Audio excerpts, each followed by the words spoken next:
Chapter 1 Panic. All right. It isn't going to be that bad. Just getting paranoid, I tell myself for the zillionth time and take a deep breath in and slowly let it out. I always been a closet drama queen, that's what my sister says. After all, it is just a matter of 1 week. That's just 7 days. How likely is it that in a mere 7 days' time, someone will find out that I am the most socially ill-equipped and maybe, just maybe, the most boring person I have never managed to keep myself interested in myself, forget about anybody else. The years, the growing disinterest that people show towards me has turned me vengeful and I, in turn, have no interest in anybody at all. And that disinterest is etched all over my face, accompanied by the big fuck off sign pasted on my forehead. 7 days also means 168 hours or 4062 minutes. Every second of which, I'm supposed to spend surrounded by girls. Girls who take pains to dress up and look pretty, girls who actually know how to dress up and look pretty. Girls who have boys fawning all over them, following them around, hoping for a glimpse. Point is, for the next 1 week, I am supposed to be surrounded by girls who are girls. That is not to say that I am not a girl. Of course I am. I mean, if we go by the physical attributes that I am blessed with. I could have been a little more endowed at inane parts of my body, though that's off the topic. But just because I happen to physical evidence, it does not make me a girl. A guy with boobs, a guy had called me once. It was very embarrassing, as he didn't say it playfully, it was meant as a snide remark on my wretched looks. I would have happily done the honors of knocking his teeth off, but I stopped myself in time. For 2 reasons. First, honestly that guy, Navroz, is the only guy who talks to me, the only person. And secondly, his accusation was not completely untrue. I don't have mannerisms that essentially say that I'm a girl. I've never got myself a pedicure or even a manicure, even when Simran, my elder sister, literally bit my head off to get one done for that wedding last year. I get haircuts only twice a year, even though the hairstylist pleads with me to come back every 2 months for a trim. In fact, if I were to list the number of articles I use that fall under the vanity department, it would contain only body wash, face wash, conditioner, moisturizer, strictly during winters, lip balm, Vaseline. Actually, I know most of what is on my list does not fall under vanity, but under hygiene. But hygiene is the closest I come to vanity till now. It's not that I don't want to be pretty or look like the girls on television. It's just that I had the time or the drive to do something about it. And more than anything else, I think I am too late. When I was young and no one was dolling up, I guess I was pretty too. But slowly, we grew up and people started to dress up and I got uglier by comparison.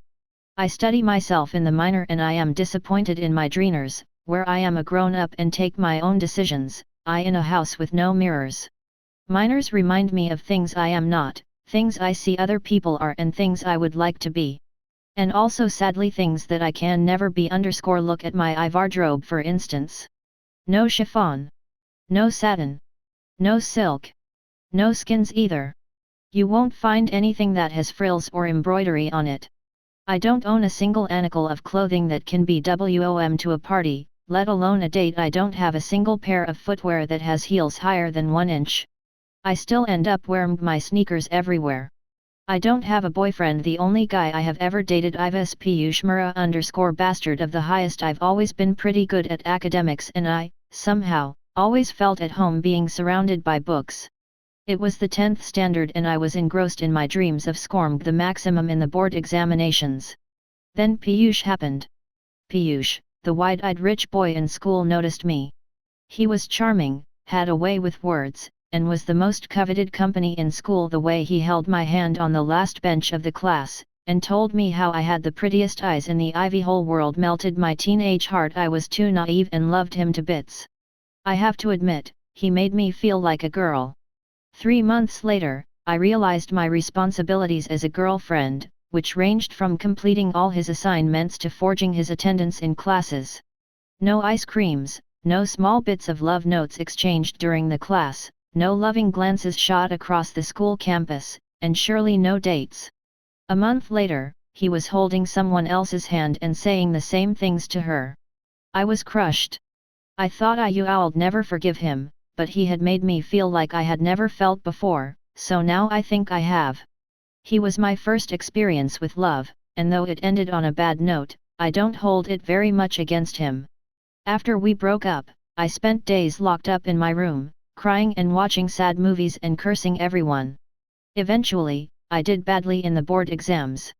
My parents had been expecting a lot from me and I hated letting them down. My father was a government employee for the first 15 years of his career. My grandfather, a lavier with the local government, had died a premature death, a heart attack, when he was 43. Dad was only 18 then and the eldest in a family of 3 sisters and 2 brothers. By government rules, he was offered a clerical job at the office and he took it up. He spent the next 15 years working 3 jobs: the clerical job, tuitions, and as a part-time accountant for small businesses and bringing up his siblings. Just before I was born, he joined a local university as a professor, having done the rest of his studies through correspondence and evening college. Things have been better since and he wants a better future for both Simran, my older sister, and me. Simran is already on her way.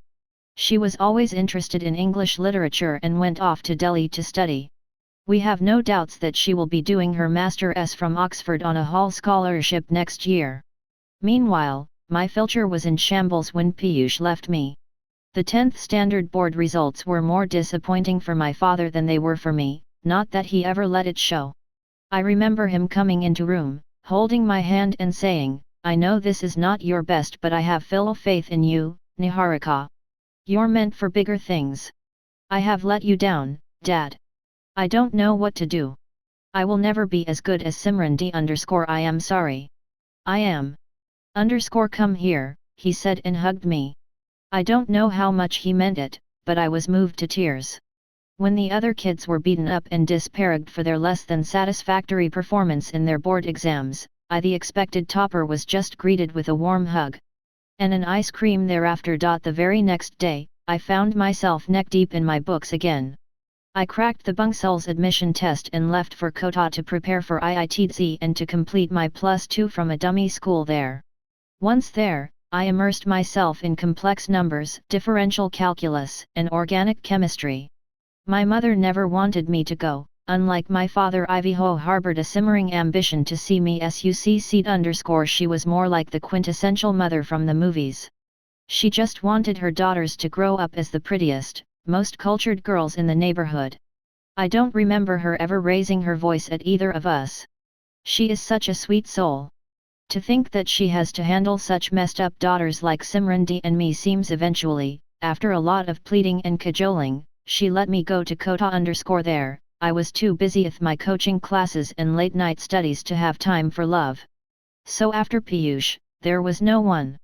I sometimes do wish that someone had been there for me. Like when I watch a romantic movie where everything is perfect in the end. Or listen to a Bryan Adams song. That's when I think I need someone to wrap me in his arms, say the sweetest things, and make me feel like a girl again. But otherwise, I don't think I need a guy to complete me. But then, who would want to take me out? I am that skinny girl from school, who sat on the first bench, wearing her thick glasses, always immersed in her books, religiously noting down everything taught in the class. The kind that you never hear speak, unless it is to answer a teacher's question, or when she is on stage, presenting a debate or an extempore speech. That's me. Niharika Singh, the girl that doesn't exist. It's strange that I am what I am because my sister Simran from the same gene pool turned out perfect. And now, she wants me to stay with her for a week. I am still out of ideas of how to tame her down because going to her college Miranda house, Delhi is the last thing I want to do right now. Even as my mind starts coming up with all possible excuses I can make for not going, I get a sinking feeling in my heart. I know she won't listen to anything I say. I am all set to join COL Leg, the Indian College of Engineering, Nagpur, in a few days, and Simran wants to see me before I lose myself in the engineering books again. She will not take no for an answer and will give me an earful about how I never listen to her and how I never Is that my phone ringing? Simran, I say in my mind, and sure enough, Simran is what the display says, with her picture on the screen, smiling sweetly at me. She's pretty. I look like a frog in front of her. More like a toad, actually, because frogs are less ugly and there is a chance that they might change into beautiful people from royal families after a mythical kiss. Nothing of that sort will ever happen to me. I contemplate whether to take the call or not. And if yes, what should I say? I let the phone ring. But as expected, the phone starts ringing again almost as soon as Simran missed call flashes on the screen. I know I can't dodge her _. Her next call will be on mom's phone, who will come bursting into my room, saying, Simran wants to talk to you. Why aren't you taking her calls? I take the call as I bury my head in the pillow, sadly aware of the impending argument that I am set to lose. I think I already accepted defeat, but I will still to put up a feeble fight. Hello. I sigh into the phone. Where the hell were you? Would it really kill you to pick up your phone a tiny bit earlier? Her shouts at I'm good, Simran. I hope you are doing well too. Shut up. Keep the sarcasm to yourself, okay? Sorry, I say. I don't know Ivy Hat it is about my sister, but I'm perpetually intimidated by her. No matter how hard I try, I just can't stand up to her. Maybe because I love her. Maybe because she matters to me more than winning these stupid arguments. Maybe because I cherish our relationship. Nah. It's because she is her. The girl every other girl wants to be. She is tall, with flawless, glowing skin, facial features that are delicately carved, long, lustrous, waist length, midnight black hair and jet black eyes which command attention. Whenever she enters a room with her confident stride, a trademark smirk on her face, and a charming I am a friend but don't you mess with me attitude, everything else ceases to exist. Whenever I am in the same room with her, I become the amateur dull and lifeless. So, are you done the packing? Simran asks. Almost, I say and look at the suitcase, lying open on my bed empty. Good, hurry up. At what time does your train leave? Make sure you're not late. I say nothing, trying to frame the right excuse. Niharika? Hello. Simran says. When is your train? In 3 hours I reply. Okay. Cool. I-11 see you tomorrow morning then. Del yet. Actually, can we meet later sometime? I knew you old say something like this. But I'm not listening. I really do think this is a bad idea, I say, deciding to be honest. I cannot find another feasible excuse. And she is way too smart for excuses. And Ivy Hat, she asks. I want to see my sister before she goes to some nondescript college in some corner of the country for 4 long years, and I can't do that? Is it too much to ask for? I can tell that she is getting impatient. But this isn't about me. This is about her. Please. What? She shouts at me. I say nothing. I don't know what to say. She is and has always been very persuasive. Her persuasiveness was one of the major reasons why she was the champion debater in school who had never tasted defeat. Very early in life, I was pushed into debates by her, but I was never as good as her. I felt like a star kid, trying desperately to live up to the predecessor's fame and talent. I was always the ugly duckling, the lesser-known sister, while she was the dazzling Suan, the star. Ivy Hat, is it, Niharika? Don't you want to come? Honestly, if I come to stay with you for a week, I would only ruin your reputation, I say. I still remember my first debate at the Presidency Convent. Everyone thought I was your sister and expected me to be like you. But you know what happened? I had choked. It was a crowd of over 500 students from 20 different schools, and we sisters, and supposedly the best debaters our town had seen, represented our school. I froze on stage in the 3rd minute of my passionate yet restrained speech, and our team finished. She won the Best Individual Debater and Best Interjector awards, and I came back home with a crippling inferiority complex that you'd last a lifetime. Come again? That was 8 years ago and you were a little kid. And don't let me count the number of times you have stood on your own now. Simran, please. I know you're very famous there. And I'm not someone people should associate you with, I say, and add with a pause, I am ugly. I don't know how to dress. Or walk. Or talk. I don't know the difference between kohl and eyeliner and mascara. I can't walk in high heels. I don't own a dress. I don't carry a handbag, I'm your complete opposite. So? How does that? She starts to ask but I cut her off. Oh, come on. 4/hen people look at you, they're dazzled. If I come there, they would expect me to be a 2-year younger version of you. They always have. I can't handle that. Are you kidding me? You don't have to be me. I can't be me either, I reply, disappointed. When you tell your friends that I'm coming, they would probably picture me as _I to explain. I've already told my friends that you're coming. And I've told them all about you too. And they like you already. What did you tell them? I suck my breath. I'm that you are very intelligent and have made us all proud. And that you are the sweetest person on the planet who does not need pretty shoes and shiny lip gloss to look good. That you don't give a damn Ivy what the world thinks of you. I respect you for that. I stay silent for a brief moment before asking meekly, did you really say all that to them? Yes. Of course I did. And I did so because I truly believe in it. I don't know what's wrong with you. Why are you suddenly so insecure about yourself? I'm just, in front of your friends it trail off. The people here don't even come close to how nice you are as a person. Just come. They will love you. What if I embarrass you? Shut up. You can never embarrass me. You're my sister and I love you the most. You're my best friend. And you know what, even if you were not my sister, you would still be my best friend. That's how much I love you, Simran says. I smile. I love my sister. She understands my silence. So go now. Pack and come to me, she says. I'm coming, I say, almost happy. Good, ask Mom to send those pickles with you. My friends love it. Sure, I say, and we hang up. I return to packing my clothes in a solitary bag that I am taking to Delhi. Only this time I actually pack, instead of just looking around aimlessly and torturing myself with depressing thoughts. Simran said made me feel good about myself. She's proud of me. And she thinks that I don't try to look pretty, not because I can't, but because I don't need to. It feels nice to know that Simran actually thinks that way about me. It's nice that anyone thinks that way about me. I stuff all my things into my bag and make my way to the Ivish room to get my toothbrush. As I turn to leave, my gaze falls on my reflection in the mirror. I stop to study my face. Simran got all the good genes from my mother, though I do pride myself on my hair thick, dark, rich, and long. I have never been noticed otherwise, but whenever I decide to cut my hair short, some people, without fail, come up to me and tell me how they liked my long hair better. Other than that, I have a face which gets lost in the crowd. No one would come forward to gather my things if I dropped my bag and spilled my things on a crowded road. I've been given eyes soul can see. Nose soul can breathe. Lips so I can not kiss, for sure. Who would want to kiss me?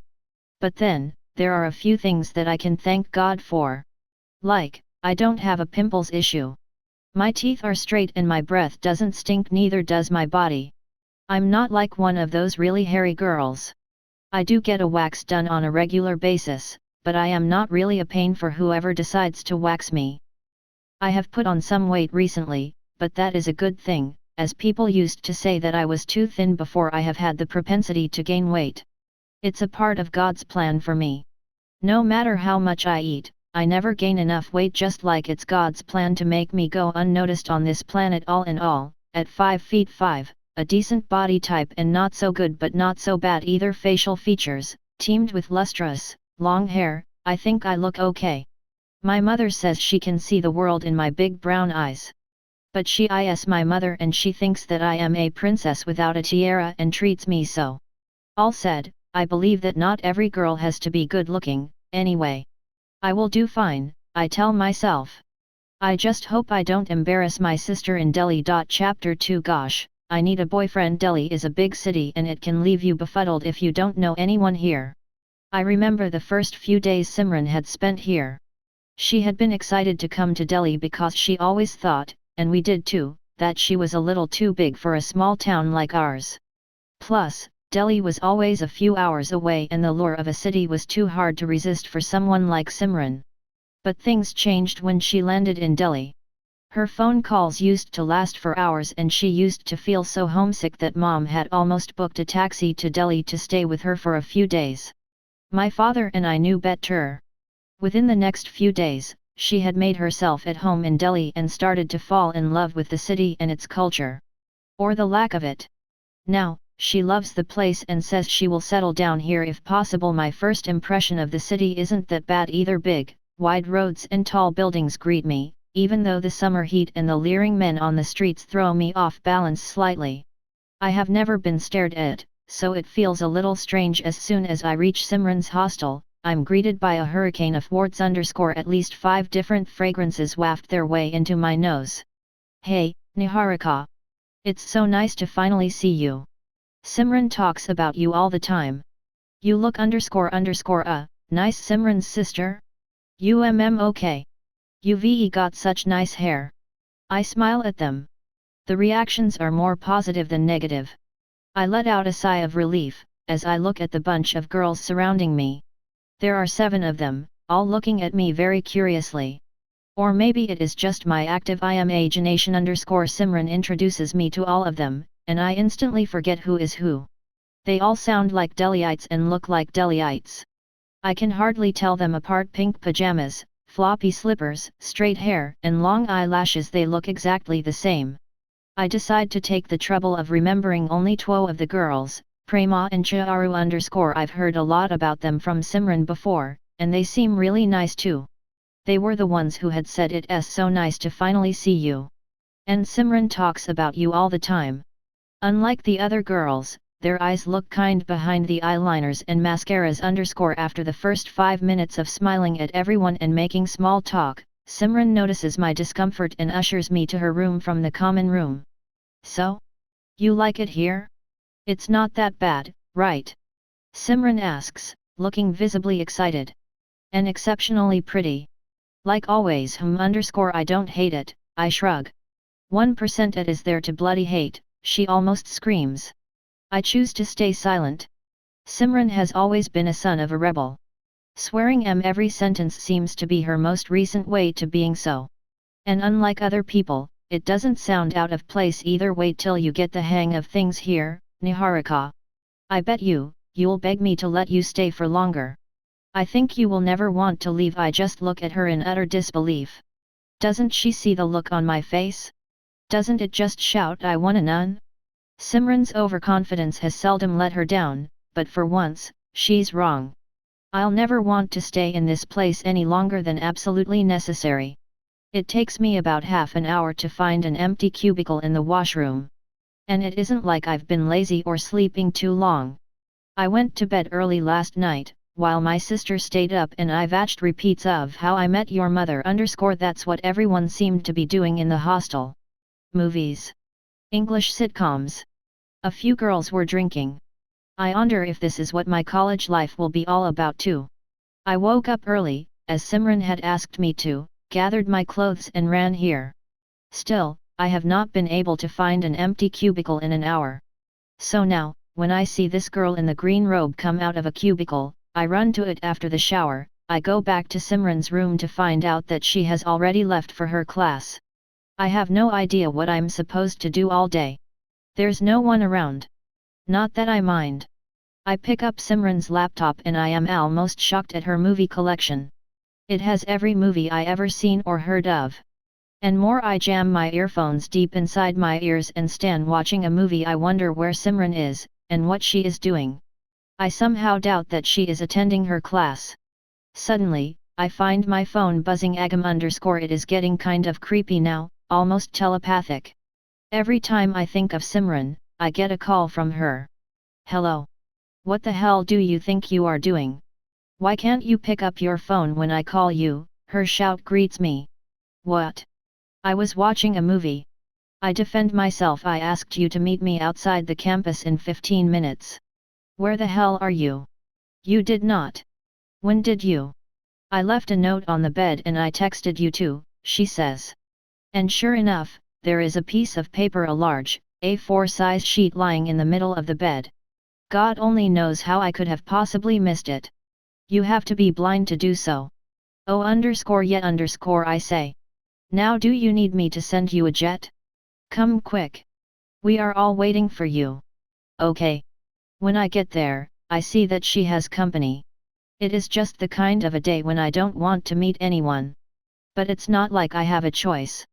There are 3 people who flank her, 2 of those faces I am already familiar with, Primus Charu and a guy. I have never seen the guy before, but the way Simran's arm is wrapped around his gives me some idea about the kind of relationship they share.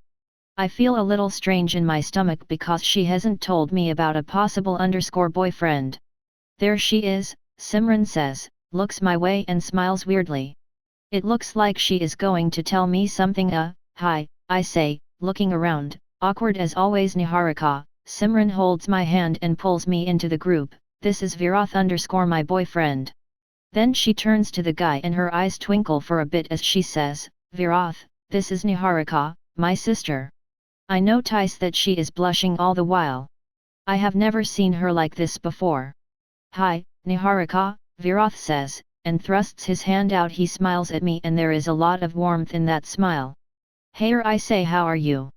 I'm good. I heard you're leaving in just 3 days? You should have stayed here at least for a week. We had so many plans for you, he says and smiles at me disarmingly. Really? Obviously.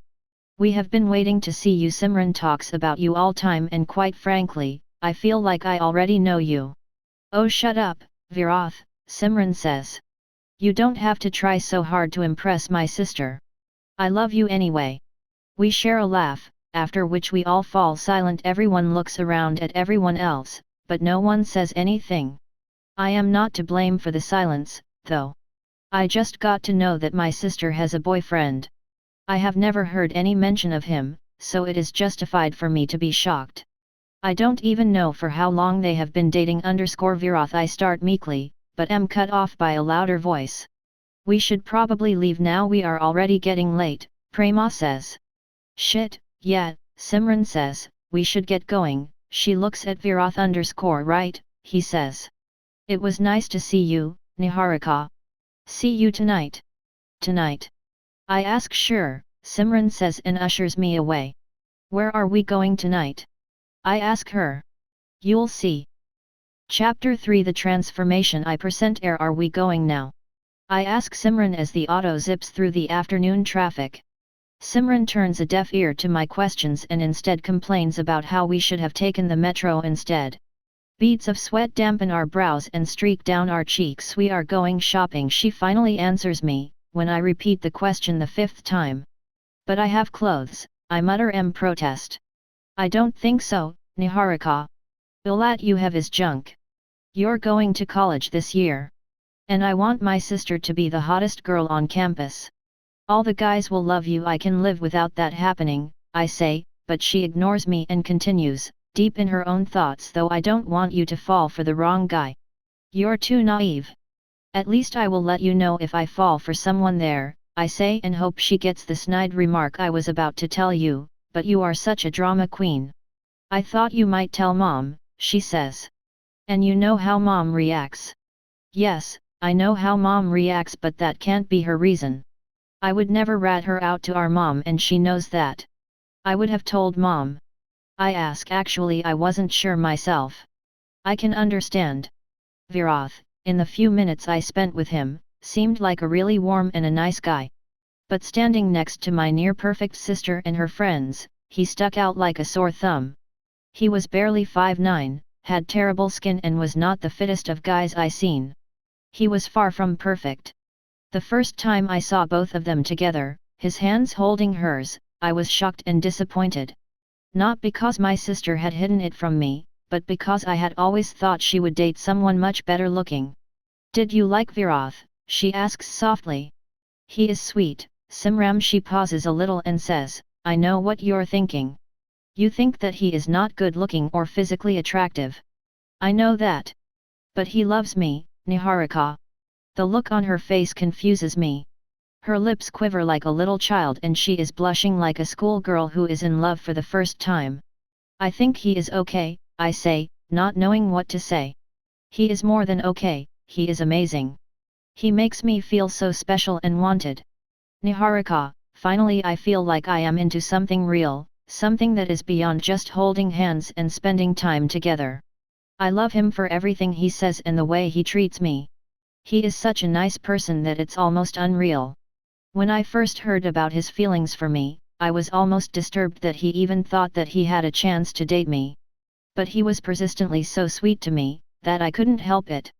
My friends still don't understand it, but I am so freaking obsessed with him. I am embarrassed by how much I love him and I am surprised by how much he loves me. I don't care what people think, I just love him truly and completely, she says with tears in her eyes. I hold her hand and she comes forward and hugs me. It seems like she had been waiting to say what she just did, but she didn't find anyone to pour her heart out to. I am so happy for you, I say, and find tears in my eyes too. You know what, I hope every day that you find someone like Viroth too. Someone who treats you the way you should be treated. And that's why we need some new clothes for you, she says and asks the auto driver to pull up. Finally, after an hour and a half of sweating Prof. Sully in the back of the autorickshaw and cursing the weather and the driver in equal measure, we have reached Saket, the southern part of Delhi, where a few new malls have come up. We ivac in and are as the conditioned air hits our faces. Gosh, it's so hot out there. I need something to drink, I declare, and look around. Come, let's sit here, Simran says and points to a barista inside the mall. It's a Saturday and the mall is crowded to the brim with people of all ages and sizes flocking to every outlet inside it. The waiter tells us that there is a 15-minute waiting time, but Simran charms him into giving us a table before anyone else. She then finds some magazines and asks me to go through them. Are you serious? You want me to read this? I protest, of course. You have a problem.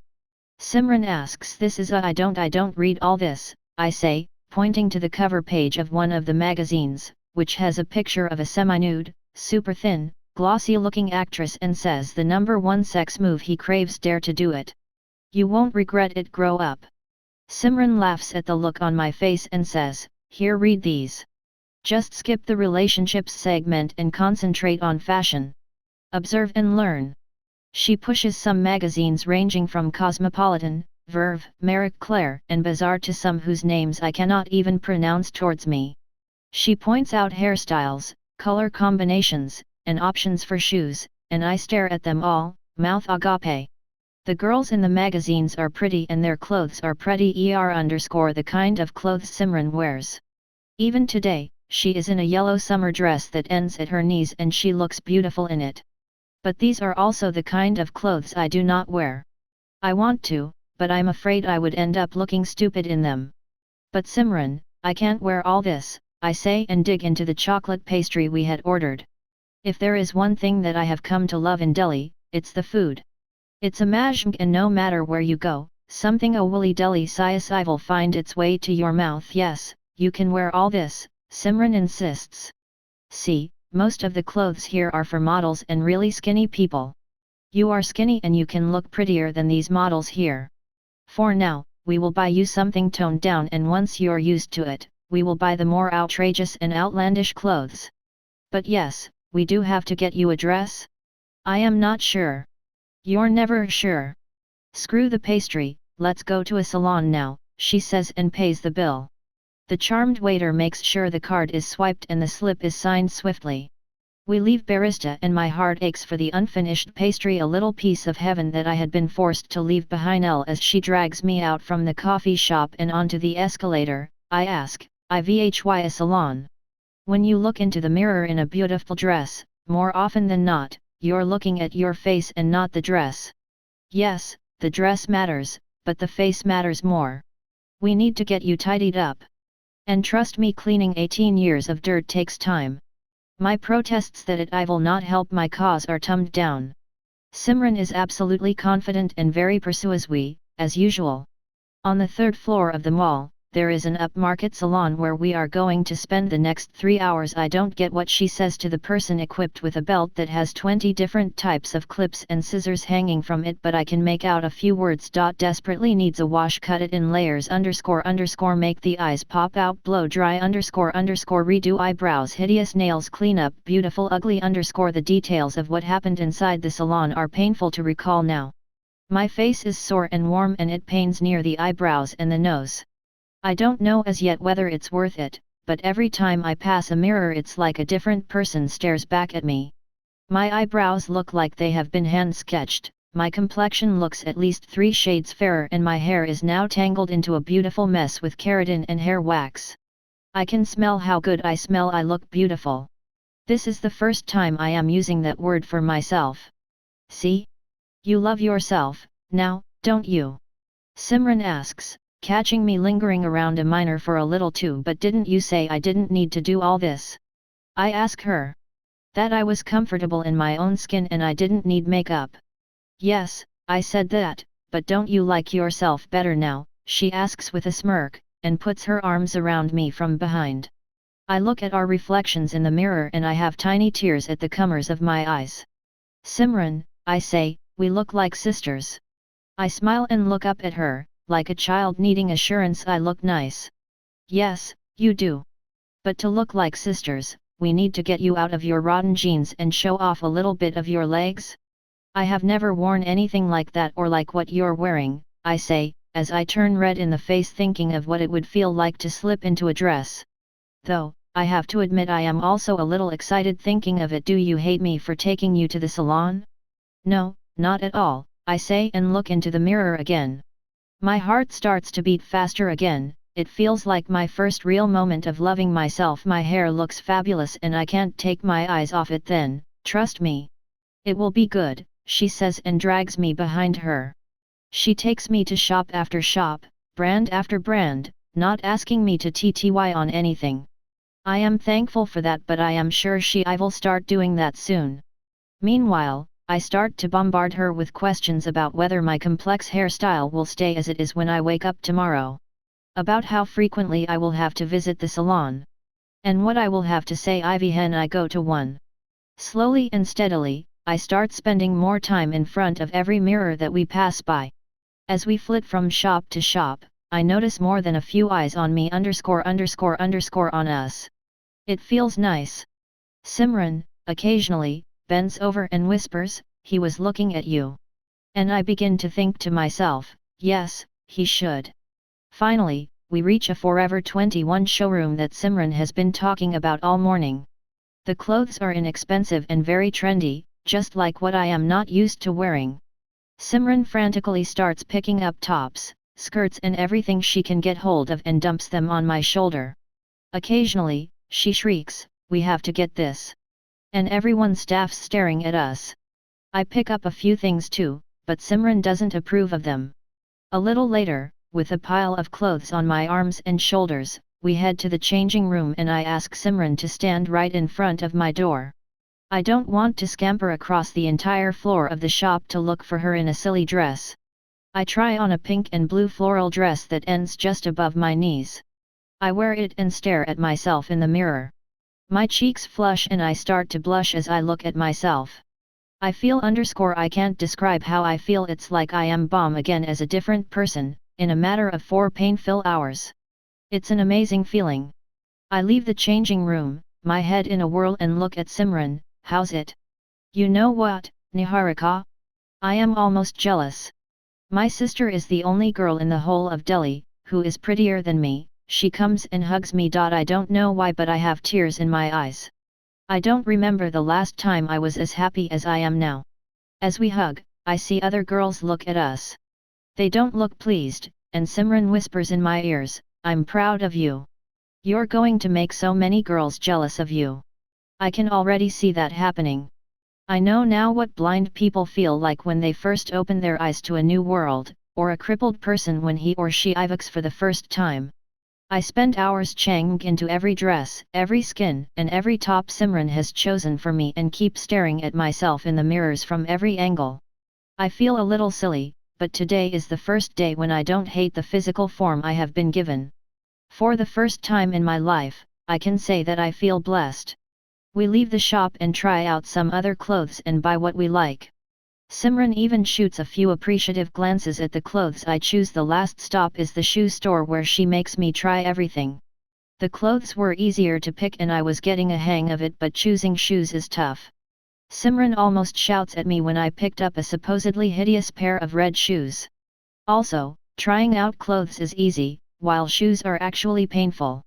Especially since Simran doesn't let me put on anything that has heels less than 3 inches high. She makes me wear stilettos with outrageously tall and thin heels and makes me walk around in them all around the store. On one occasion, I almost fall and end up making a fool of myself, but when I look at her, she doesn't seem embarrassed by the way some people come to stare at us. She just helps me regain my balance and flings the stupid pumps away. And that's why I love my sister. I think we are done, Simran says an hour later and pays the bill. It's already 8 in the evening and every part of my body is hurting. I can go on for another 7 lives shopping, but I am sure we are out of cash by now. We have already spent all our savings from our pocket money, and Simran hasn't got a single article of anything for herself. I have the biggest smile on my face and she notices it. It's not just about how she made me feel about myself, it is also about how she made me feel about us. I finally feel like I can stand next to her and not wallow in self-pity. I owe it all to her and she knows that. I don't think we have hugged or laughed or smiled as much as we did today. Truly, sisters are your best friends ever. And also shopping, of course. Just as we cross a shop that has t-shirts with little slogans on them, I stop Simran and ask her if I can get another t-shirt. She disapproves of the color but still lets me buy it. The t-shirt says in big, white, bold letters, "I love it. Has been a long day, but I have no complaints." I look at the mirror and I am amazed at myself. I am getting more and more self-obsessed and now I think I can spend quite a few days with myself. I feel like the girls I had always hated because they were good-looking and desirable and spent time grooming themselves instead of doing complex math problems. I am still sifting through all the clothes that we bought today and I keep on trying them repeatedly. I'll need my new clothes. They love me back and it's an exhilarating feeling. I realized before that new clothes could make one feel so good. We are late. So damn late, Simran shouts, but I turn a deaf ear to her. She tells me that Virat is already waiting outside the hostel and that we need to hurry up, though I don't hear Simran's phone ring even once. It surprises me how patient Virat is. We get into our dresses and I HME to say I am a little uncomfortable in what Simran has made me wear. It's a blazing red dress that ends mid-thigh and clings to my body, and if Simran is to be believed, it looks titillating and seductive on me. I am not sure I want to be what she says I am. I try to pull it down as I stand in front of the mirror and she pushes me away. "Will you stop doing that? For heaven's sake, you will destroy it," Simran says. "Time it's not short. But it is," I protest. "I am not even listening to you anymore." And for the millionth freaking after Simran's demonstration of how to apply makeup in 10 minutes, we find Virat waiting for us outside the hostel. He drives an old, beaten down, red Alto and I am somewhat disappointed again. I know Simran loves him, but it's still hard for me to accept that she would settle for such an average guy.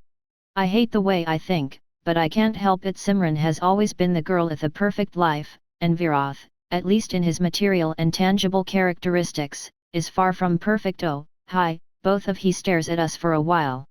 "You look amazing." "Thank you," we echo. He tells us that he talked to a few of his friends and we are going to a new club that has opened very recently. Throughout the drive, his phone buzzes incessantly and he keeps mentioning names of his friends who will be there too. I feel a little odd now. I am in a dress, considerably shorter than anything I have ever worn, and am going to be amongst strangers. It's not the best feeling ever. On the way, Urate tells me how Simran and he started dating, despite protests from a blushing Simran. He tells me that Simran had always intimidated him by her presence and how he had an instant CMSH on her when he first saw her. It was 6 months back and he still remembers everything Simran has ever said or WOM every time they have met. It was not until months back that Simran asked Virat out. "You asked him out?" I ask Simran, shocked. "Yes, I did. I had no option. We used to go everywhere, but we always used to have friends around us. He has a lot of friends, as you'll see this evening. He just used to stare and say nice things about me to my friends. I had started liking him. 011, and we used to text all the time, but the moment we were together, he used to shut up and become very shy. It freaked me out." "What did you do?" I ask, now deep into their story. "I kissed him," Simran says, and they both laugh. "What? Really? Where?" We were waiting for a few friends to see a movie, and just like every time, he sat there and looked everywhere except at me. I tried talking to him, but he would not say a thing. Then I just asked him to at least look at me. And when he did, I bent over and kissed him for what seemed like an eternity. You did that? I ask, picturing the scene in my head. Yeah. Your sister is crazier than you think, Virath says. And really, I was shocked at first. And then, it hit me. Simran had kissed me. The thought gives me goosebumps even now. Ah, Simran, and I echo, as Simran puts her arm around his shoulder. It's already 11 in the night and the roads are more or less free of traffic. We reach the club soon, though I don't want the drive to end. Simran's seemingly perfect love story with the imperfect guy, Virath, has me at the edge of my seat. I never realized before that I am such a romantic at heart. We enter the club lit dimly with red and blue lights which hang from the ceiling, and music blasts into our ears almost immediately. I don't mind it, I love music, and I have wasted days and days locked up in my room dancing to every crass, filthy song or item number that caught my fancy. I am not a very party person, as I have never felt the need to, but to see heads tum towards the two of us makes me regret all the times I have turned such plans down before. As we go inside and hide behind VL Rate, who goes on a hugging spree, embracing everyone from bouncers to managers to a million different friends, I look at him intently for the first time. It's almost strange how drastically he has changed in my mind since this moment. He looks good to me now. In fact, he looks handsome. He looks like someone I would proudly make my friends meet. And that's just because he is so sweet to my sister. I think I really like him. And in a certain corner of my heart, I see Virath and Simran together for a very long time. They are meant to be together. I am falling progressively more in love with the kind of person Virath is. I notice something else about him and smile. He doesn't let any of his guy friends around me and doesn't allow any conversation to last beyond the first few sentences. He firmly thumbs down anyone who offers me a drink. I think he has sensed that I am not comfortable. So, Niharika, he says. Do you like Delhi? Yes, I do. Very much so. I didn't think I would, but I do. I beam at him. That's great. And I am sorry for all my friends who are hitting on you. It's not really their fault. Are they hitting on me? Why? As if you don't know. You look very nice, Niharika, he says, and shows me about 10 texts from different guys on his cell phone, all asking him about me. Whoa. I think I like this place. And frankly speaking, I have never really got any attention from anyone. Ever, I confess. This is all very new to me. You're joking, right? You're Simran's sister, after all. You were bound to look like you do, he says and looks at Simran. F lilt, Simran says and punches his arm. You mind, he asks. Yes. It's my sister, you pervert. You're flirting with her right in front of me.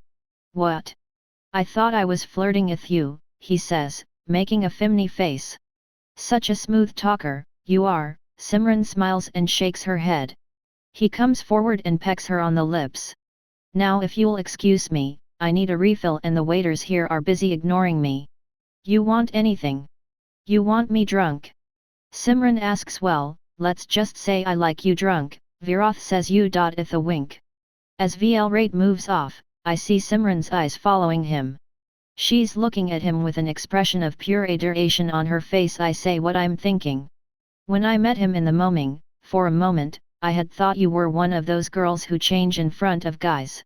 But you're just the same. You swear a lot and you really give him a hard time. I don't need to change.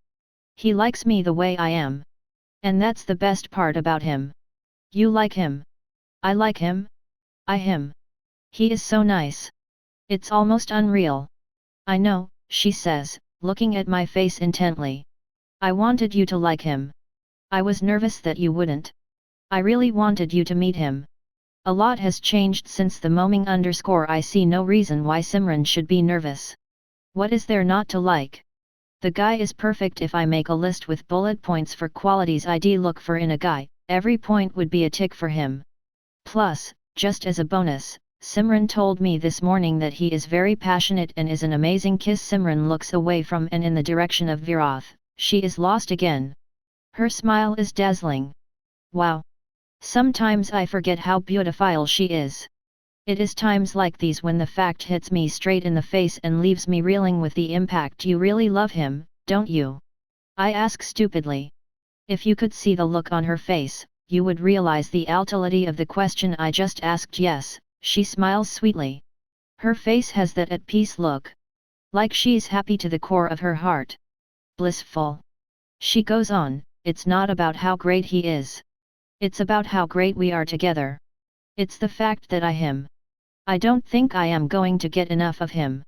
He just makes me go wow every single day that I've been with him. We stop talking as Viroth walks back towards us. Suddenly, from a short, average-looking guy he turns into a legitimate superstar walking towards two starstruck fans. She is looking at him as he comes back, with nothing but love in her eyes. Fairytale-ish love. The kind of pure, unconditional love that does not actually exist. Except, sometimes, it does. I can see it in the dreamy expression on her face. I want this, I decide. It's not really something you can decide, actually. It's not like you have an option. If you witness such a thing, you're bound to want it. I want my very Viroth, someone who will sweep me off my feet, wait for me for an hour while I get ready, drive me across the city in his small, broken car and be nice to my sister. I want it. And I want it quick. I envy her. It's not like I resent her awesomeness or happiness. I love her, yes, more than I love anybody else in the world, probably, including myself, but I hate her almost equally for being so perfect. It's something siblings always have. At least we both do. Pure and unadulterated envy. Now that I look at her, she is the happiest I have seen her. I like this. And since she has it, I want it too. It's simple, right? I send a mental prayer to heaven. Give me this. Please, give me this too. What are you guys talking about? Viroth asks as he takes his seat. You, I say. Really? Did she tell you that I'm a good kisser? Or did she just tell you that I am too average looking to be her guy? He asks me. Doesn't matter what she said. I think you're hot, I laugh. I think I like your sister better, Simran, he says and looks at her. How mean. Simran punches him playfully. Viroth whispers something in her ear and makes her giggle. I have never seen her do that before, and I am a little surprised. I start to blush a little and look away. I decide to concentrate on my drink, and as I tum to it, I notice that mine is a different color from theirs. Were they serious about getting DMNK? I don't want to seem prudish, but I can't help asking either. Simran, is that alcohol? What? She looks up at me, pushing Viroth away and tumming towards me. Are you guys drinking? I repeat. I have always hated drink and people who drink. It has appealed to me or made sense to me. Yes, it's Long Island iced tea. You should try it sometime, too. It's really nice. Are you serious? When did you stand drinking? What do you mean? What is wrong you with drinking? Simran asks. What is not? I can't this relax, okay? I daylink because I like to drink and it's perfectly okay. Grow up already. Growing up doesn't mean I need to. I begin, but Viroth cuts me off. Hey girls. Chill a little bit. Niharika, it's okay to drink sometimes. What do you mean? Are you taking her side? I ask, looking pointedly at the drink in his hand. He puts his glass down and puts his hands up in the air in surrender. Fine. Not drinking anymore, alright. I turn to look at Simran's glass. You're not scaring me, Niharika. I'm not going to put it down, Simran challenges. What is wrong with you? Drinking is bad. I blun out. Tell her, Viroth tell her not to drink. Niharika, if'll do tell her that, you know that she's not going to listen, right? You know your sister, Virat says, and Simran smirks. But I begin to protest. Hold on. I was saying that I can't make her stop it, but I can promise you one thing. That if she drinks too much, I will take care of her. You can trust me on that, so, quit worrying, okay?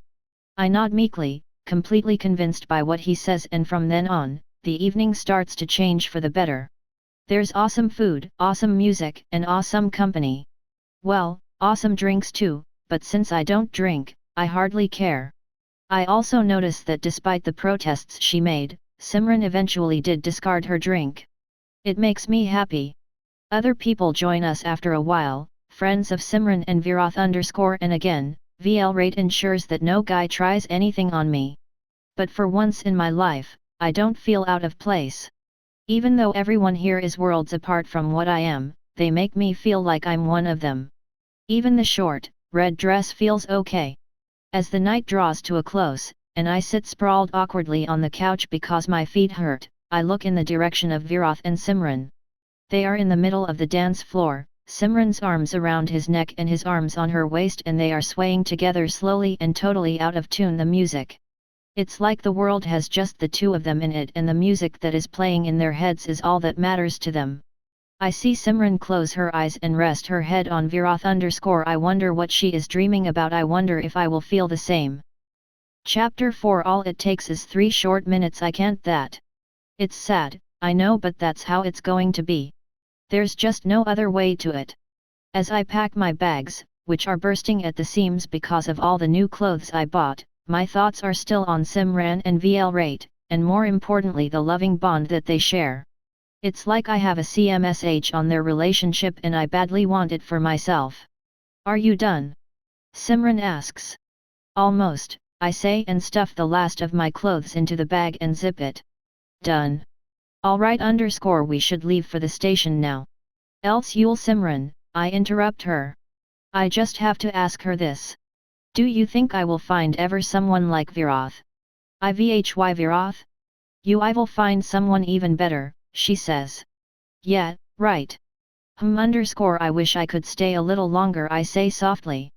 So that you could find a rate for yourself, she smirks playfully. I say and pick up my bag. Simran really bugs me sometimes. I'm all sad and serious here, and she's mocking me as I make my way to the door. Simran holds my elbow to stop me. She hugs me and tells me that it was the best 3 days she has spent in the longest time and she wishes I would never leave. She sees me still distracted and asks me what's wrong. I just see you and Viroth together _ and I feel sad for myself. I'm happy for you. I am just thinking, what if it happens to me? Am I being very needy? This is so pathetic. I feel sorry for myself / I say as soon as I hear myself. It'll happen when it's meant to happen, Niharika. You can't do anything to make it happen. But what if it doesn't? I ask in a low voice, again cursing myself for what I am doing to myself. It will. There's someone for everyone, trust me. She says this with such conviction, that I have no option other than to her. L% at if he passes me by and I don't recognize him. You will. Just know that you really will find him one day. Wait for him. So I just _ look for him in everyone I see from now. I joke, trying to feel better about my needy, pathetic self. Not a bad idea, actually, she laughs. It's not too much of an effort, anyway. 1% at do you mean? I ask. I mean, it's not like it takes a lot of time to decide if the guy is dateable. Maximum, what? 3 minutes. 3 minutes? I ask, really taken aback. I had been expecting a more 3 months type of an answer, because that's what it took VL rate and her. After all, how is a girl supposed to know a guy in a mere 3 minutes time? Yes, she answers simply. Oh, try it, you'll see. Within 3 minutes, you'll definitely get to know if you can go out with the guy or not. If the answer is yes, latch on to the guy and never leave him. Really? One asks. Really? Though it seemed unbelievable at first, now I totally understand what Simran meant. 3 minutes is all it takes. If the first 3 minutes make you feel something about the guy whom you meet for the first time, you should hang on to that feeling. The first minute is usually devoted to how the person looks, the second one is how the person behaves with other people, you, and the third one is what the person makes you feel about yourself. So, while Viroth had lost out a little on the first 1 minute, he had definitely made up in the last 2 and quite substantially so. It's been a week since I've been back at home Jaipur. On my way back, I had been thinking about what Simran had said. And I believed her.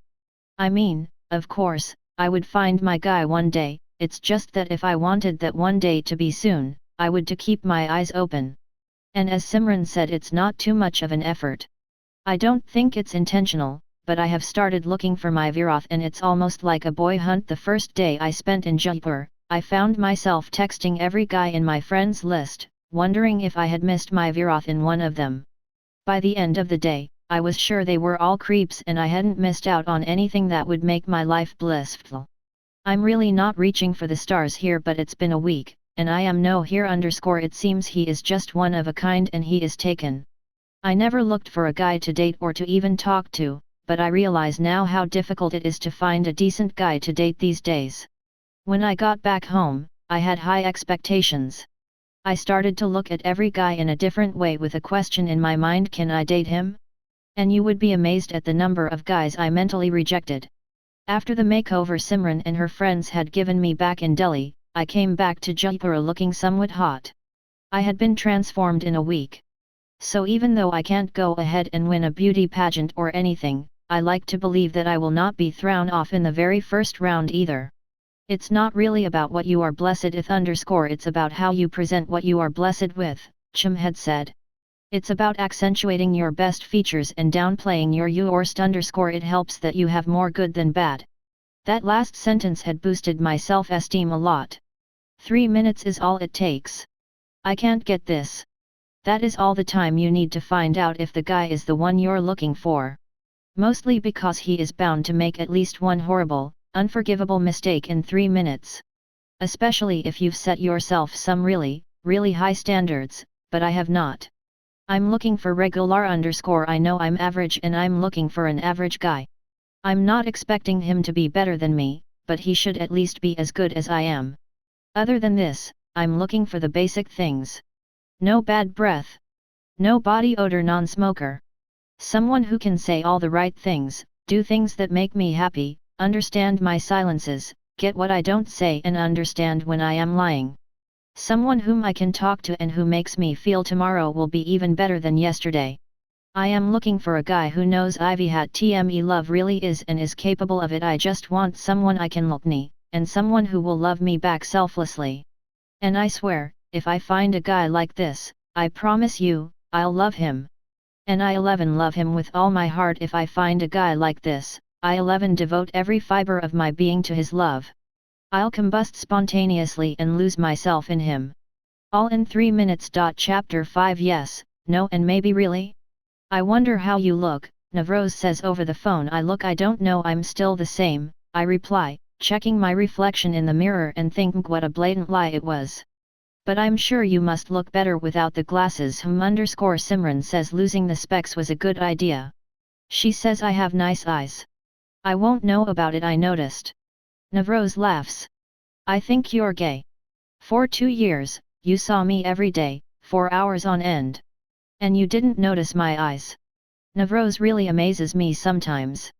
I know him so well, that I can describe each and every feature of his face in perfect detail and he can't even tell how my eyes look. I don't blame him though, as he never really looked at me like a guy should.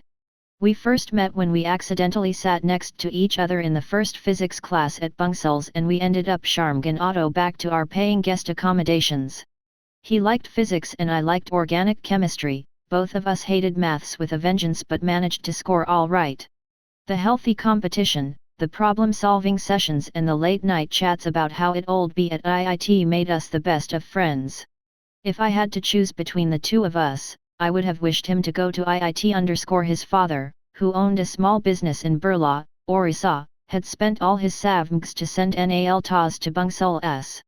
I still remember the look of immense happiness and pride on his dad's face, when he told him that he was going to IIT Delhi to study textile engineering. Your glasses were too thick for me to notice, he says. You're mean _ I just never lie. You should probably learn to. Else you won't ever find a girl, I say. Oh, never mind. I don't want a girl. I'll just go to Delhi and fool around. /hat makes you think I want a relationship.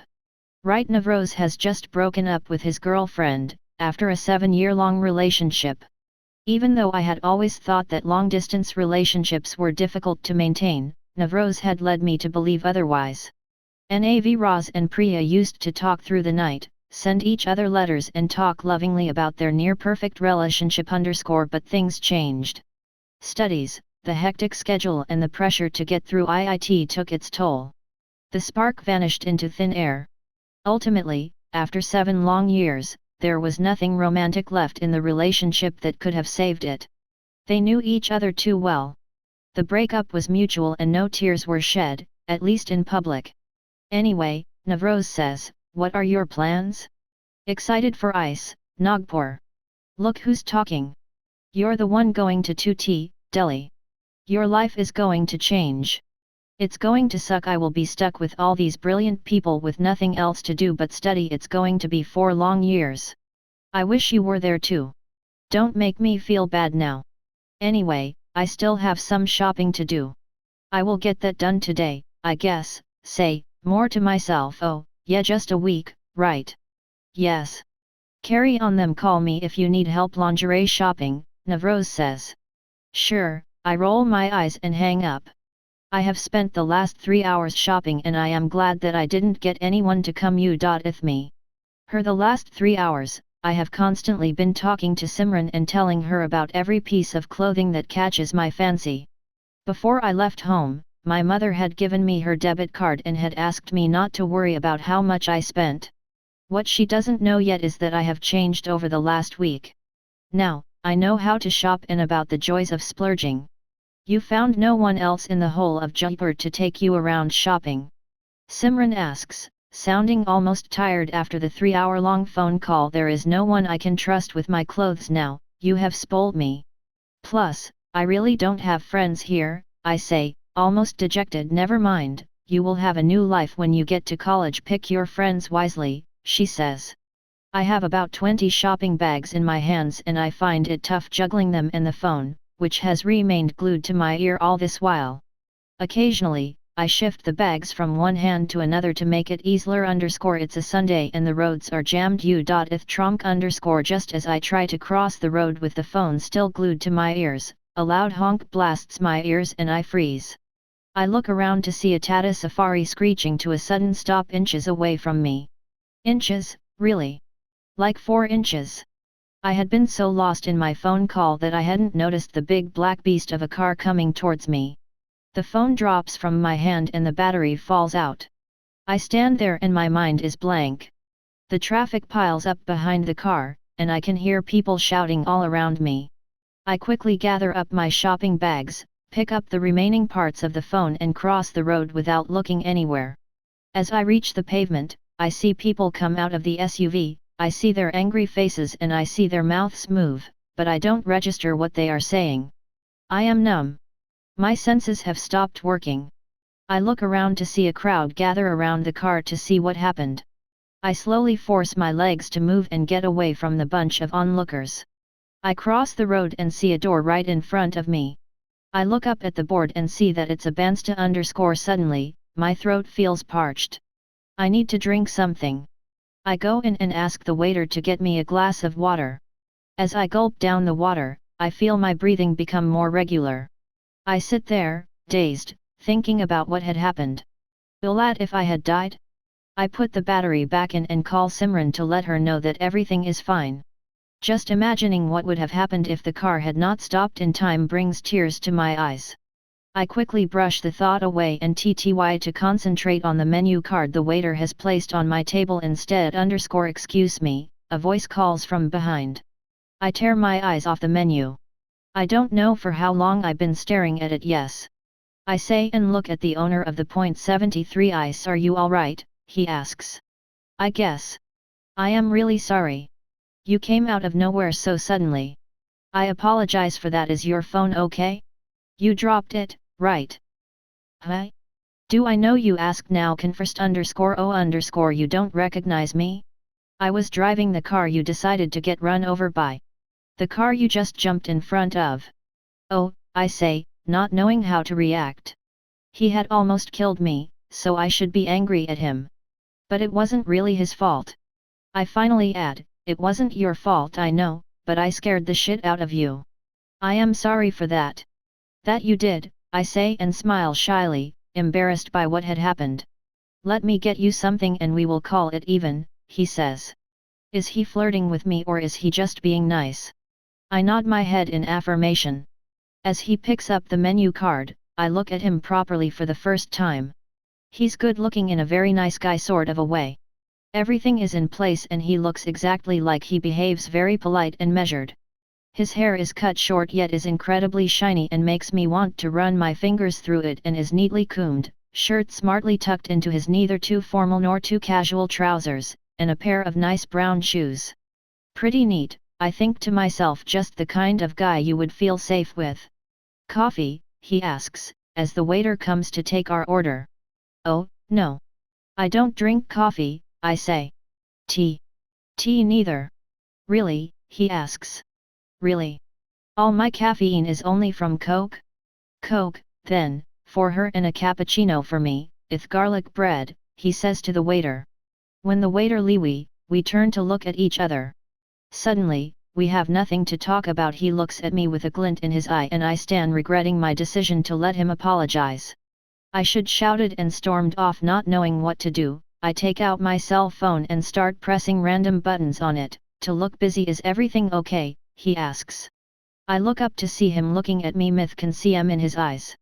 Other than the fact that you almost killed me moments ago, I think I am just fine, I say, contriving to be, oh, yes, it was my fault. I am sure you had better things to think of than looking at the stupid road while crossing, he laughs. I was just completing my shopping. I have to leave for my college in a few days' time, I respond flatly. Oh, great. Which year are you in? First year. Just joining college this year, I say, as the waiter returns with our order. Which college? Indian College of Engineering, Nagpur. Heard of it? Come on. You've got to be kidding me. He says, disbelief etched across his face. No. Why? Do I have a reason to lie? No, it's just that I go there a lot. You are a student there too? I ask, wondering if he is playing with me. No, I don't study there. I just know a lot of people there. A few of my very close friends study there. In fact, my best friend is doing his PhD from there. I meet him every second month. And my business takes me there of 10 to, so instead of staying in a hotel, I stay at his quarters. It's great ffn_ such a coincidence. Great, he says, still shaking his head in disbelief. Seriously? I ask, still not believing him. Seriously, he says. We start talking about him and what he does. He tells me that his father has a textile factory up north and they make clothes and fabrics for all major brands in India. He points to my bags of clothes and says that he may have supplied fabrics for those too. I probe him about his education and he tells me about his time in London where he did his undergraduate studies in economics and got himself a degree in business. Slowly, I realize that he is stinking rich. He doesn't mention anything, but I ask him a lot of questions about his education and business and it becomes quite obvious that he was bomb into money. I mentally calculate his age and guess that he must be around 24. Though he doesn't look his age. He could have passed off as a sensible, sophisticated, maybe a little too much so 20-year-old too. That's not too bad, I tell myself. He is just a few years older than me. Just as I start to really enjoy myself in his company, my phone stalls ringing. Mom calling. It's well past 7 and that's past my allowed time IHME to get home. I answer her call and assure her that I'll get back in 15 minutes _ I have to go, I say to him. Oh, sure, he says and asks for the bill. Ilman the waiter gets it, he settles it with his fancy American Express card. It was nice meeting you, he says and gets up. Do you want me drop you back home? No, I think I can manage, I say, unconvincingly. It's hardly 10 minutes from here. He doesn't put me in a spot by insisting. Just as he holds open the door of barista for me, he asks, can we, meet sometime? For a movie or something? I look at him. In the aftershock of what had happened, I'd totally forgotten to put him through the 3-minute test. I remember the first 3 minutes. He's a definite yes. He is good looking, charming, considerate since he took the trouble of inquiring how I was despite my fault and seemed very agreeable. Sure, I say. Superb, he smiles with boyish chan _ he asks for my number and I give it to him. It would be kind of weird if I save it as the pretty girl with the big brown eyes, won't it? I'm Niharika, I hold out my hand. Akshat Varma, the guy who almost killed you today, he smiles warmly at me and shakes my hand. As I climb into an auto to get home, I see him get into his car. I am pretty sure it's different from the one that I almost got under an hour back. As the car whizzes past me, I notice it's an Audi. This guy is perfect, I tell myself. Chapter 6 Way too perfect. Over the last 3 days, I have often found myself staring at inane things and wondering if Akshat is the one. I've had if he is just like Virath, only better looking. After all, the unfortunate way that we met when he almost killed me, then cared enough to come to apologize and we got talking seemed right out of a silly, romantic movie with a happy ending. After that first encounter, we had met again the next day. Akshat had called 2 hours after I had left Barista to ask me out. I had agreed, blushing all the while. 4/hen he called, I was still in a daze. It's not every day that guys shower me with attention, but then, it was quite weird in the beginning. We both did not know whether it was a date, or if we were both just being friendly. All we knew was that we both wanted to spend time with each other. Our first encounter had sparked enough interest in us to make us want to get to know each other better. So, not knowing where to go, we decided to meet at the same mall where our little accident almost happened, and take it from there. Once there, we stared at each other awkwardly after exchanging pleasantries. Before it got too uncomfortable, he suggested we go for a drive and decide on our way. Once in the car, we got talking and forgot about deciding on a place. After over an hour, we found ourselves on the outskirts of Jaipur, where there was nothing but miles and miles of road ahead of us. There was very thin traffic and we were practically alone. When we realized that, Akshat pulled over. We turned to look at each other, he, with an unreadable expression on his face, and I, slightly eventually burst out laughing when we met each other. After that, we spent hours lying on the bonnet of his car, talking about anything and everything under the sun, literally. It was almost unbelievable how quickly and easily we bonded. He put me completely at ease and I opened up to him with surprising effortlessness. It felt like I had known him for ages and I aren't sure that the feeling was mutual. I never realized that something as simple as looking at the setting sun together, and watching the birds fly back to their homes could be such an amazing experience. What we had there was what is really referred to as quality time. And I crave more of it. Luckily, I do not have to wait for very long to get it. We are meeting again in half an hour. I've been ready since the last hour, though. I spent the whole of last night thinking about what I would wear today, amongst the zillion new clothes I have bought for myself, and even after that, I ended up trying everything twice before finally coming to a decision.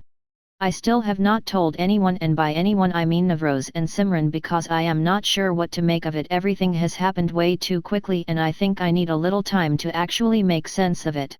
Till then, I decided to keep it my little secret and see how it goes. By the look of things, it's gone really well. I check the time and decide that it's time I should to avoid being late. Akshat had offered to pick me up, but I was scared that my neighbors, or worse still, my mother would spot us. And I have seen him in 3 very conspicuous cars, one big and the other terribly expensive, and I didn't want to be seen in any one of them. I grab my handbag and rush out of the house, hail an auto and get to the theater in record time. I'm 2 minutes late. I look around and see Akshat standing next to the door, waiting for me, leaning against his car. Again, I don't know which one it is, but it's never-endingly long and extraordinarily expensive. Also, it's none of the 3 I have seen him drive before. I smile at him. "You look beautiful," he says. I smile wider. "Maybe, it's because I don't see you killing me now," I say, and he smiles. "You're late, but I can see what took you so long." "What you're wearing," he says. He says the right things, I think to myself. I blush and look away. He starts to walk towards the movie hall and holds his hand out, and instinctively, I grab it. He wraps his long, bony fingers around mine, looks at me and smiles like every Shah Rukh Khan movie. "This one is impeccable too, and I think I love the man on the screen, more for the person that he is, than his acting abilities. He is a great human being, a responsible husband and a loving father, despite being the superstar that he is. Much like what I can see Akshat grow up to be.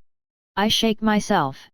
W71Y is everything I see making me think of Akshat in one or the other. I feel that I aren't thinking too much and start to concentrate on the movie, though I find it tough to do as Akshat caresses my fingers endlessly. I blush throughout the movie and try not to look at him, but I know his admiring eyes are constantly on me. The date is turning out to be amazing. We leave the movie hall, hand in hand, and he takes me to a restaurant in a heritage hotel. I remember the hotel clearly, not because it's huge and has won many tourism awards, but because Navroz had asked me to treat him in the same place if I got through to IIT, and Akshat sits right opposite to me. Everything is just perfect. It's not about the way he is, it's about the way he is making me feel. Simran's words ring in my head, he makes me feel special. As he excuses himself to use the washroom, I watch him. Today, he is dressed in a deep blue shirt with a pair of dark trousers and formal shoes.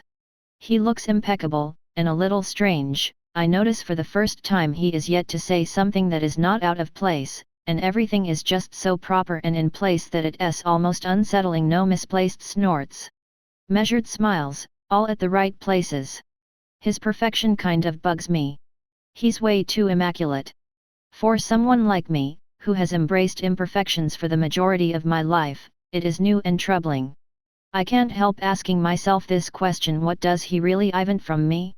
He comes back and tells me that he wants to know all about me, all that we could not cover that evening, when I had to rush home, after spending those heavenly hours with him on the bonnet of his car. No one has wanted to know anything about me, so once I start, I just can't seem to be able to stop. I tell him about my parents, my sister, and what my plans are. For the most part of the conversation, he listens intently, his chin resting on the palm of his right hand. Only when we talk about Simran does he get a little uncomfortable for a few seconds.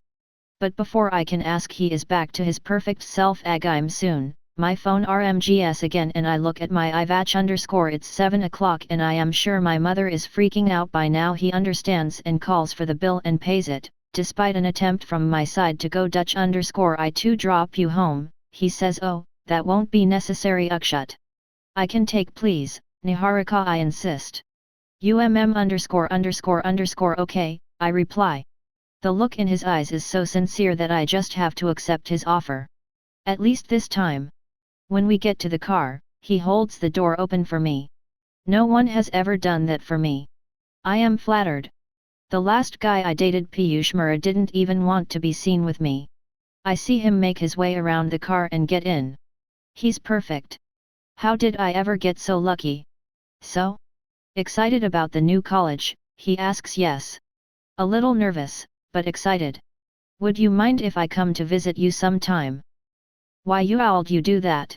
I ask and look at him stupidly. I know it's a question I shouldn't have asked, but I want an honest answer to it. I may have got myself a new hairstyle and borrowed some of Simran's personality, but a guy like Akshat can get anyone. Then, why me? I think you're very pretty. But that's not it. There are many pretty girls out there, but you're smalt and you're Alni too. That's Ivy hat I really like about you. If I were to guess which college you should go to, it would either be NIFT because you carry yourself so well in those clothes, or IIT, for you are smart as hell, he says, and while he does he holds my hands tight and looks into my eyes. Typhoid. Right before the tests. I barely even managed to get to the exam hall, I say, as I struggle to find words. I choke on my words and tremble. Just before the exams. I hope you know it's IIT's loss, not yours, he says and flashes his perfectly white teeth at me. I like to believe what he says. I prepared very hard for the IIT exams. And after 2 years of dedicated effort and sleepless nights, 2 days before the exam, typhoid got me. I was so heavily medicated during the exams that I could barely keep my eyes open. The All India entrance examination for engineering was considerably better, and I got into ICE, Nagpur. After the results came out, everyone promptly forgot about the ailment and my incompetence became the reason why I couldn't crack the IIT examination. I stayed locked up in my room for a few days, but then it became better and I stopped thinking about it. Ah hey all, my parents were proud of me and that's what matters. They're just jealous, is what Simran had said. They've just seen you succeed all your life. It's obvious they'd want me a chance to speak shit Ivy hen you're down bloody losers. She, like the painfully good-looking guy sitting in front of me, knows what to say to make me feel good. On the way to the car, he turns on his charm and has me on my knees. I can't call it flirting, because he makes everything sound so genuine and from the bottom of the heart. It's like his eyes see right through me and he knows just what he needs to say. I'll see you, then, he says as I get out of the car. He's holding the door open for me. I wonder if people even do that these days. I look at his perfectly sculpted jawline and I am amazed at how perfect he is. I had yes. It was the nicest evening I have had in the longest time. As I turn to leave, he catches my arm and turns me around. He is strong and I find it hard to muster the strength to resist as the distance between us closes. Before I can take a deep breath and say anything, he pulls me towards him and his lips touch mine. I aren't surprised at first, dazed, but then I start to like it. It's not really a kiss, it's more like a peck, only with a lot of love and tenderness. The way he's holding my face and the way his lips touch mine, I like the feeling. We break the kiss and he loosens his grip on me. I sway back and stagger to the stairs of my apartment. He smiles, walks away and gets into the car. I stand there and see him drive off. It's something right out of a romantic movie. I turn around and make my way to the house. It's a good thing it is so dark. Mom could have seen me otherwise, or worse still, my nosy neighbors. I change into my pajamas and wash my face. I think about calling Simran. She'd said that she wanted me to find a guy. She'd said she'd like to see me happy. I'm happy now. But I decide against calling her. I want to be alone with the thoughts of what happened just now and earlier today. My phone vibrates and my heartbeat quickens. It's a message. Please let it be him. Please let it be him. It is him. The message says, "You're sweet. Take it in whatever sense you want. Good night. Kisses." I smile as I tum on my side. I never thought I would say this after my first date, but I liked it that he kissed me. I look at Akshut's message again. The hidden meaning gives me tickles. I'm sweet. My head still tingles and it feels like his lips are still on mine. I'm dazed. I reply to his text, "I hope your dreams are sweet too." Chapter 7. One didn't want to lose you. I don't take his call. My phone has been off the hook all day. I know Akshut wants to talk to me. But I ignore all his calls and don't reply to any of his text messages. This morning, I think I saw a big, red car hovering around my apartment building and I think it was him. He has been trying incessantly to get me to talk to him, but I don't think I am ever going to do that again. I'm leaving for Nagpur today and I hope that he never comes to my college. I want to see that perfect face or hear the perfect things he says to me. As it begins to annoy me, I pick up my cell phone to turn it off. 19 missed calls, it says. And 8 unread messages. I don't check them. They would all be the same. I really wanted to tell you. I was going to tell you. I didn't know how to begin. I didn't want to ruin things between us. I didn't want to lose you. Well. He lost me. 2 days ago, I woke up in bliss.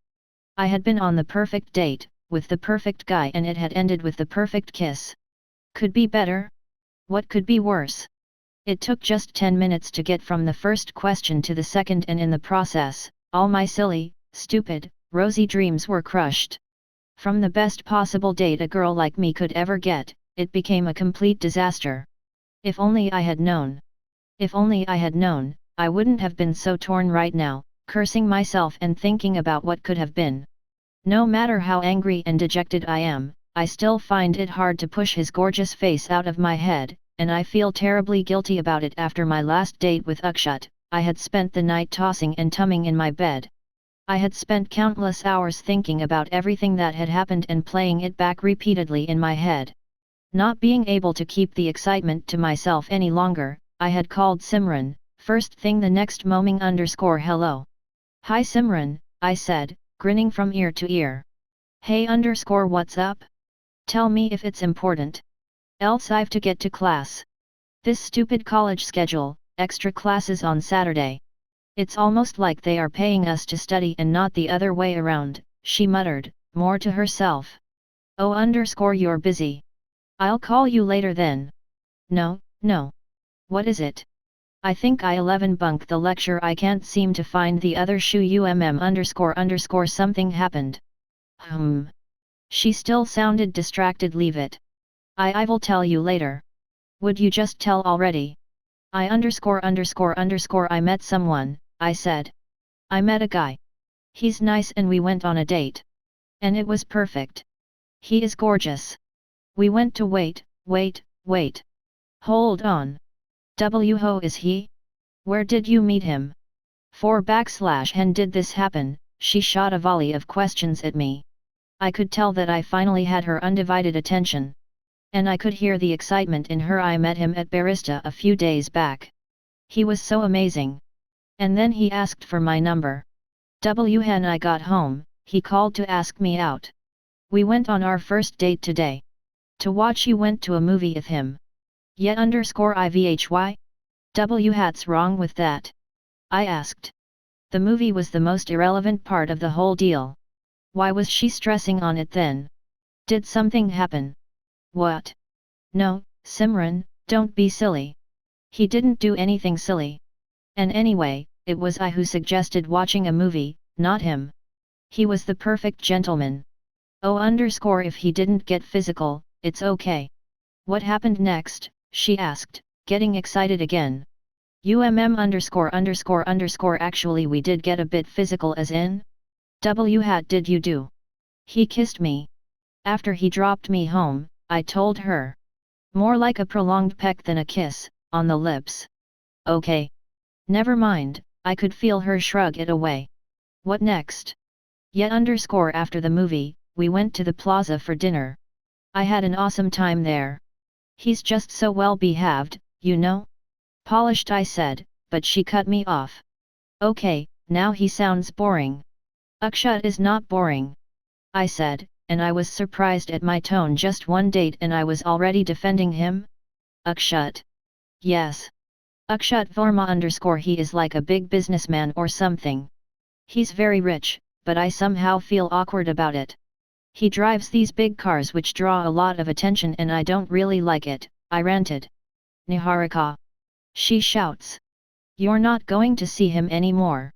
No matter what happens. You have met him the last time. You have talked to him the last time. You not going to meet him again? But I have to go to class now, she said and disconnected the call. I couldn't do anything until she called again. I had put 2 and 2 together and I had guessed that either AK Shat had something to do with someone close to my sister, or worse my sister herself. It made me sad to think that my fairy tale was going to come to such an abrupt end. I wondered what it was that he had done. Simran's reaction seemed kind of extreme. What had he done to deserve that? She called me a couple of hours later and I got the answers to all my questions. I was told not to talk and just listen. She went on to tell me more about Akshat and what he had done.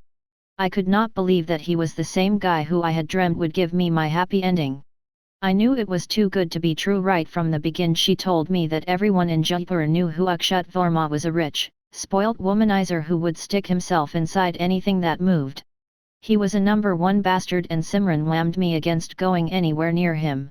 I asked her meekly if she knew him personally, and she said that I didn't need to know. It became obvious that there used to be something between Akshat and her, but I didn't want to probe too much into it. I know Simran and I know that there are times when she doesn't want anyone to talk back to her, and this was one of those times. She asked me repeatedly to stay away from him and the sheer desperation in her tone made me pause. She was behaving as if Akshat was a real threat to me. At one point, she even suggested that I get a new cell number and discard the old one, since I was leaving for Nagpur anyway. I thought she was getting paranoid, but I did not question her. I had already decided not to see Akshat again. I guessed that they were once in a relationship, and I would never date someone who had once been with my sister, one of the basic unspoken rules of sisterhood. I assured Simran that I would stop seeing Akshat. I wasn't angry at him, but then Simran wasn't really the irrational kind either. Whatever that happened 3 or 4 years earlier must have been serious enough for Simran to hold a grudge for so long. So, no matter how hard I fought to get his perfectly shiny hair and gorgeous jawline out of my head, I knew I had no choice but to do it. I had to end it. I had called him right away. "Hey Niharika," he said. "What's up? I've been missing you. I wanted to talk to you about something I began, getting straight to the point. Yes. We can't see each other anymore," I laid it out straight. We stayed silent for a while. And then, what he said shocked me. He asked, "Is this about Simran?" "What what do you mean underscore?" I stammered. He knew? He knew? "Did she ask you to stop seeing me?" Akshat you knew Simran is my sister." "Not at first.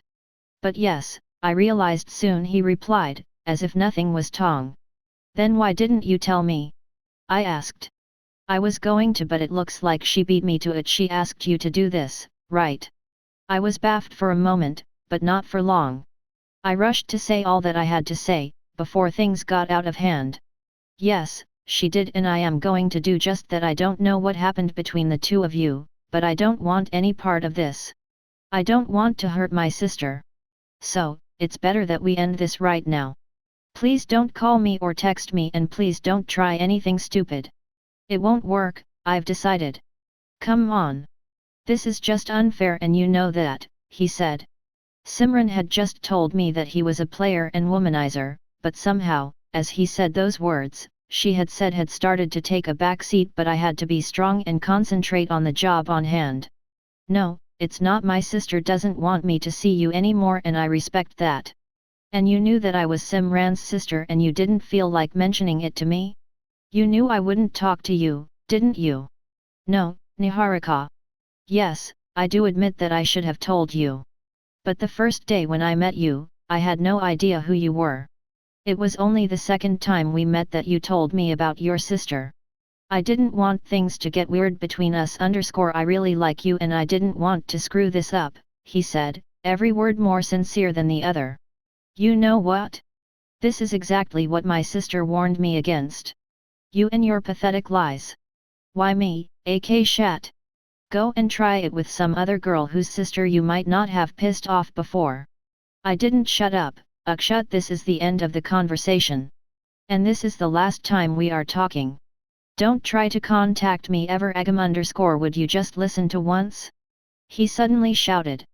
That shut me up immediately. One was taken aback. That was it. I hung up and to never take his calls again. Almost instantly, his frantic calls started. And the messages, which I stopped reading after the 5th one. I have to admit that it was a little tough for me to do. Even when I broke the news to him that I knew about his past alliance with Simran, he wasn't thrown off his feet. He, instead, was extremely calm and I wanted us to talk about it. How could he be so calm and perfect? I flop on the bed and dig my head in the pillow, silently hoping to not see his perfect smiling face in front of me when I open my eyes again. I hope I will not see his outstretched hand waiting for my hand. I hope I will forget the 2 most beautiful days I spent with a stranger, who ended up being a devil of a person. I doze off with huge why on my mind. I was happy with people not knowing about my existence. I have been sleeping for the last 4 hours, but still, the moment I wake up I can almost smell his cologne on me. I feel pity for myself now. How can I be so into him when I don't even know him? My mother shouts from her room and asks me if I am done with my packing. I am, and it just adds to my already crushing pile of ream siri. I look around the room one last time. I have spent my entire childhood here and I am going to TMSS it. I grew up here. I shared this room with Simran till the time she turned 15 and wanted a separate room for herself. She was grown up and I wasn't old enough to understand why my sister wanted to sleep in a separate room. 3 months later, my father turned the balcony into a room and Simran shifted there for more than a month. I used to knock on Simran's door and apologize for whatever mistakes I had done. She never let me in and I never understood why. I slept next to Mom for the entire next month. And for the next 3 after that, in my room, with the lights on. I feared that my sister had stopped loving me, but eventually, life crawled back to normal. This is just one of the million memories that my room holds as a family. We have been very close and very loving. Hugs and kisses, birthday celebrations, anniversary celebrations, we never held back from any of those. We, as a family, celebrate everything. I still remember the days when Dad got our first car, a second-hand Maruti Esteem. Simran and I were so happy. We used to pester Dad to take us on a drive every day, and even used to fight for the front seat. The still stands proudly in our driveway and it looks good for an old car. Dad says it has character.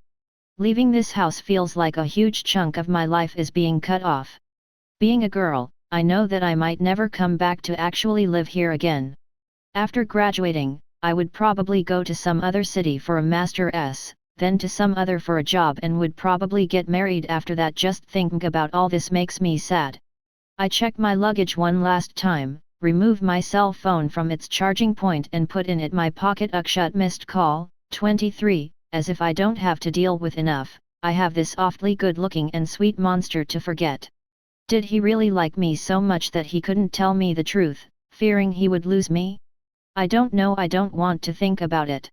But whatever the answer, I can't see him anymore. Because the fact remains he probably once dated Simran. I know it will take me a long time to find a guy, but I am not that desperate. I would prefer being single than dating Akshut. Mom, I'm ready. I shout. Tell Dad. He has been waiting for you. I pick up a few bags and make my way to the car. All done? Dad asks as he opens the boot of the beloved car that had once dropped Simran to her college. Now, it is my I think of me parents and I wonder how hard it is for them. Yeah, Dad, I hug him and he hugs me back. I can see he is trying very hard not to cry. Yes, he is very emotional and he cries during movies too. I love him for that. At least, it lets us know that he cares and we are his world. We load everything in the boot together and I try to hold back tears. I will miss home. The last 3 months have been amazing, doing nothing, lazing around with a book as Mom shouted at me to learn to cook something, watch cricket matches on TV with Dad. Sometimes even discussing politics, something he is passionate about and I know nothing about. Go check your room. See if you forgot something, Mom says, not looking at me. I am sure she is about to cry too. No, Mom. I have checked.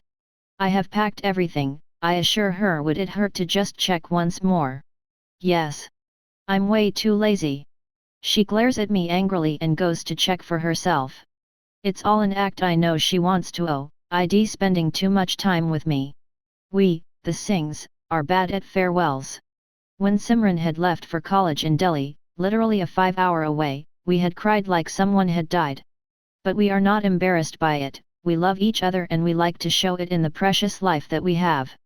I know of friends whose dads beat up their moms, or their sisters or them, and I feel lucky to have a family that is perfect.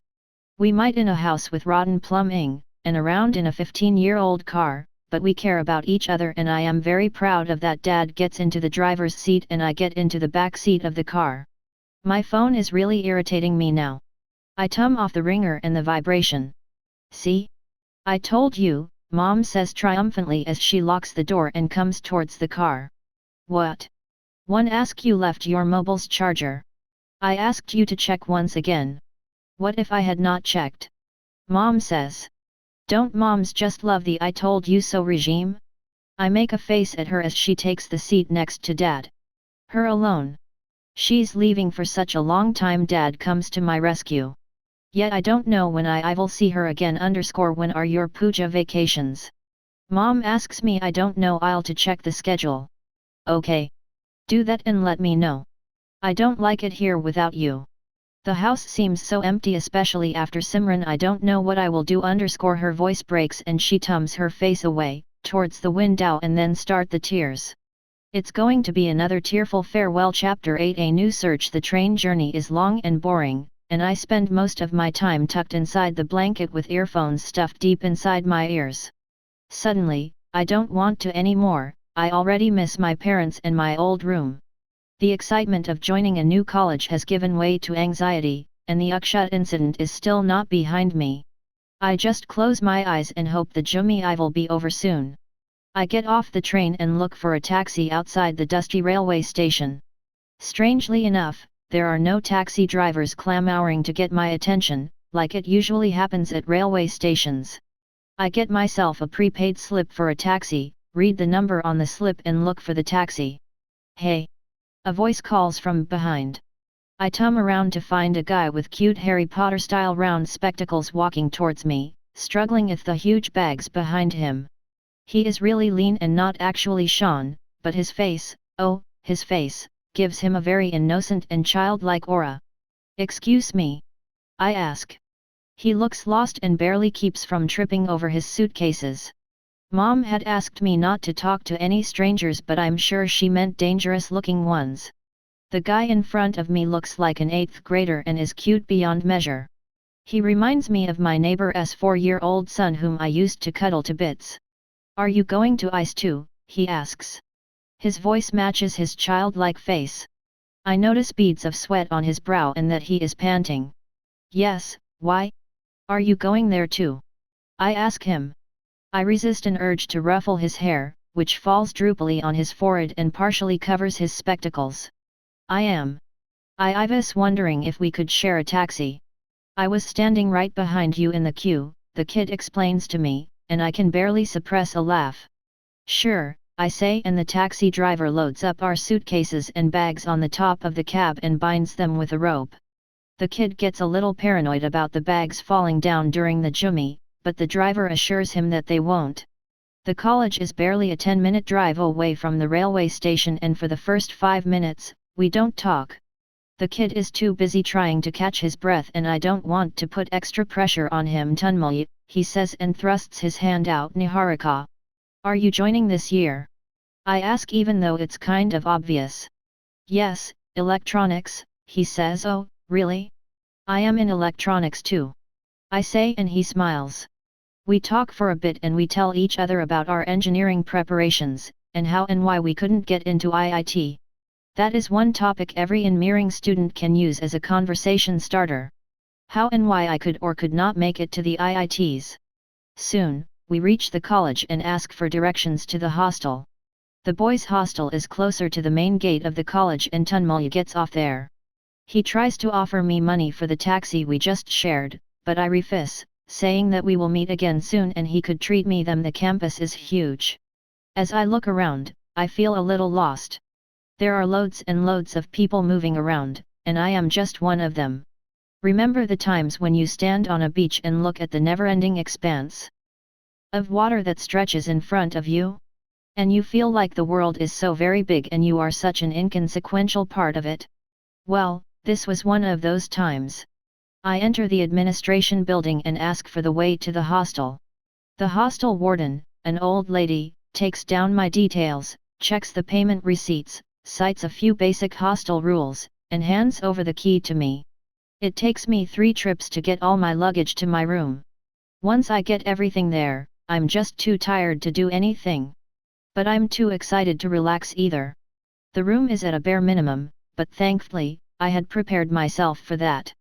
I arrange the lamps, the cunons and the bed sheets, and the room starts to look a lot better than before. It strikes me that I'm finally in college. I look around the room, now much smaller after I unpacked my stuff. It's not too small, actually. My room in Kota was way smaller, but then, I there alone, I a roommate here. Which makes me think, where is she? Is she? I hope she's not too messy. I've never had much patience with dirty roommates, and that was the reason I lived alone in Kota. After admiring what I have done to the room, I lie down and fall asleep as soon as my head hits the pillow.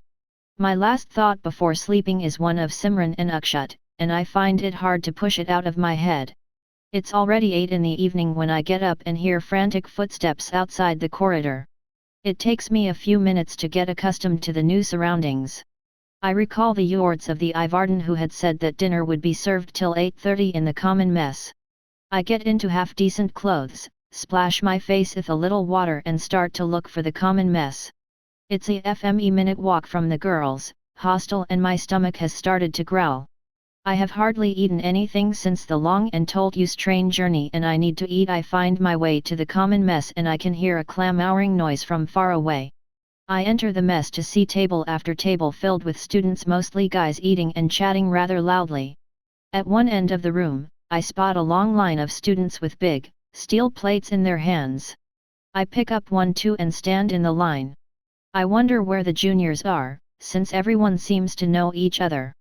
I start to feel a little lonely and curse my roommate who hasn't yet tummed up, because had she been there, I wouldn't have been alone at least. The line mow at a snail's pace and I have barely reached the salad counter when I hear a voice behind me. This is like the worst day of the year. All these freshers with big stomachs lining up for hostile food. But at least the girls are better this time.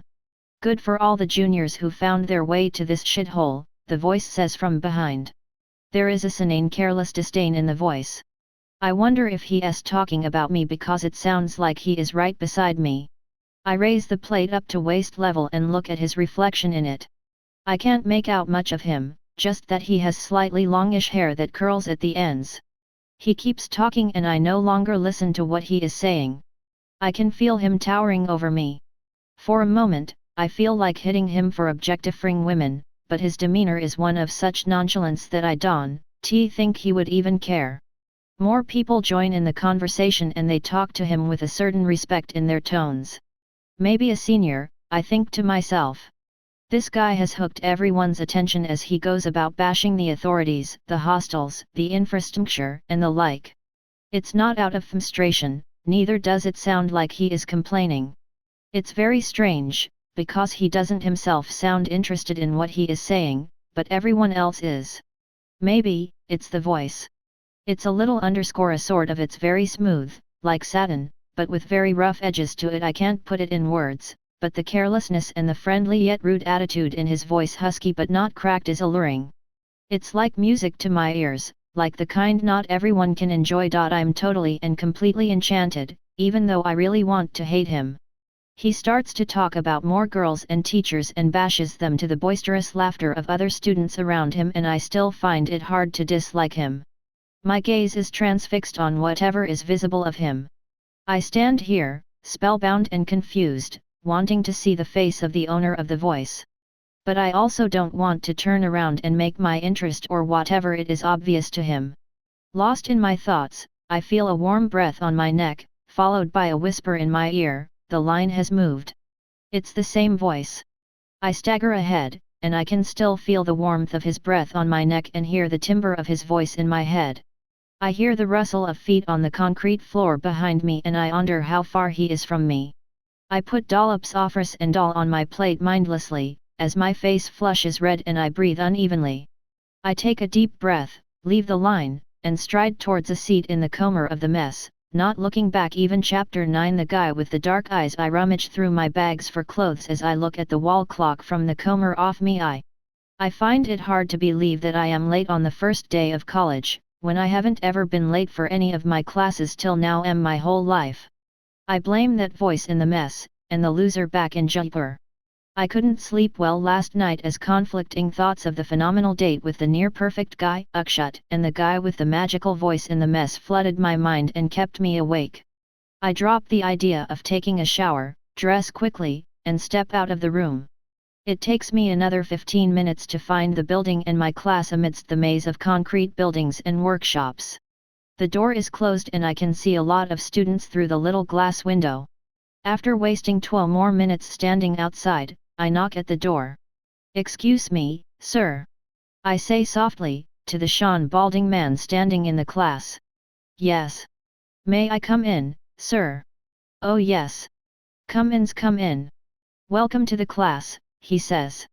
I struggle to figure if there is sarcasm in his voice. Why does he sound so happy to see me, and how come he is so comfortable with me being late to class?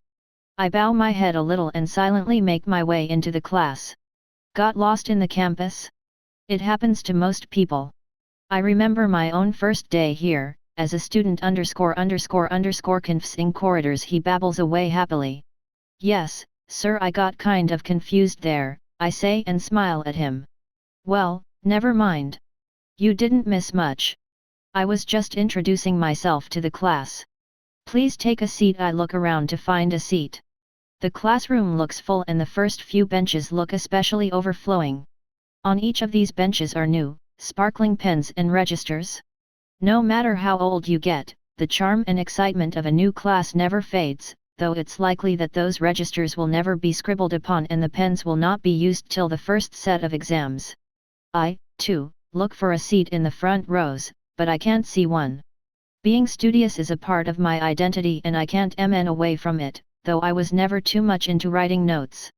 As per my new plan, I wouldn't be too much into studying either. The day I got the admission letter to ICE, Nagpur, and I ripped it open, I had decided that I wouldn't study as much anymore.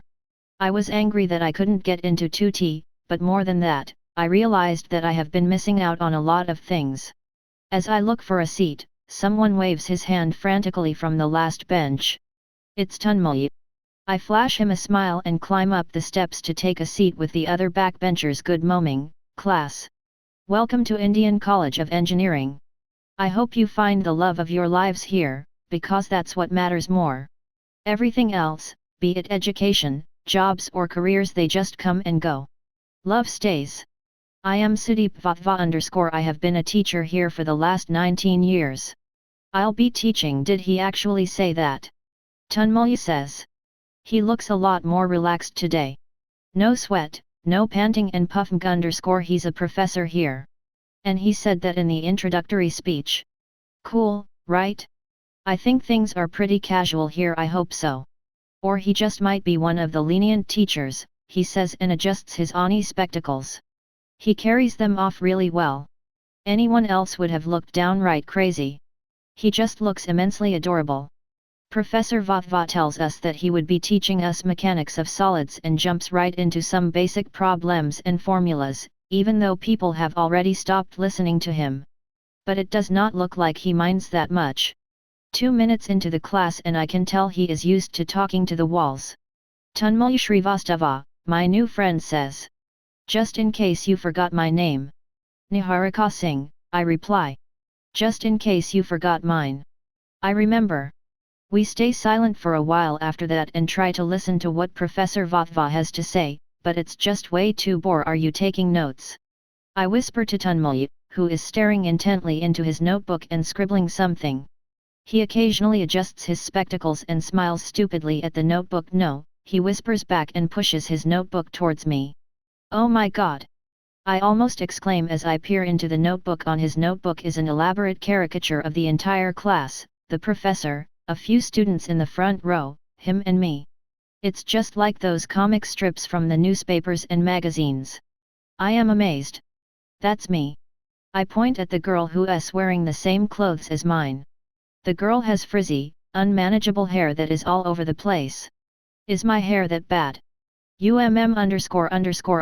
Actually, when doing caricatures, you have to magnify the good or bad features to make them resemble the person more. And yes, that, su. No way. Are those my eyes? Are they really as big as footballs? Yes, he says and smiles shyly. This is amazing, I say and look at it more closely. He starts to tell me that he has been doing this for over 10 years now. He tells me that a lot of people have asked him to pick it up as a career, but he has never wanted to do it for money. He shows me a few more sketches he has made, and each one is more impressive than the last. So, where are you from? I ask as I look at the caricature again and wonder if my hair is really that bad. Banvaha _ it's a small place in Madhya Pradesh. You could not have heard about it. Yes, I haven't. Was it nice there? I ask. He looks at my face for a second, as if judging if I'm making flan of him. Satisfied that I'm not, he replies, yes, it was nice. It's a small town, but it's beautiful _ we have the Nirmada River like 1 mile away from my home. It was fun _ I can clearly hear the nostalgia in his tone. Nice. I'm sure it's lovely there. I am from Jaipur. I've lived there all my life. I spent the last 12 years in Kota. I thought you were from Delhi. Or Mumbai or Bangalore, he says and adjusts his spectacles that drop below his nose bridge. Why you say that? I ask. You look like you are from there. The clothes, the way you talk, you know? The style underscore I don't know, he says, and it looks like he regrets saying it. We start talking about our hometowns and he tells me more about himself. He tells me his father has a small factory that makes parts for electronic calculators and his interest in electronics staffed from there. He looks like someone who comes from a background without a lot of money. His complexion is darkish, his looks are average, his clothes are regular and his hairstyle shouts that he belongs to a small town. And that is what I find most appealing about him. He is just a kid, from a small place, from where he must always wanted to go out and study. But the best thing about him is that after he completes his studies, his plan is to go back to his hometown and work with his father. He dreams of taking his father's small business to heights someday. He wants to go back to where he was from, and do something there. So you always wanted to be an electronics engineer? I ask. Yes. There are a lot of things I have wanted to do my father's business that he can't. So I thought I would get a master's degree in electronics and join my father's business.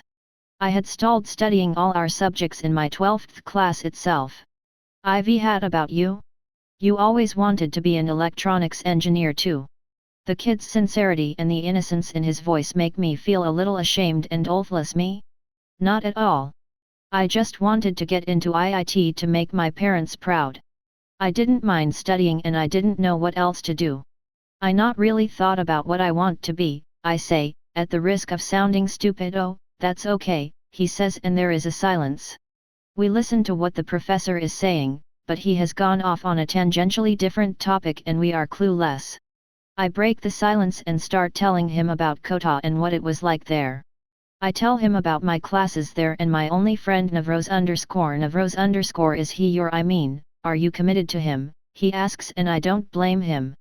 I guess I was talking too much about Navroz, so I had it coming. What? Navroz? Oh, no. He used to have a girlfriend there. Priya underscore, but then they broke up because she thought he was going out with you too, he asks. No. Because of other reasons. Underscore, I thought they broke up because of you. No, they didn't, I say, exasperatedly. Are you sure he didn't secretly love you? Maybe he did. And his girlfriend got to know. That's how it always happens, he continues, quite irritatingly. I don't say anything. W71, it just happened to the cute kid? I don't understand why he suddenly started acting so weird. It was getting a little awkward, so I decide to shut up. I'm sorry, he whispers after a while. I just wanted to keep the conversation going. But I didn't know what to say. I was nervous. Why would you be so nervous?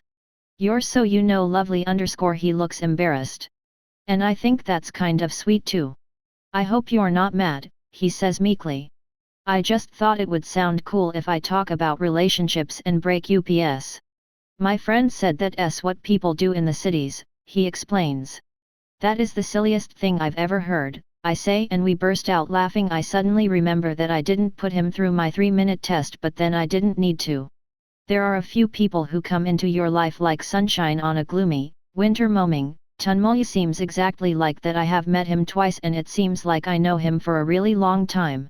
I don't know if I ever talked to anyone like this in the second meeting itself. I really like Tunmulya, the shy kid with Harry Potter glasses. The class ends and Tunmulya tells me that the next class is not until 2 hours from now. He looks at me blankly for a while before I tell him that we should hang out in the college canteen. As we the class, we hear a few murmurs behind us and sense a few eyes on us. I wonder what that means. The canteen is a good 5-minute walk from our building and the sun overhead is not pleasant. There are groups of students everywhere interacting with college seniors. Rank has reduced in the last few years, after the college authorities came down hard on it because a student killed himself after his head was dunked in a toilet and flushed in front of many of his classmates. We reach the canteen and Tunmulya fights the 20-strong crowd in front of the counter to get us sandwiches underscore. Hey juniors. A tall guy in his pajamas comes our way and sits in front of us. A few more of his friends join him. All of them are in dirty t-shirts, faded pajamas and stink of hostile filth, a weird smell of sweat, smoke and alcohol. Simran has often told me horror stories about how dirty guys are in the hostel, and now I see a few examples in front of me. Hi, I mumble back, and look at Tanmay from the corner of my eye to find that he has the fear of death writ across his face. Which branch? The guy asks rudely. Electronics, I say. Names, another guy shouts out. I don't like the look of these guys, rude and very gruff. They are certainly not the kind of people I would have liked to meet on my first day in college. Niharika, I say clearly, trying not to let my fear show. Tanmay isn't that good at masking his feelings. Blood rushes to his face and he shuffles his feet uncomfortably. Tanmay, he stammers. So, Tanmay, the senior, the one who is sitting down, points at me and asks, do you like her? Hi. I asked you, do you fucking like her? He repeats, with apparent anger in his voice, which I clearly don't like. Tanmay just looks at him and sweats. The senior waits for an answer and asks again, open your mouth, you son of a bitch. I don't know her. And not really, then get the hell out of here, the senior says, and the other two laugh loudly. I think they are overdoing the evil villain laughter, but it sounds scary nonetheless. I see Tanmay freeze, his scared eyes on the three laughing seniors. I know it's me who is going to get into real trouble once these seniors make Tanmay leave, but I still feel soul tear for Tanmay. The poor kid, he looks lost. Didn't you get it? One of the two standing seniors comes close and stares down angrily at him. I won't go, Tanmay says. Do you even know who you re talking to? The senior who was sitting down stands up and glowers down at Tanmay. Tanmay shakes his head and looks down. Get the hell out of here. The senior shouts, and I see people from the adjoining tables look at us. I steal a glance at Tanmay, who is looking down and away from these guys. He still doesn't budge. But I can see that he is shivering quite badly by now. I feel bad for him. I can't stay silent anymore. Excuse me, I say, but I am cut off. Chetan is the name. 1 a.m. The college fucking presida of the senior thunders. He now comes to me and continues, and I don't want this guy in the canteen. You a problem with that? He looks at me with his bloodshot eyes, and I have to admit, I am a little scared. Before I can get hold of my senses and say something, I see a hand creep up the college fracking president's back and pat it. You're creating trouble again, aren't you? How many times have I told you not to get drunk in the morning, the guy says. Strangely enough, the voice seems familiar. It comes back in a flash. It's the one from the college mess yesterday. The satin smooth voice with the rough edges to it. I look up and I can finally see the face of the guy who had objectified girls and probably me just yesterday in the college mess. I notice that he has deep black eyes, partially hidden by a mop of wild curly hair. I know I should not be, but I am instantly attracted to him. You guys can go, he says, looking at me. His dark, deep black eyes stare right at me and I can't tear my gaze away. You, he repeats, when he notices that I haven't budged. Hi, I come out of my trance. Leave. And don't find trouble again. Tanmay is already on his feet with his bag securely slung across his shoulder. I grab my bag and start walking away. With him, my eyes still on the guy who saved us, as he stares right back at me, his lips tilted upwards in a smirk. I break eye contact and walk silently behind Tanmay. Hey, you, he says and points to Tanmay. Yes? Tanmay answers uncertainly. Come here. Tanmay hesitates and then, with unsure steps, walks up to where the four seniors are standing. The guy with the deep, black eyes puts a hand on Tanmay's shoulder, turns away from me and asks him, did they trouble you? Tanmay nods like a skookid. The guy asks him, is there something you want to say to them? Tanmay shakes his head, but the guy prods him again. This is the only chance you might ever get. IUMM _____. Tanmay struggles. Say it, man. Fuck you. And don't ever come near her again Tanmay says with a strange attempt at anger. He points a finger at the college president whose expression changes within a split second. Ivy, what the hell did you just say? You pathetic son of a, don't you dare abuse me. Tanmay suddenly shouts. Before the college president and his two cronies can react, the guy with the dark eyes turns to them and holds down the three. He asks Tanmay to leave and I follow him with quick footsteps, even though half of me wants to turn around and see what happens.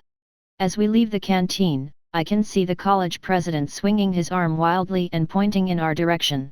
The guy who saved us is still smiling, patting his back, holding him back and laughing, without a care in the world. We walk in silence for a while. We get to know that our classes have been suspended for the day because there is a conference on automotive robotics being held in the auditorium and every professor is supposed to be present there. We learn that suspensions like these are very common in this college. A part of me is happy, but another part of me wants to attend a class or a lecture or whatever can distract me from what happened at the canteen. I don't feel too good, and Tunmulya's mortified face keeps reminding me of it. I am sorry, Tunmulya says after a while. Sorry? Why? I couldn't stand up to them. I got scared. I don't get into fights, he says, finding it hard to even look at me. Are you kidding me? I think you were very brave. Brave, how? I couldn't do anything in front of them. You were brave and you did shout at them. You didn't even know if the guy who saved us today will save you tomorrow, so what you said to them was really sweet. I really liked it. You did. Most certainly, Tunmulya. Do you think they will come after me? He asks, frowning. I don't think so. They looked too drunk to remember any of what happened today, I to assure him. But what if that guy hadn't come to our rescue? Relax. We would have been fine, I say. I know I am lying, but I have no idea what would happened. With the way things were going before that guy with the dark eyes interfered, those seniors would have probably hit Tunmulya and gotten away with it. Thank God that guy interfered. I am pretty sure he was the guy from the mess yesterday. The same .73 ice, the same lean frame, this time more visible, and the same charming nudeness in his voice. There is no doubt in my mind that it was him. I hadn't caught a proper glimpse of his face, his eyes demanded too much attention, and I gave it to him. But I did notice the strong jawline and the long, unruly, curly hair. You know what will be best for us, Niharika? Tunmulya says and looks at me through his round iron-rimmed spectacles. If you date that guy from the canteen, then we'll be safe always. I don't know whether he is serious. What? I don't even know him. I didn't even look at him properly, I say, tumming a little pink in the face. I don't know what it is about this guy. I don't even know his name, and I am trying to fight the feeling, but I have to agree at least to myself that I'm strangely intrigued by him. Then, please do. Or are you already dating somebody? Tunmulya says and flushes. Oh, sorry, I shouldn't talk about relationships. No, you can. And no, I'm not dating anyone. Are you? I ask, and feel a little weird about it. It's hard to picture Tunmulya with a girl he looks years old. I have had a girlfriend. I was just not that kind of a guy. I mean, why would anyone date me? Oh, shut up, Tunmulya. Look at yourself. You're so adorable. Like a teddy bear. I would have loved to date you if I was 8 years old. Thank you, he says, fake offended. I was kidding. Never mind, now that we are friends, I will find you a nice girl in this college. We 4 years, right? He blushes and asks me about the guys I have dated. I don't much to tell, I say. And almost immediately, thoughts of Akshat cloud my mind. I am suddenly reminded of his perfect white teeth, his perfect mannerisms, and how perfect he made me feel. I have tried telling myself that it was just one day, one date, and I shouldn't feel the pain, almost physical in its manifestation, that I am going through. I miss him. I know it's irrational, but I do. I tell myself it's more because of the way we broke up than because I had to lose him. Just 2? Tunmulya asks, shocked at my admission that I have dated just 2 guys. I nod. But at least you have kissed someone. I wonder what that is like. It depends on who you kiss, really. So now, not only do we have to find you a girl, we have to make sure you get to kiss her too, I say. Not that I have too much experience in that area. Or we can remain losers forever, he says and smiles. There is something very warm and phi_azzy about Tunmulya that makes me want to hug him and never leave him, unlike Navroz, who is, and will always be, my best friend. He isn't the smalt-ass guy who will joke around and make you feel at home. He is different and has a childlike air around him. We pick a spot on the stairs of the physics laboratory to rest our aching legs. It's surrounded by buildings and is substantially cooler than the rest of the campus. He takes out his red and her laptop and puts it on his lap. Let's watch a movie, he asks me. Sure. Neat laptop, by the way, I say. I know. My dad got it for me when I got into ICE. He had promised me he would get me one when I start COL leg, he says with a glint in his eye, and starts talking fondly about the laptop, like a child does about a new toy. It's nice, I say after he is done explaining the high-end configuration and the conversing buttons on the laptop. It's red, after all. It looks like a panel fell out of a spaceship. Thank you, he says and offers me one earpiece-off earphone. We fight for a bit about which movie to watch. He chooses English sci-fi movies while I pick up the chick flicks. We have a short disagreement after which we finally decide on a baseless premise that we are in college and we need to watch a movie set in college on watching Dil Shada Hai. The movie came out quite a few years back, but the charm still hasn't died down. All the stars were 15 years too old to play the characters they were playing, but somehow, they had managed to pull it off. We watch the movie and hide our faces whenever there is an emotional scene. It's embarrassing to cry in front of someone you just met. At least not while watching a movie. Some bits of the movie are hilarious and we laugh our heads off too. 2 hours into the movie, we realize that we need a break. We are both ravenous. Let's get something to eat. I ask and he nods. He pauses the movie and we walk back to the canteen. The last couple of hours made us forget about what had happened in the canteen this morning. What if Tunmul asks as we are about to enter the canteen. Nothing evil happen, I say, even though I am a little scared myself. We are both a little nervous and don't look around while we order a lot of sandwiches and French fries. We wait nervously at the counter for our order to be served. From the corner of my eye, I check if those hooligans or our rugged savior are anywhere near. Strangely, I want to see him again. If not anything else, at least to thank him. But none of them are anywhere in sight. As soon as our food is put into little polythene bags, we turn on our heels and lush out of the canteen. We don't exchange a word till we reach the stairs again. Relax, Tunmul. Why are you so afraid? I ask him. I have never been in fights before, and I definitely do not like it now. They won't hurt you, you're a girl. I wish I was a girl too, if only to prevent rowdy seniors from beating me up, he says and we laugh. It's been only a few hours since we have been together but I can feel the pretenses melting away. We are like two old friends who never got a chance to meet again. We start the movie again and munch on our sandwiches. We shed a tear when the movie ends and laugh at each other. What now? He asks. I don't know, I say. It's already 5 in the evening and the sun is coming down a little. We are not hungry really but we start walking back to college canteen. The fear has subsided a little now and I don't think of those seniors when I enter the canteen this time. I just look around for the dark-eyed guy. Even he is not around. I think aloud and Tunmul hears it. Oh, you want to meet that guy, don't you? Just to thank him? Yes, why not? I can thank you on his behalf. You really don't have to meet him, what say, he jokes. Whatever. Go do that, I don't care, I say. He laughs. We sit facing each other and staff talking. There are plenty of people hanging around in the canteen now. All the classes are and it seems like the entire campus is in the canteen. Tunmul tells me more about himself and his school days. Though there is nothing interesting and I can totally relate to it since I have led that kind of life too, it feels like I can listen to him talk for hours. While he was describing the incident where he was caught bunking his class the first time when he was in the 8th standard, my phone stands to ring. It's the hostel warden. I wonder what it is. I take the call and she tells me that my roommate Pia, she says her name is about to arrive and I should drop an extra key at the office or stay in my room to receive her.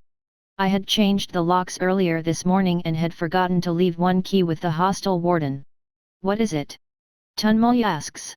I have to go back to the hostel. My roommate is about to arrive so I have to stay in my room, I say. Okay, then. See you at the mess for dinner, he asks.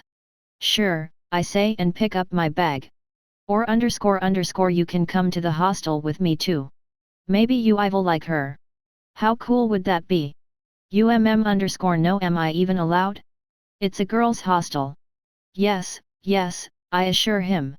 The rules changed last year. Guys are allowed at the girls' hostel till 7 p.m, but some girl has to sign for it, but, it will be strange. Oh, come on. It won't be strange. We will watch another movie? This time it's your choice, I try to convince, but no matter how hard I try, he doesn't agree. He is a lot shyer than I had imagined him to be, and I quite like that I have bumped my fingers talking to a smart-ass stranger in barista, and I don't want that to happen again.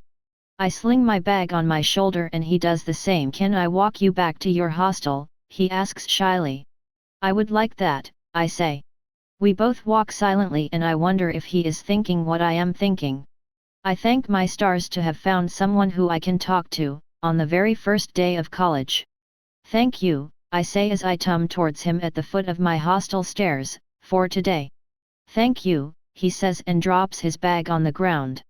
He takes his notebook out, flips to the page on which he had sketched my caricature, tears it and hands it to me. No matter how your hair is, here or for real, it looks. I smile at him. Chapter 10 Love at First Sight. It's been half an hour since I have been back in my room and my roommate still hasn't turned up. I am getting a little anxious now. I tried sleeping a little while back, but it didn't really work and I am still wide awake. It's almost 7 when I hear a commotion out in the corridor. It sounds almost like a landslide and I go out of my room to check. Just outside my room is a pile of at least 10 suitcases and I see 2 men carrying 4 more behind them. The skinny men drop the suitcases where the others are lying and then stack them next to each other, exactly 15 suitcases.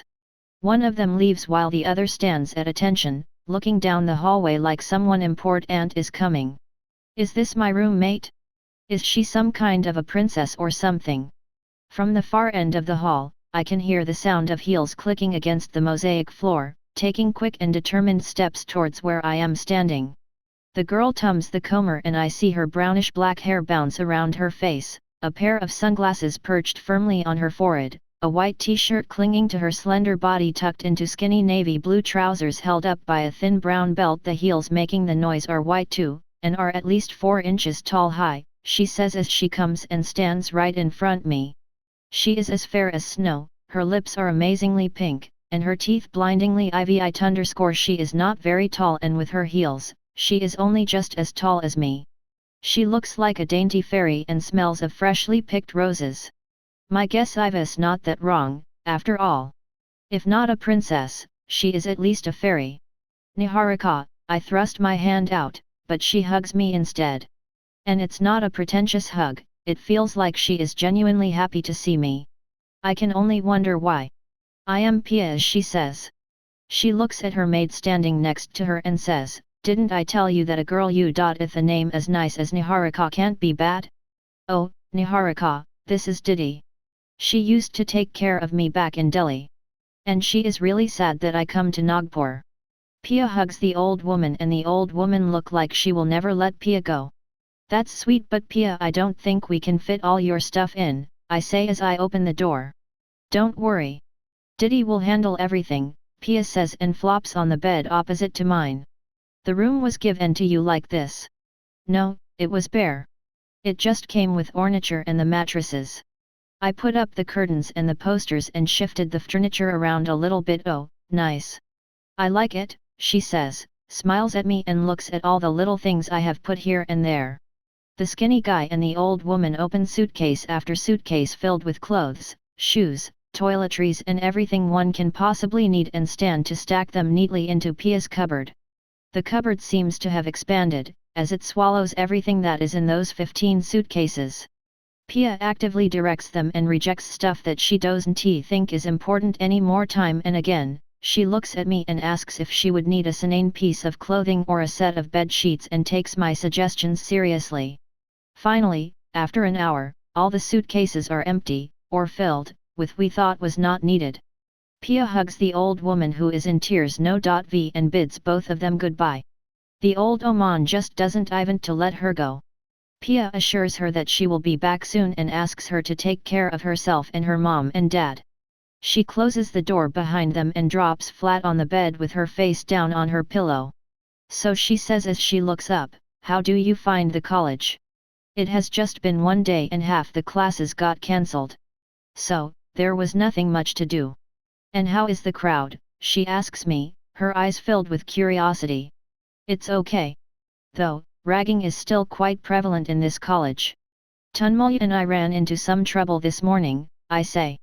Tunmulya, she asks, and I narrate the whole morning incident and also tell her all about Tunmulya and how we met. She lets out a few shocked gasps and some radiant smiles every few minutes. She has a really expressive face and it gives me a feeling that she doesn't really do a good job at hiding what she is feeling. She tells me that she is from Delhi, and has passed out from Delhi public school, R_K_Param_. She also tells me that her dad is in some kind of business that she herself doesn't understand. She asks me about my background and as I tell her, she listens intently and bobs her head. The minute I tell her that my sister studies in Delhi, she freaks out and announces that we have to go on a girls' night out there soon. I feel a little strange, seeing her here. She is a rich, pretty brat from Delhi. Well, she does not actually come across as a brat, and if I go by first impressions, she is really sweet, but it really doesn't look like she belongs here. She belongs to her big castle back in Delhi, with all her expensive clothes and a line of servants. She is too pampered to be here and to be pursuing engineering. Why would someone so happy and cheerful come to destroy her life in engineering? I ask her exactly that. She says, I know why you are asking this. A lot of people think I am good for nothing. I didn't mean that. No, I didn't take offense. I know I spend a lot of me dad's money on clothes and shoes, but I have always been good at studies too. Actually, I wanted to do fashion designing, because I love clothes. And shoes too. Her eyes light up.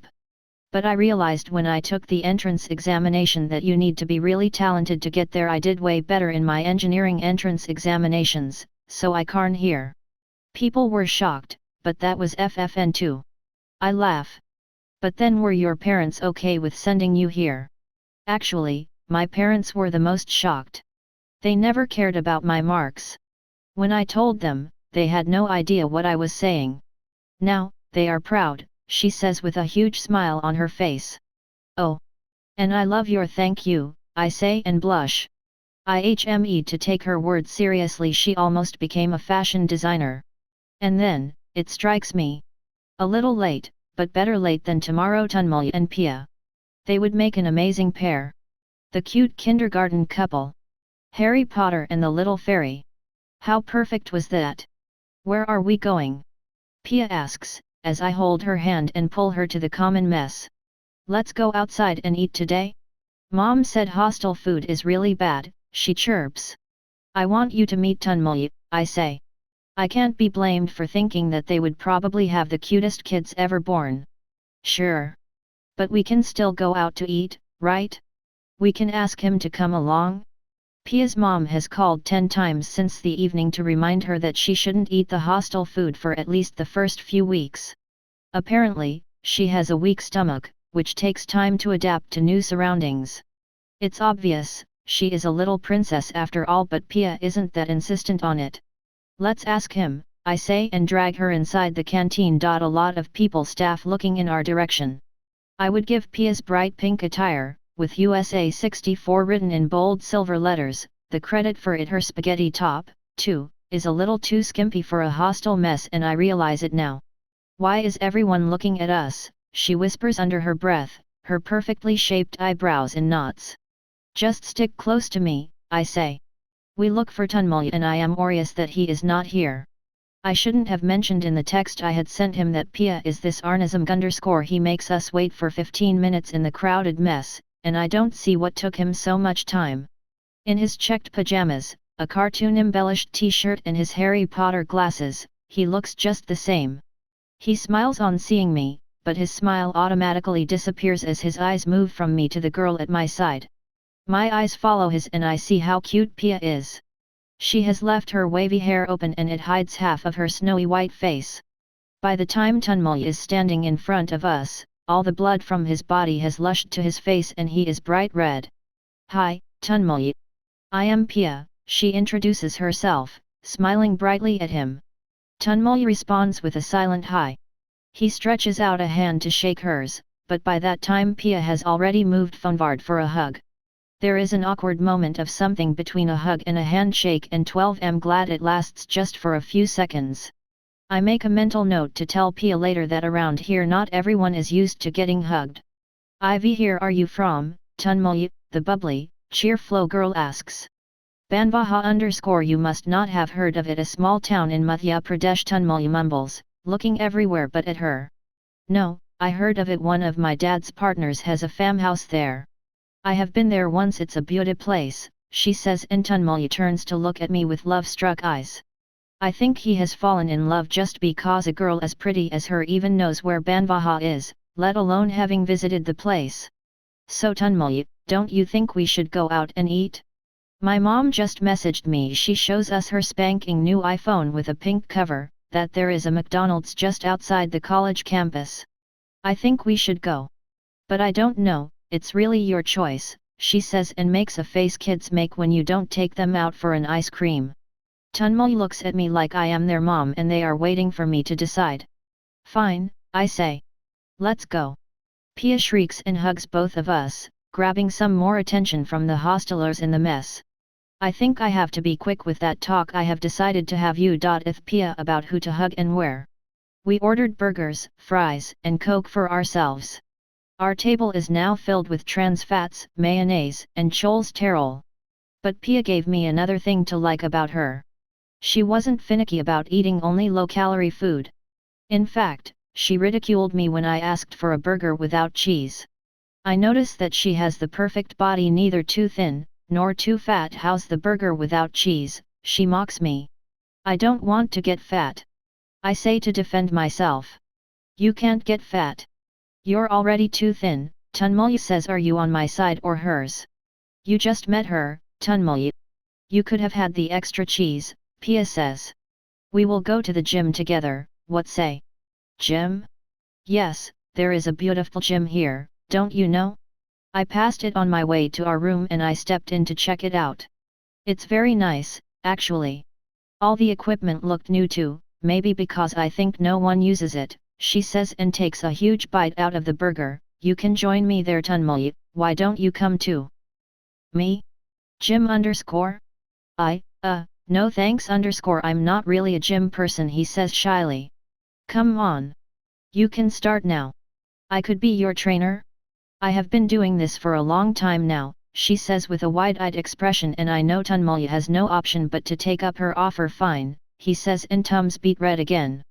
But slowly, Tunmul gets slightly better and stops stammering, though I do notice him blushing every now or then. His behavior is not too shy, he is just very decent and childlike.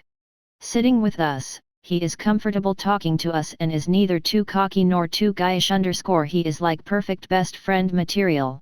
I already like him. He is like those gay men whom you instantly like. There is nothing to not like. Hey, Tunmul says and nudges my arm. Ouch. What? I ask. Look, he says and points to a guy sitting on the Comer table, working furiously on his black weathered laptop. Isn't it him? I look in his direction, and for the first time, I am not staring at his hair, or his eyes.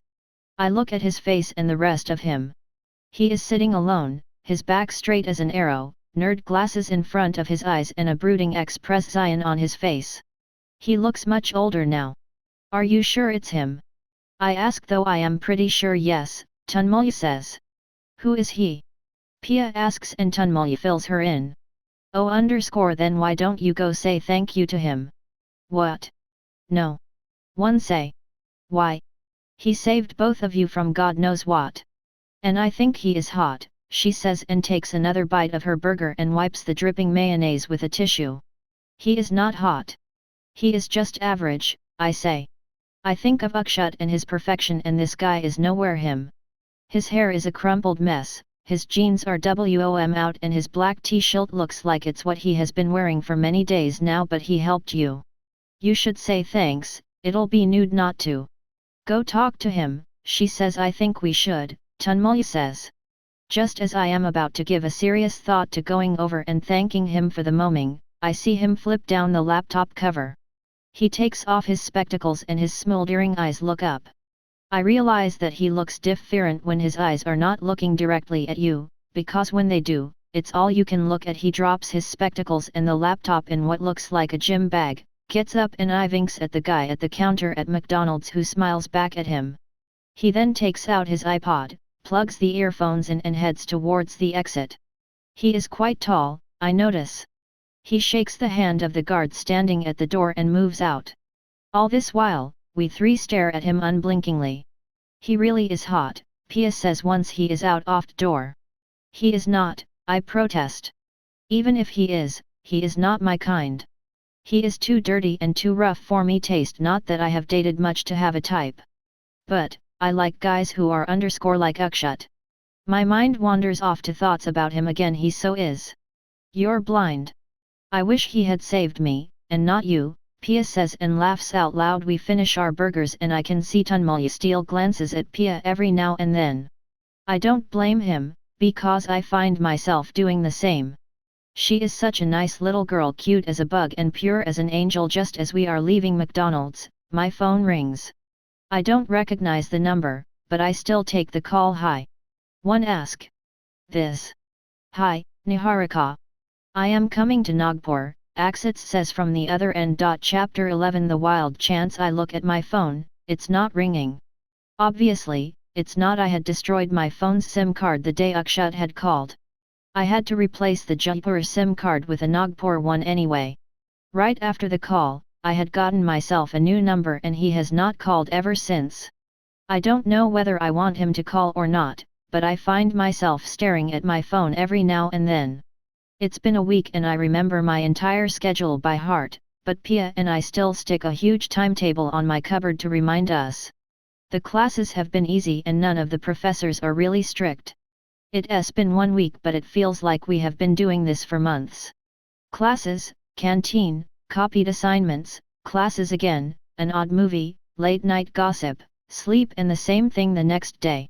Don't forget the apron, Pia reminds me as I pack a loan register in my bag. She has turned out to be a perfect roommate. I had thought that after having been surrounded by servants cleaning up after her all her life, she would know nothing about doing it herself, but I soon found out she is a neat freak and has no pretensions. I had expected her to be a spoiled brat, but apart from the expensive clothes that she wears and lets me borrow, she is a very MCE girl. Oh yes, I say. But maybe you should forget yours and let some guy sacrifice his for you. We both laugh.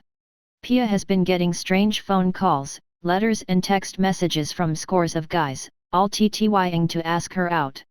I have received my share, too, but the number is nothing in comparison. Tanmaya says everyone thinks that he and I are dating. I don't mind that, because I have seen Pia getting disturbed in the middle of the night by the incessant ringing of her phone. Oh, see, Mons, he was really nice, Pia says, referring to the guy who offered her his apron the last time. He was thrown out of class and he had not protested. I never said he was not nice. Didn't you look at his poor face when he kept staring at you from outside the class? He did? That's creepy, she says and locks the room behind us. And don't you think it's high time you told me more about Vishal? I ask, as we start walking towards the workshop, which is a 10-minute walk away. It had not taken me long to discover that Pia has a boyfriend. On the very first day, when we came back from our dinner, she had started crying on the phone. I had assumed that it was her boyfriend, which she confirmed later. When Tanmaya got to know about it, his lips did curve downwards, making him look even more adorable, but then he said he never had a shot anyway. I marvel at how clean at heart he is. Okay. I met Vishal when I joined a new school in the 11th standard. Vishal wasn't a science student, he was in the commerce section. So I didn't notice him in the beginning, but we had our maths tuitions together, so I slowly got to know him, and we fell in love. He is a very nice guy and we both love each other. We've been together for 2 years now, and you know what? Every year on my birthday, he gives me 5 elf poems written by him, one for every month, she says fondly. They are really, really bad, but it's so sweet of him, no. She laughs and I laugh with her. That's very romantic. You're a lucky girl, I say, and ask the next obvious question. So, now? Where is he? Bangalore. He's doing BBA from Christ College there. Long distance relationship ____ I trail off. I wonder if it will work. She says exactly what I had been wondering. It is one of those rare moments when I don't see her smiling or laughing. Nagpur is hardly close to Bangalore, and in this case, it's a minimum of 3 years of separation, till Vishal completes his course. How will it last? It's not impossible I answer vaguely. What else could I say? We love each other a lot. I hope that's enough, she said, sounding a little sad. Relax. It will work out, them love answers a lot of questions. I try to cheer her up. She smiles. I send a silent prayer to God, please make it last. Please prove me wrong. Where is Tanmay? She asks. Oh, there are football auditions today, for the college team. Tanmay has gone there. I don't think he will attend classes today. Tanmay plays football. Pia looks at me, her eyes wide in shock. Yes, he does. I was shocked too. And he has this whole football kit with him, shoes, shin guard and everything. He showed it to me yesterday. He seemed very excited about today. Why didn't he show me? Pia makes a sad face. You were in the gym, I say. And I think he is a little shy in front of you _ he likes you. He does not, he does. It's at least a crush, I say. It's not like that, she says. So, can we, go and see the auditions? I think so, I say, and we decide to drop the classes and go to the football field straight away. It is at the opposite end of the college campus, and by the time we reach there, I am out of breath and the excitement to see Tanmay play has totally drained out. We climb over the railing, which Pia does with surprising ease, and walk towards the football field. That's why you should go to the gym, she mocks me when she sees me out of breath. She has been waking up at 6 in the morning every single day and comes back at 8, sweating and looking sexy, while I sleep my head off. I can't get up that early, and after college, I am just tired, I defend myself. It's your loss, really. Many good-looking guys come to the gym. You would be surprised that our college has them, she says and winks at me. Good-looking guys, eh? I think it's time we call Vishal. Oh. No. I was saying for you, not me. And there aren't a lot of them there anyway. It's basically empty. But that guy from McDonald's? The rough, hot guy? He does come there every morning, with his girlfriend. Girlfriend? I ask. I hadn't realized that he had a girlfriend. There is always a girl with him who keeps falling all over him, so I assumed that they were together. I don't know for sure. But why are you so interested in that, anyway? She winks at me and smiles naughtily. I am not. I was just asking generally, I say. We come to the football field, which, too, is nicely maintained, and find that we are not the only people there who had no intentions to audition for the team. The stand looks pretty frill. There are a lot of people loitering around, bunking classes to be here. Most of them are girls.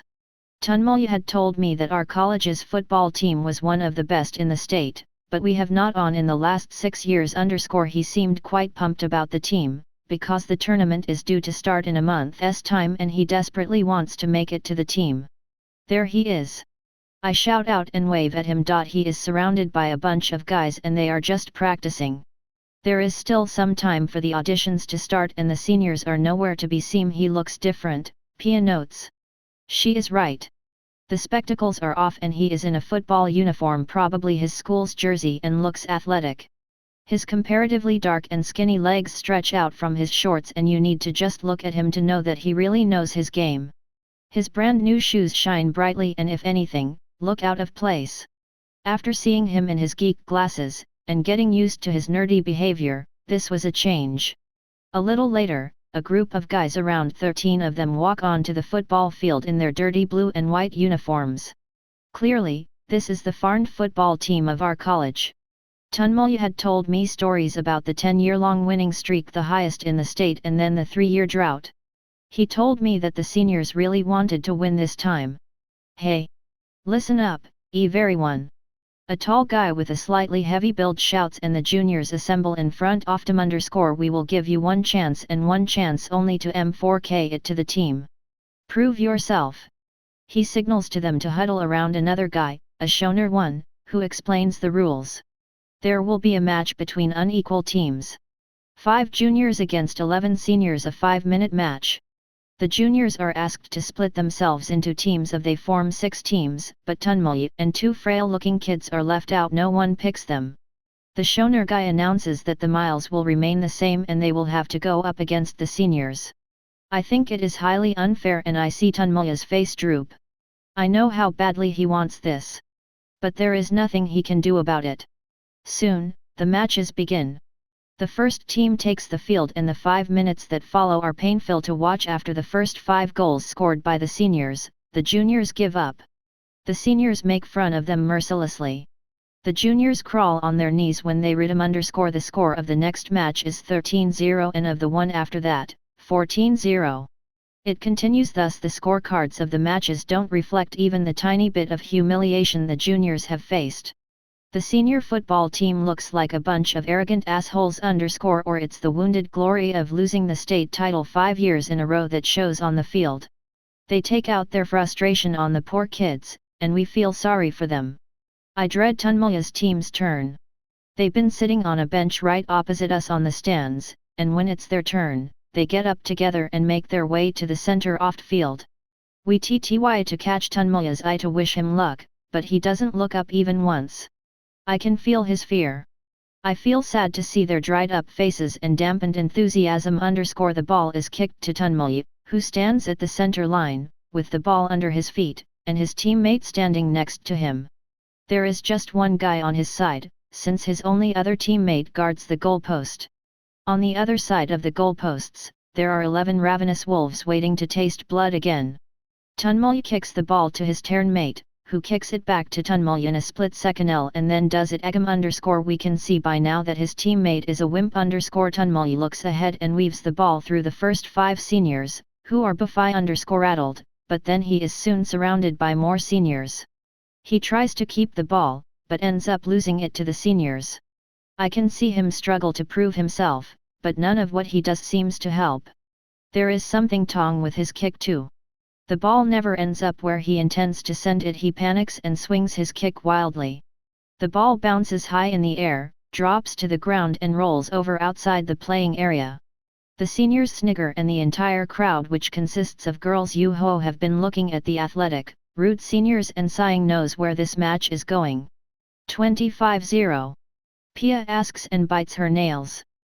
I hope not, I murmur. The ball is still outside the playing area and one of the seniors is walking towards it. Obviously, no one is in a just outside the playing area. Someone kicks the ball into mid-air, balances it on his head, bounces it a few times on his forehead and shifts it back under his foot. One hand on his side, his head cocked the other way, the intruder says, now. This is not fair play. Buzz off from field. The captain shouts and evokes angrily towards the guy who just walked in. Here is he again, Pia points out, as if I have not already realized that it's the dark-eyed guy, the guy from the mess, the canteen, McDonald's, and from Pia's early moaming gym. The guy you with a girlfriend. Oh, really, Mundar? So that you can gradio your sadist selves by defeating these juniors? Look at them, they are just kids. He says with unabashed authority. Somehow, I notice that apart from the hostile stance of the team's captain, the rest of the team is smiling and even seems pleased by the new entrant's presence. It's none of your FRE4 king business. The captain, whom the dark-eyed guy refers to as Mundar, shouts Agam underscore oh, I get it. Beating these kids will inflate your ego, won't it? That too, outnumbered 3 against 11? But let me tell you what, it still won't give you a bigger dick, he shouts, and the crowd greets this with a wild roar of laughter. The captain, Mundar, looks seriously offended. Fine, you asshole underscore, you can join them and see us beat the shit out of you. We 11C, the dark-eyed guy says and walks up to the turn of 3 already beaten down juniors. I see him wink at them as he walks close. He is the only guy in the field in a plain black tee and jeans, and sticks out like a sore thumb. Tunmul's eyes light up when he sees him.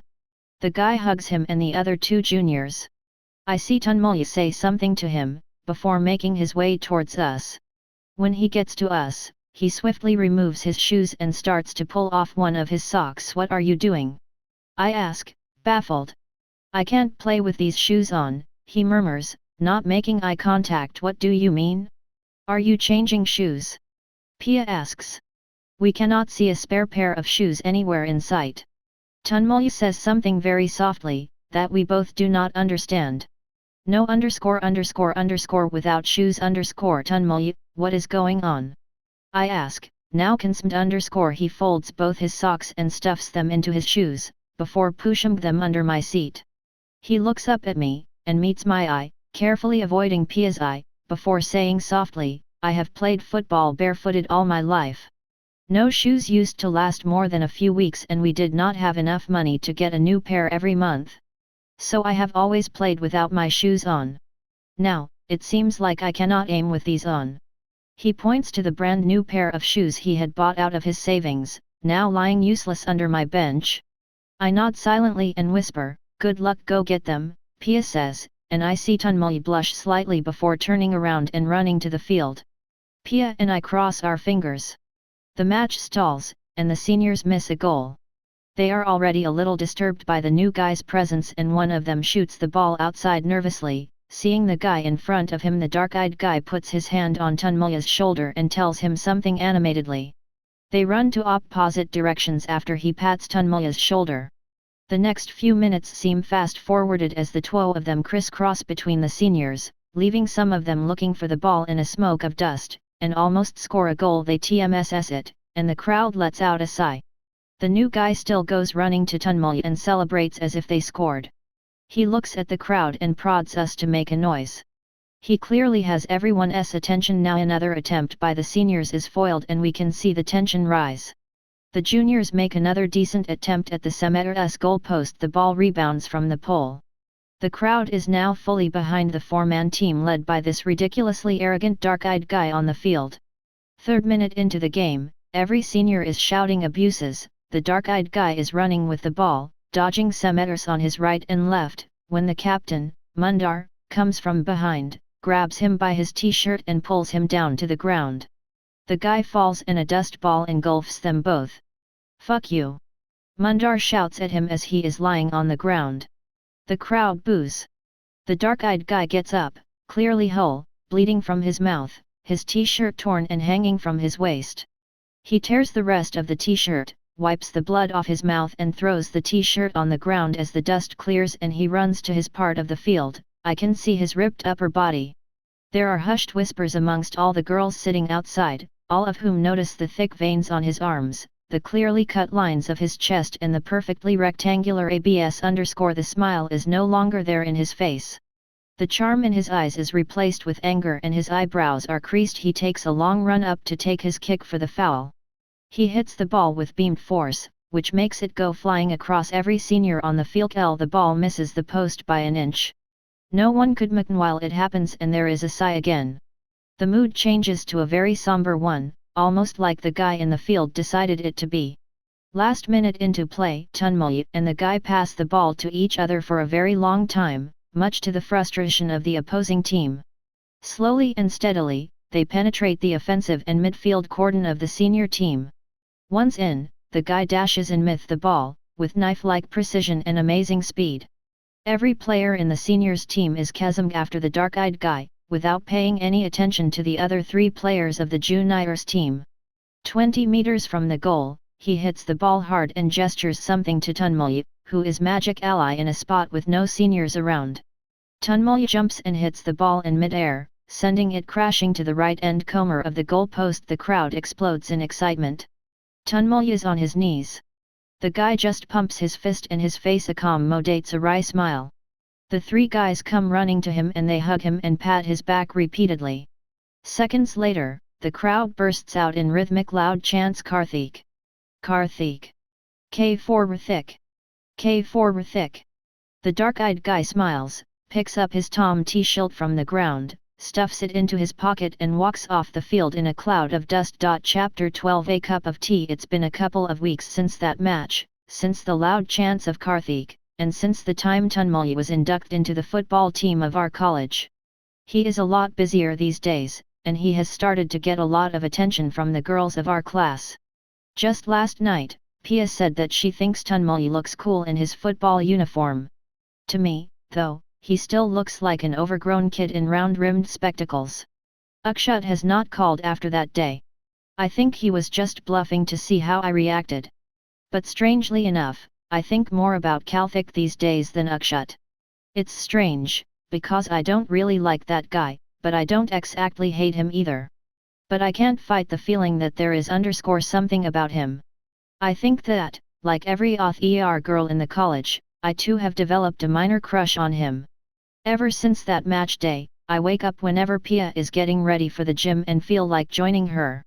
But I am afraid would make my reason for going there too obvious, and I am in no mood to answer Pia's questions. So I have waited to tell her that I want to go the gym. What's worse is that I haven't seen him in the college ever since that day. I had asked Tunmulyi, but he didn't have any idea either. I check the watch. It's 5:45 am and in another 10 minutes, Pia's alarm will ring. I struggle to keep my eyes open and not fall asleep. Exactly 10 minutes later, her alarm chimes. She immediately sits up straight as a ramrod and I do the same. You're up so early? Had happened, she asks as she stretches both her arms in the air. She is in an old, long t-shirt of her boyfriend and I can see her gym-toned legs. I just couldn't sleep well. I lie. So you want to come today? Nah, I don't. I'll maybe just watch a movie, or something. And I have never been to a gym in my life. Oh come on. I will tell you what to do, she says, and stands to tug at my hands to pull me up off my bed. Alright, I'm coming. I make a show of disinterest and yawn dramatically. Now get up. Pia kisses me on my cheek and looks for her toothbrush. I act highly uninterested, but when she looks the other way, I clean myself up, brush my teeth, comb my hair and put on a little bit of lip gloss, just in case when we are ready to go. Pia looks at me strangely and says, "You look fresh." I smile innocently and hope she doesn't notice the lip gloss. The gym is in the sports complex, another 10-minute walk away from our hostel. As soon as we leave the hostel, she asks me to jog and I go what? After much prodding, I do so and realize that it's not that bad. The weather is nice and the wide roads of our campus are empty. Okay, so I will take 2 more rounds and join you in the gym in 5. Pia asks when we get to the gym hall. I say, with both my hands on my knees, panting. Unless you want to run with me too, she smirks, as she knows my answer. She doesn't wait for my answer and starts running, her sexy little butt wiggling away from me. I want to ask her if he would be in the gym right now, but she has already gone quite a distance from me. I start to get a little nervous as I climb up the stairs to the gym.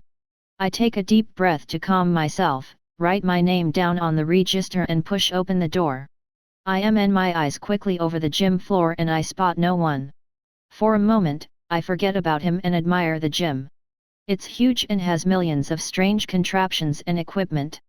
Sadly enough, it seems like not many people use them.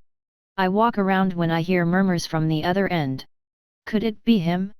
My heart almost. I walk gingerly, taking care not to be heard or seen, towards the voice. It's a girl's voice. I go closer and cross some more treadmills, cross trainers, benches and weight racks to see 2 people standing very close to each other. What I see stuns me. I know I should not be here. I know I should not be seeing this. My mind orders my feet to turn around and kneel, but it's like I'm glued to the ground beneath me. I can't move my feet, or any other part of me body, for that matter. My eyes are transfixed to what there is in front of me. Luckily, I am behind a huge contraption, big weights hanging from it, so I am completely hidden. Not that there is much visible, but I can still figure out that there is a guy with his back pressed against the eval and he is breathing hard, with his head tilted back. I recognize him. How can I not? The tall frame, the curly hair, the strong jaw and the voice that has anger in it, the unmistakable rough edges and a careless rudeness to it. I've heard it before so many times now. Karthik, there is a girl pressed against him. All I can see of her is her long dark hair that is totally covering her face, and I recognize her too. I have seen her in college. One of her hands holds him against the wall, you dotteth her mouth on his neck. The other hand is inside his t-shirt and creeping down slowly. You like that? No. Stop, he says and tries to jerk her away. Really? I don't think you mean that, she says in a fake husky voice. No, I do. I don't want this. I told you this has to end, he says, frees his hand and pushes her away. You don't know what you're talking about, you still want this. Just like you still want me, Karthik. No, he shouts, but she doesn't listen. He grasps both her hands and pushes her away. Let me go, she says, authoritatively. Stop. I told you I don't want this anymore. This is not going to help, he shouts. Stop fooling yourself. You say you don't want me? That's not how this looks. She smiles and presses herself against Karthik. Nayati _ go away, my phone rings. I unfreeze _ it rings louder.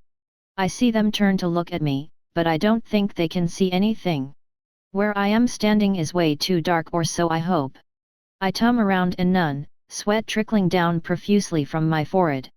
I keep running haphazardly in all directions, till I find a way out of the building. The building behind and find myself lost after minutes off running _ instead of going close to the hostel. I am even one there away. I look back and find no one following me. For some reason, I feel sick to the stomach and feel a bad taste in my mouth. I don't know why, but I found it gross. And I felt a little _ cheated. I try to find my way to the hostel, my breathing still ragged and strained, my mind still replaying images of Ivy Hat I just saw. I have barely walked a few meters, when A.73 Ice calls out from behind, "Hey!" I look behind me to see my worst nightmare staring at me. Karthik. He starts running towards me and within a few seconds, is standing right in front of me. He towers me, all 6 feet of his muscular frame. I can barely speak and I don't know what to say anyway. I am sorry you had to see that, he looks at me and says it's okay, I say as I collect myself. In my thoughts, I had imagined what it would be like to talk to him, and this beats everything. This is the first time he is looking right at me, and talking only to me, with nobody else around. The impact of it is overwhelming. I hate myself for liking it. I have to go, I say and turn away from him. Hey, listen, you can't just go like that, he says and starts walking next to me. Why not? You get back to your gym and do _ whatever it is that you do there, I say, and I am surprised that I sound pissed _ I work out. What you saw wasn't something that happens daily. I don't care. Go work out and impress girls. Why should I care? By the way, thank you for that day in the canteen. And for helping Tunmal out in that football match. You're welcome, he says, still walking beside me. We walk silently and it has started to bother me. In a good way, and in a bad way. You can go, I say. Do you really want me to, he asks. Why yowled I not? I thought you wanted to say something more to me. On that day in McDonald's, on the football field? Or maybe the day you were trying to see me the mess. In the reflection of your plate, Niharika. Ivy Hat? What are you talking about? I ask, almost shocked as I stop in my tracks. My mind tingles with the knowledge that he knows my name. What? You weren't you? But how do you know my name? He knows my name. Tunmal told me, that's how, he says matter-of-factly. His lips curve into a small smile and I look directly at him. Like every time, he is still unshaved and his hair is all the place. His eyes look directly at me and I try to look away from his piercing gaze. I find it impossible to do so, his eyes demand attention. Fine, I say and start walking away from him. So, now that we know each other's name, we will not talk to each other, he says, and throws up his hands in the air. I don't answer and keep walking away from him. After a few steps, I can't feel him following me and I wonder if he's going back. A part of me wants him around so bad, I want to go back and chase him. The other part hates him and what I just saw. When I can't handle the curiosity anymore, I turn around. He is standing there, his arms crossed on his muscular chest, his head tilted cockily to one side and a lopsided half-grin on his face. I can't help but smile grudgingly, before turning away from him. He runs up to me and it surprises me how quickly he reaches my side. Why did you talk to Tunmulya about me? I ask, as he walks with me at a safe distance. It was hard not to. Why was it hard not to? That's something you're not supposed to ask, he says, and there is a silence. I realize that there is a slight nip in the air, though it's not too cold. Tea, he asks, and points in the direction that leads outside the college. I am taken aback. I know I should say no, because I hate him so much, but I still find myself whispering a yes. I have no idea why. Everything about Karthik and my reaction to him is way above my level of understanding. Since when I started drinking tea. He points to his bike that is parked just at the college gate. It's something I have seen on the road before. It's a huge cruiser bike, but not like the ones I have seen on television. The exhaust pipe has rusted, the body looks like it has been patched up, the seat has an army leather covering and it doesn't look in a working condition. It looks at least twice as old as Kanhik himself. This? I ask, a little scared. He just smiles at me and puts on his helmet. I see him get on the bike and a shiver of fear runs up my spine. But I somehow know that he would not let anything hurt me. I get on the bike and I have no option but to hold him around his Iva. He clutches my hands and makes me hold him tighter. He kicks the bike and it makes an ear-splitting thundering noise before moving with a jerk. Throughout the journey, I am glad that I held him tight, because the roads are empty and he clearly doesn't believe in driving slow. A few minutes later, he parks the bike on an open field with a few other bikes and cars around his. We walk, not exchanging a word, to the little chai shop about 5 kilometers away from the main gate of the college. Pia calls and I explain as fewh.wrds as possible what happened and where I am. She freaks out and shouts excitedly on the phone, leaving me with no other option but to disconnect the call. Karthik calls for 2 masala teas and the little boy smiles at him. It seems like they know each other. Kanhik asks the kid about his school and studies, to which he answers gleefully, and gets us the teas. As he sips on it and reads the newspaper that lies in front of him, I wonder if he remembers that I am sitting right in front of him. I take the time to notice him closely, though. The stubble, the strong jaw, the veins in his hands and the long lumped hair, all still there, all amazingly appealing. So, what made you come to the gym today? He asks, as if he knows why I really went there. Pia. She has wanted me to join her in the gym ever since she came. I didn't even to come ____, but she forced me to, I say. He smiles knowingly and I try to change the topic. You know that your bike makes an awful lot of noise, don't you? I thought girls liked bikes that make a lot of noise. I hate it. I could see you crinkle your nose when you got on the back seat, he says, and adds, I thought it was adorable. So the noise is intentional? I ask, wondering if I am blushing. Not really. This bike is my father's and is a 1954 Harley Classic. It rotted in our garage for 30 years before I started to restore it. The silencer is the tricky part, because there are no drawings publicly available and the real one is expensive. With import duty, it should be around $1.50. He says he talks passionately about everything he has changed in the bike and how. He tells me about the special permission he has from the dean of the college to work in the college workshop and use the induction furnaces. For a person not particularly interested in bikes and cars, I am strangely intrigued. I think it has more to do with images of Kanhik inside my head, forging red-hot molten metal into bike parts, in his dirty t-shirt and eye protection gear on his head. Interestingly, I was never interested whenever Akshat staffed to talk about his cars. So you're a mechanical engineer? Which year? I ask. I'm flattered, but I am not an undergraduate student anymore. I am doing a PhD in cloud computing, he says. I am 24. I almost burn my tongue with the hot tem. I always thought he looked older, but not 6 years older than me. 6 years is a lot. Oh, I say. Too old? No. Just that I am 18. But you don't look that old. Thank you again, he says and sips the last of his tea. But computers and mechanical? What's the connection? I have been into a lot of things. I flipped a coin and decided between mechanical and computers. Actually, I always wanted to teach. I know you find yourself asking teach? Yeah, but there are so many things that I want to do, and the only way I am going to find time to do all of it is by becoming a college professor. Plenty of time and freedom to do any bloody thing I want, he says with a smirk.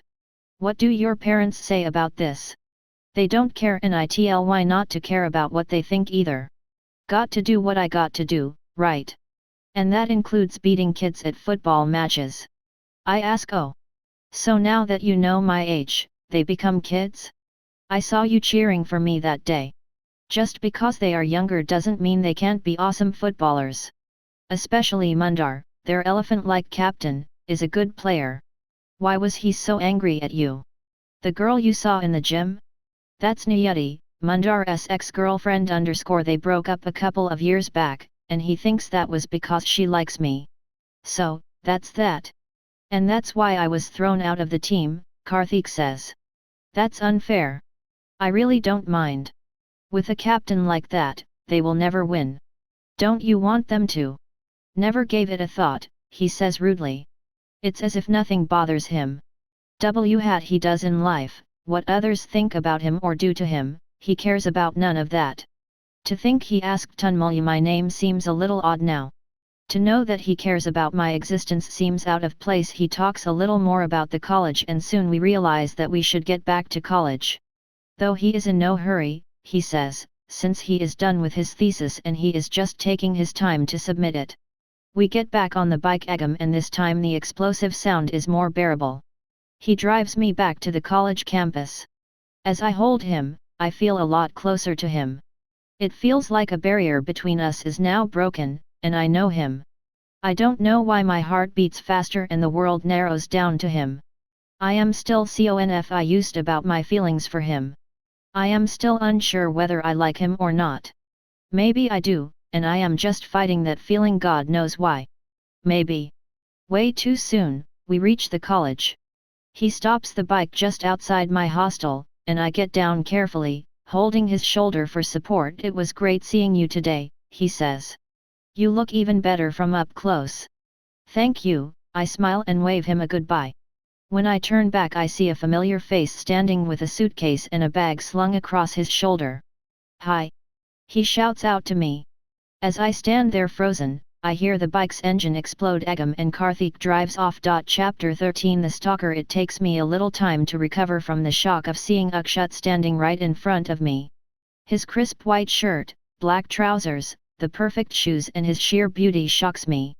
And then, reality sets in and I remember I am supposed to be angry. As I try to stalk past him, he blocks me and says, "Hey! At least talk to me. 1% at do you want? I want my time with you. I came all the way just to see you. You can't just walk away from me like that." I can and I will. What do you want? I ask. Oh, please. Just his tone is getting sharper, which I don't like. I cut him off. I am not interested in seeing you again, Akshat Varma _ and I've already made it very clear to you. So stop all this that you're doing. Please listen to me, speak. I shout, suddenly losing patience. With every second that I talk to him, I feel like I'm betraying Simran. I want to get this over and done with as quickly as possible. Okay. If this is the way you want to do this. I know I should have told you that I once dated Simran, but there's more to the story than you think. Why do you think we broke up? I don't know. I already told you I didn't ask her. I didn't feel the need to.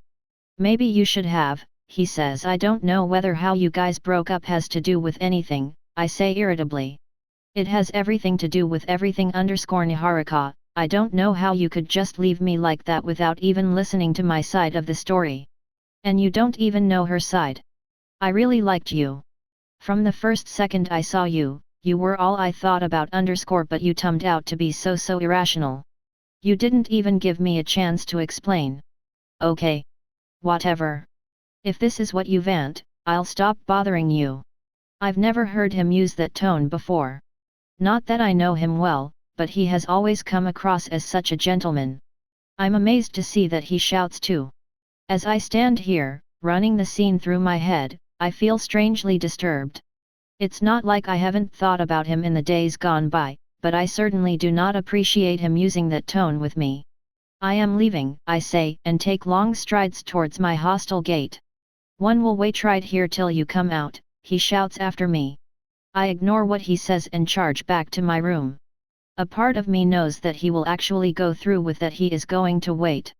There is just an hour to class and I find it's been hours since I first met Karthik.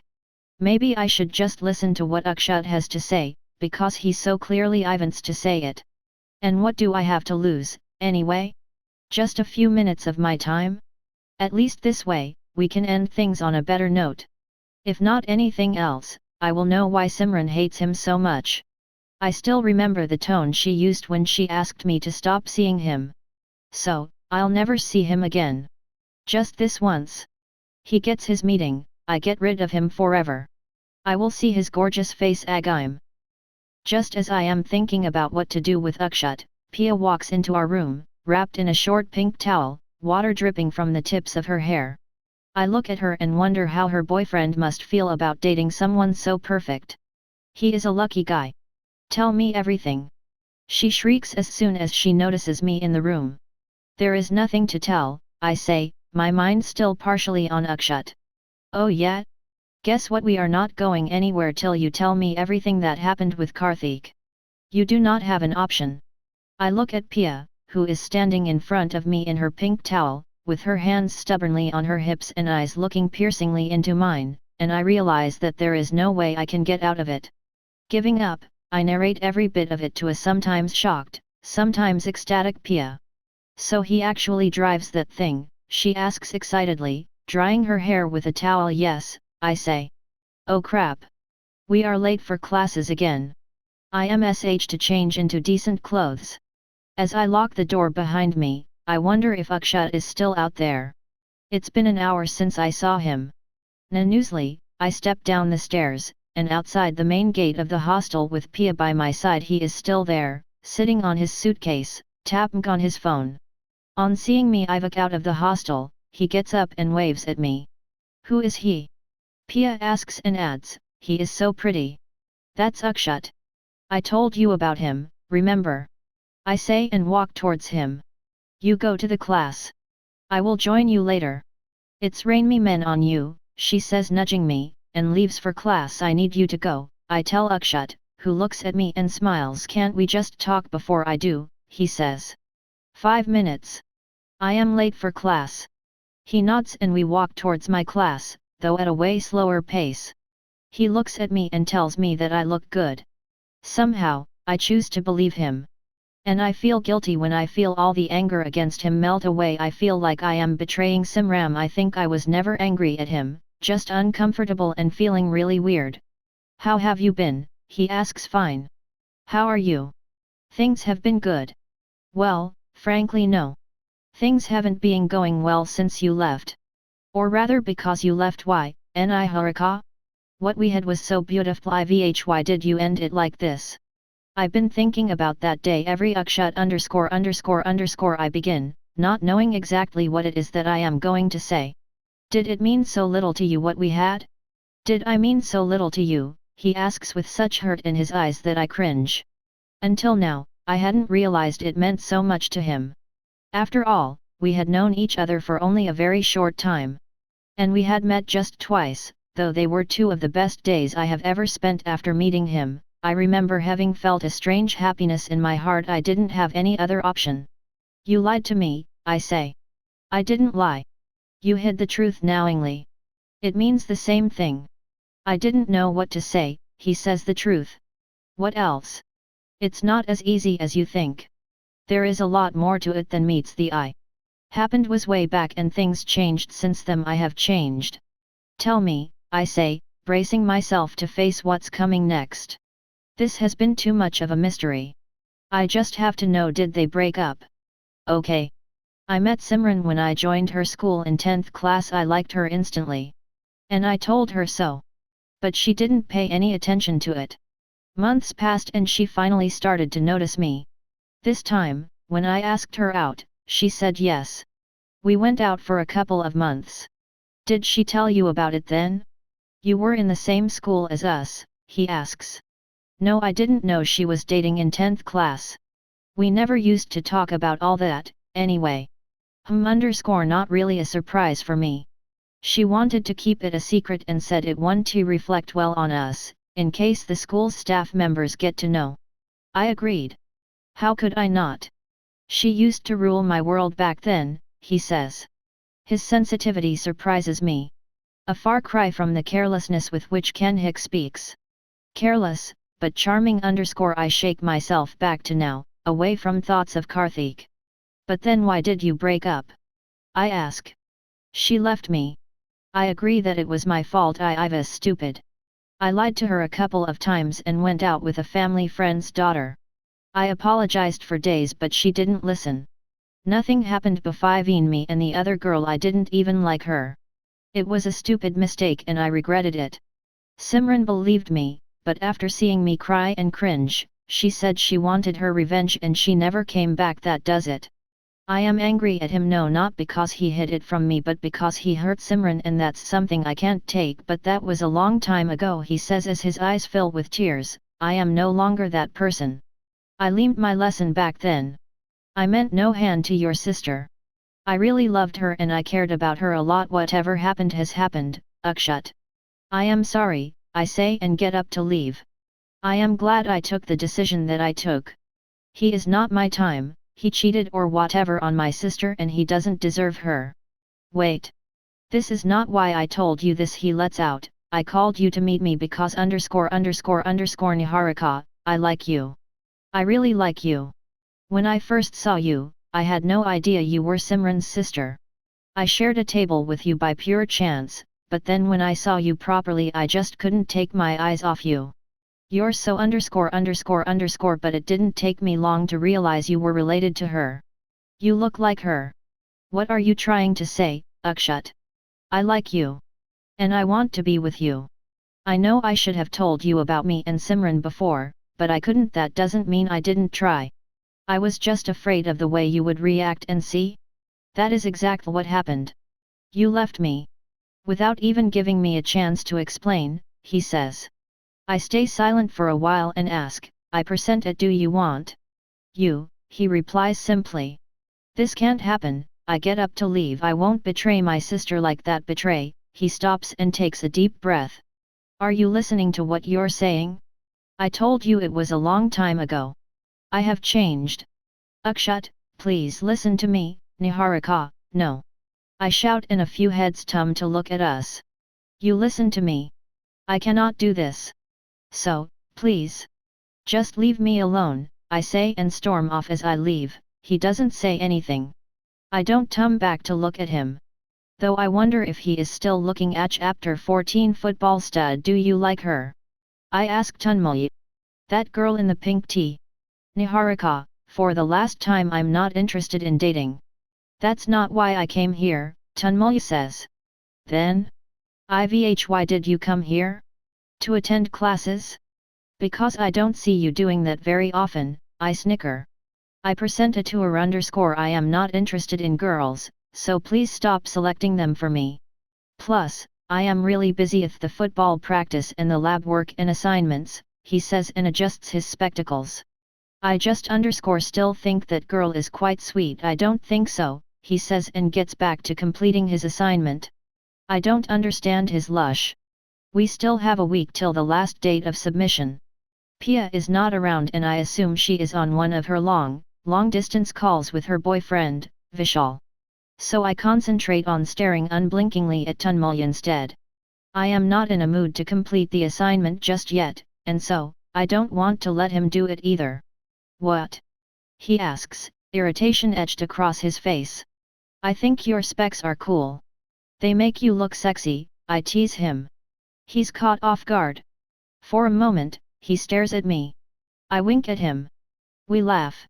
It's true that over the last few days, ever since he made it to the football team, he has been getting substantial attention from the fairer sex. Football is like an obsession in this college, and at first, I was shocked to see it. The seniors in the football team, a bunch of good-looking, arrogant seniors, are very desirable in our college now. They have another boy in their team. But Tanmay is not just one of them. In fact, he is nothing like them. He is way different in a team hall of huge, bulky, cocky players, who spend half their time on the football field and the rest getting high on weed and alcohol, Tunmul definitely stands out. He is not one of those rich, spoiled brats, who have lots of their dad's money to spend. Even though he is wearing the same uniform and shoes as the rest of them, Tunmul stands out. He, instead of using his weight and attitude on the field, concentrates on adroitness and speed. A typical small-town boy that he is, he does not believe in playing dirty. He is just plain talented, he does not need cheap tricks to win. After getting into the team, he was instructed that playing without shoes on is not allowed as per the sport's rules. So Tunmul has started practicing with shoes on, and he is getting better by the second. He just needs to get used to them, and the day isn't far when he would be a better player than every other guy on the team. And, surprisingly, the rest of the seniors on the team do not hold a grudge against Tunmul. In fact, they all love him. He makes the Terran stronger, and that is what matters the most. I feel proud of him. So, football stud, I say as he scribbles on his assignment sheet in his beautiful, girlish handwriting. Let me work, he says. Your problem? Are you so irritated today? I am not irritated, I am just a little concerned about Pia. Concerned about Pia? Why? What happened to her? I ask. I didn't know that there was anything wrong with Pia. We have to submit this assignment by today evening and she has not even started it. I have called her thrice and her phone is on waiting. I don't know when she will do it. Excuse me? I am sitting right here and I haven't started it either. You're not pissed off at me? You're responsible, she is not, Tunmul says. You have hardly known us for 2 weeks. How can you say who's responsible and who's not? You're just making stupid excuses. You just care about her, not me. But I am just kidding, Tunmul. I was just checking. You're so much in love with her. Ah. That's so sweet, I say and hug the life out of him. I imagine the two of them together, and the picture in my head looks like one from those cheesy greeting cards. I am not in love with her. And she has a boyfriend anyway, he says and keeps scribbling with unnecessary intensity. But you like her. And you like her a lot, don't you think? I have not noticed your eyes behind your ridiculous glasses? The way you look at her. It's so obvious. You think my glasses are ridiculous? But you just said that they are sexy. Should I get lenses? Did she say anything about it? Will you stop freaking out? No, she didn't. And I love your glasses. They are the cutest thing about. I laugh _o_okay, he says, looking clearly relieved.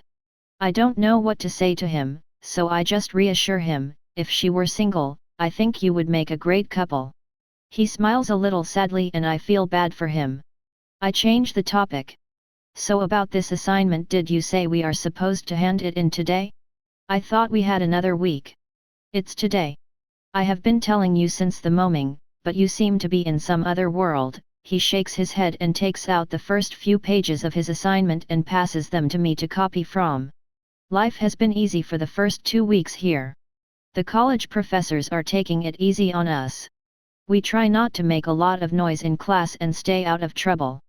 There are piles of assignments and laboratory manuals to be filled up, but Tunmul socializes with anyone and everyone, so he has a few studious friends, too, who help us out as an added advantage. He himself is very studious.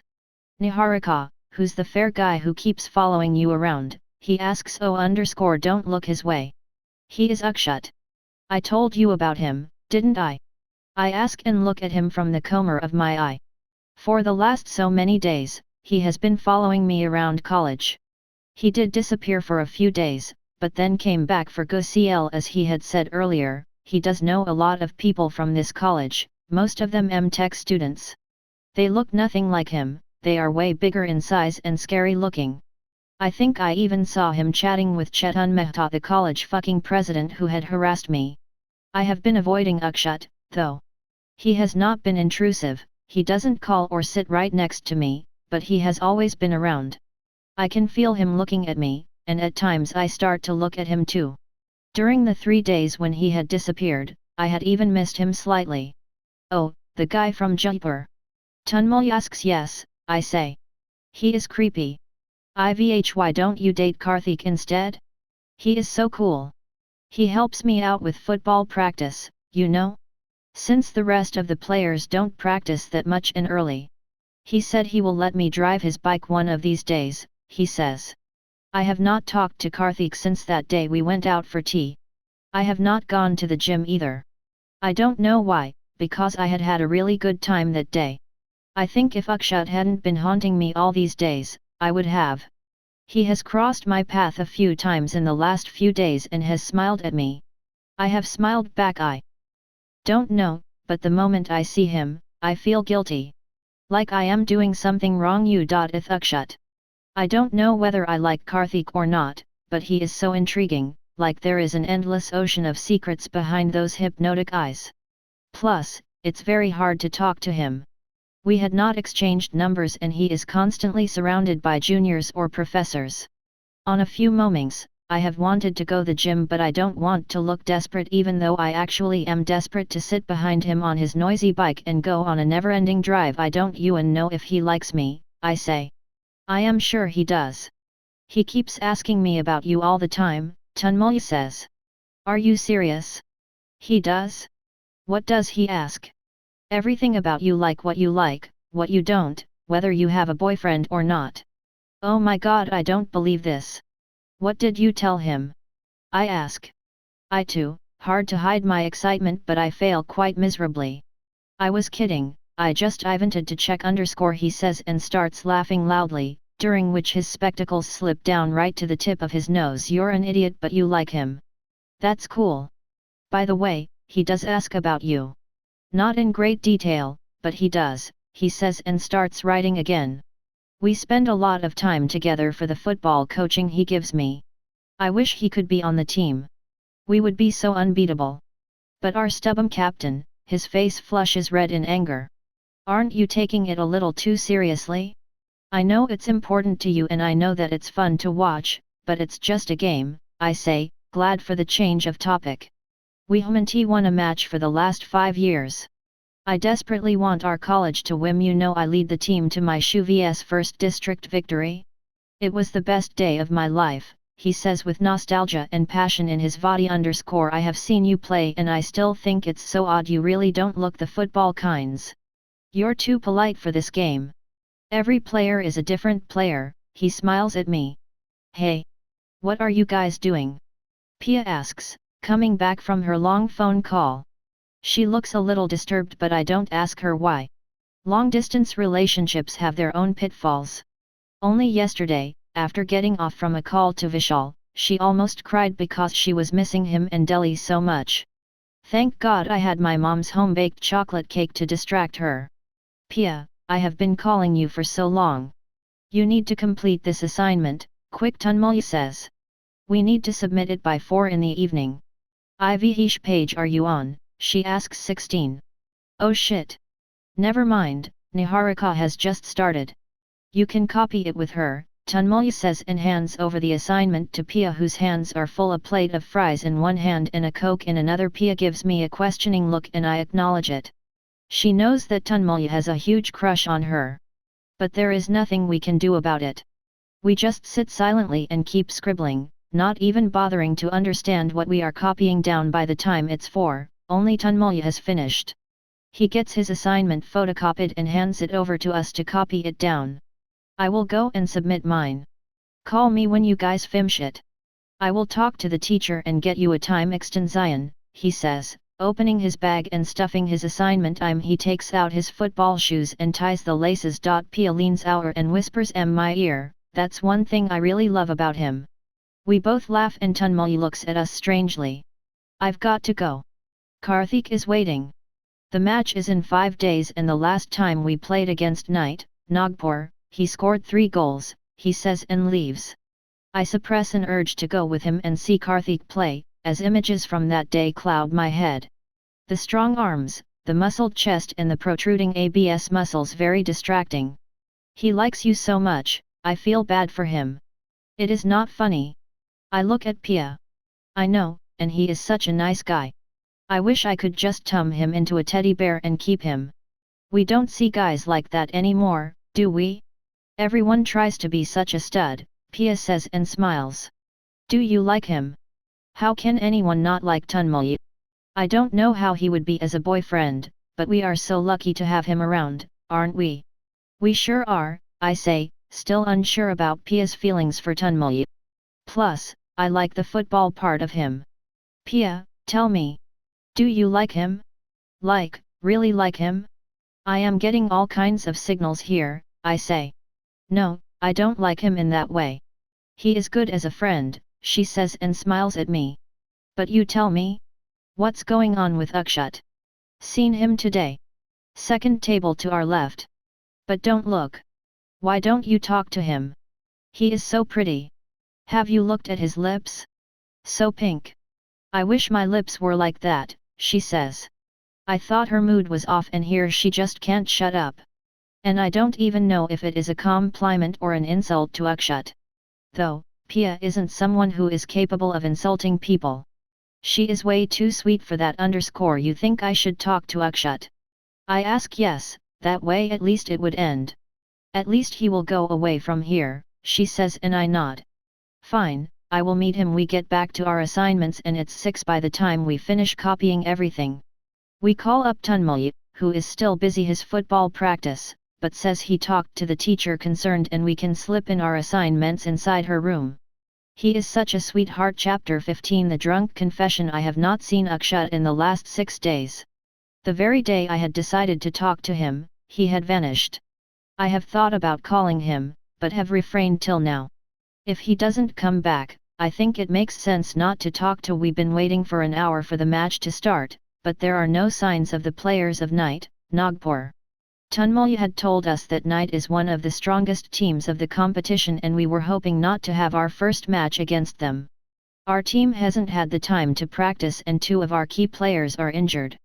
Tunmul said he had tried to convince Mundar to bring Karthik back, but he had turned a deaf ear. Do you think Karthik is going to come? Pia asks. Over the past 1 week, Pia has not gone to the gym. She says that the equipment is being replaced but I can feel that something is wrong. She has barely slept and kept awake throughout the night, talking to someone on the phone, often crying. I met her only 6 weeks ago, probably that's why she doesn't want to share her problems with me, but I am sure it's about Vishal. I don't think so, I say. Tunmul told me that Karthik hates the football team and wishes that it would lose. He hates the team? Then why does he train Tunmul? He likes Tunmul, that's why. Maybe he likes Tunmul because Tunmul is your friend, Pia suggests with a naughty smile. I ignore it. There he is. I point out Tunmul, along with the rest of team, comes running inside the football field, surrounded by the 300 people strong crowd that has turned up to support both the teams. The match starts shortly and things immediately look bad for our college. Within the first 10 minutes, we concede the first goal. Tunmul is not in the playing 11 yet, and I can see him getting restless on the benches. At halftime, our team is behind by 2 goals and the players are already discouraged. I can see their shoulders drooping. The opposite team, on the other hand, looks ecstatic. As soon as the seniors sit on the bench, Tunmul goes up to Mundar and says something animatedly. Mundar says something, and by the look of his expression, I can tell that it cannot be anything pleasant. Tunmul doesn't relent and still keeps talking. One of the seniors gets up, puts an arm across Tunmul's shoulder and walks him away. From where we are sitting, it looks like Mundar is bitching about Tunmul to the player on his left. After a 10-minute break, the match starts again and this time it is no better. We assume that the whole matter is about Tunmul trying to get into the playing 11, and Mundar not letting him. I'm Pia and I look at each other with downcast faces. The crowd from the other college has now gone ballistic and they are shouting the name of their college at the top of their lungs. We can hear the chants of Ivite, Knight, Knight roaring in our ears, and it discourages us. Tunmul is still walking on the sidelines, pacing about the line, kicking dirt and muttering something angrily to himself. Minutes later, Knight scores again. Tunmul throws his hands up in the air and shouts something at Mundar again. I think he is in trouble. He is messing with the captain, Pia whispers, as we see Mundar running towards Tan May. Once there, he points a finger at him and then presses it against his chest, and shouts something. Mundar substitutes a striker as a favor to Tunmul and this inclusion displeases the other senior players. They are clearly unhappy about the decision. He'd better do good, I say nervously, and Pia clutches my hand. Tunmoy, on the other hand, looks confident as he runs up to where he is supposed to play from. He does a few stretches and Pia shouts out loud, "Go, TANM4Y7." There is muted laughter from behind. I look behind to see who laughed. There is no one. But something tells me it was Karthik. The whistle is blown, the match starts and Tunmoy's eyes are fixed unwaveringly on the ball. I close my eyes and say a little prayer. Amazing. We must have said this word about 1,000,000 times by now. The loud cheers of the name TANM4Y. TANM4Y. Is still fresh in our ears as we munch on the pizzas Tunmoy has ordered for us in our room. The match ended at 6-4-3 in our favor with a spectacular hat trick from Tunmoy. He was like a kid on steroids in the field. The opposition was zapped, and I am sure they must be thinking now that it was all part of a plan. Concede 3 goals, give some false confidence to the opposite team, unleash the secret weapon Tunmoy, and win the match. Even though he did not look like how Karthik did that day, Tunmoy did end up with a similar fan base for himself. No one expected anything from him. He was just a skinny junior, eager to play for his college team. Who would have imagined the kind of talent he hid within himself? He dazzled everyone, and I will never forget the image of his teammates picking him up on their shoulders and carrying him off the field. The match ended at 6 and we had to rush back to the hostel while Tunmoy went off with his teammates to celebrate. He was back in the campus by 8 and had ordered pizzas for us, to treat us for the win. It was brilliant, wasn't it? Pia says for the zillionth time this evening. Yes, it was, I agree. Where is he anyway? I think he is out with Karthik. The last time he called, I could hear Karthik in the background. What's the deal with Karthik? I will not be surprised if he transforms into some Batman or something like that. He is always so mysterious and stuff, don't you think? A little bit, yes, I say. You haven't talked to him after that day, have you? I am amazed he didn't try to get in touch with you. I thought he liked you ____ anyway. What happened to Akshat? __ I don't even to think about all this. Akshat is missing. I don't know what or who Karthik is, and I don't know if I care. Let me just concentrate on the pizza, I say, now irritated by all this boy talk. I seriously don't know how I got myself into all this. Our conversation dries up after a little while as she keeps on texting her boyfriend, and I keep on refreshing my profile on a social networking site, hoping for something exciting to come up. Bored, I put on a movie that seems interesting. Tunmoy, with his strange laptop and scores of other computer hardware accessories, had transferred a good stock of movies on my laptop. A lot of them are superhero/mindless action movies, but there are a few good romantic comedies as well. I put on one and get lost in the handsome guy's wonderful words. A little later, I see Pia wave her hand at me from her bed. What? Someone's outside, she says. I pluck out the earphones and TTY to listen. I am pretty sure that someone is shouting our names.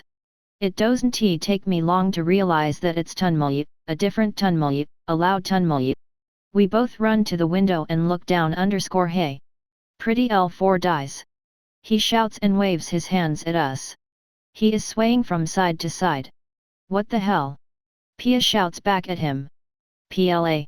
I am not drunk. Or maybe I am. SHHHHHHHH, he shouts and turns to look to his right. Our eyes follow his and we see Karthik sitting on his bike, smiling back at him, from a few feet away. You need to go. Right now, I shout. The warden could come out any time and report him, and that's the last thing I want happening to Tunmoy. I wonder if it is Karthik who made Tunmoy drink. I ain't going nowhere. He shouts in a fake twang and stalls, laughing maniacally. He can barely stand straight now. His spectacles are all wrong and tilted to one side, his hair is numed and windblown, his clothes are dirty and he looks like shit. Go back before someone complains about you. Now. Pia shouts, clearly concerned but you. He says out loud and flashes a smile at her. I do find it a little awny, but I also know what will happen if someone catches him doing this. I ask him to go to his hostel. We can talk about that tomorrow. You need to go now. Pia, meanwhile, has started to blush. One love you. One love you. One love you. You're so beautiful. You're my sunshine. He starts singing totally out of tune, but totally cute. He keeps tripping over himself as he sings the self-written, self-composed song Karthik. I shout. He is sitting quietly on the bike and enjoying the show. Can you take him back? He throws his hands up in the air and drives close to Tunmul. He pulls him and forces him on the back seat of the bike while Tunmul is still singing his I Lo /EU song. Goodbye, ladies. Karthik shouts out as his bike roars away. And one love you, Pia. Tunmul shouts. When we see the bike turn around the corner, we come back inside our room. We are both too shocked and bewildered to say anything. There is a pause in which we to digest what just happened. Tunmul drinks. I ask he loves me. Pia asks crap. We both say. Chapter 16. The morning after. Is it just me or do you two think that it was adorable? Pia asks me as she gets ready for class the next morning. It amazes me how she can wake up early, go to the gym, take a shower and get dressed every morning. By the time I struggle to get my eyelids open. Willpower like hers is hard to find. It was cute. I croak, my head dug deep into my pillow. 1% at Tunmul did last night? I thought it was kind of cute. It was stupid. I know that he does not drink and I don't even him to start now, just because his friends think it's a cool thing to do. He is not that guy, I say and pull the pillow over my head. And I hate chemistry labs. Will you please just get up? We are already late. I don't think I am going. Please? You have 10 minutes. And you can't ditch me today. Tunmul is going to be there. I don't know what he will say or what I should say. She starts freaking out and turns red in the face. 1% at is there to say? You have a boyfriend you love. Exactly. I love Vishal and I plan to keep loving him for life. I know that Tunmul has ___ something for me, and I think it is sweet. But I cannot let it develop into something more serious. You don't understand. I can't give Tan Mei false hope, only to let him down eventually. I can't do this to him. And I need you to help me in this. I need to make him understand. Whoa, just relax, Pia. We'll figure it out, I say, trying to calm her down. She is in a full-fledged panic attack and I am left with no other option. I get up, wash my face, blush my teeth, try to look presentable and walk the long walk to the chemistry lab. Do you think he will remember? Pia asks. I have never had friends who drink, and I really don't like people who do so. So, I have no idea. For all I know, I may not be talking to him for the next few days, I say. I am majorly pissed at him. Not for saying the things he said to Pia last night, nor because of the way he shouted it from outside the girls' hostel. But because of drinking. He really doesn't have to drink, he is such a kid. He should still be subsisting on milk and Cerelac. Why did he alcohol? We enter the chemistry lab, and it smells of ammonia, and I instantly feel sick. Just the look of yellowed bottles, beakers, and test tubes makes me want to run away and never come back. Pia, on the other hand, loves chemistry and knows more about benzene rings than any sane person should. It is kind of creepy.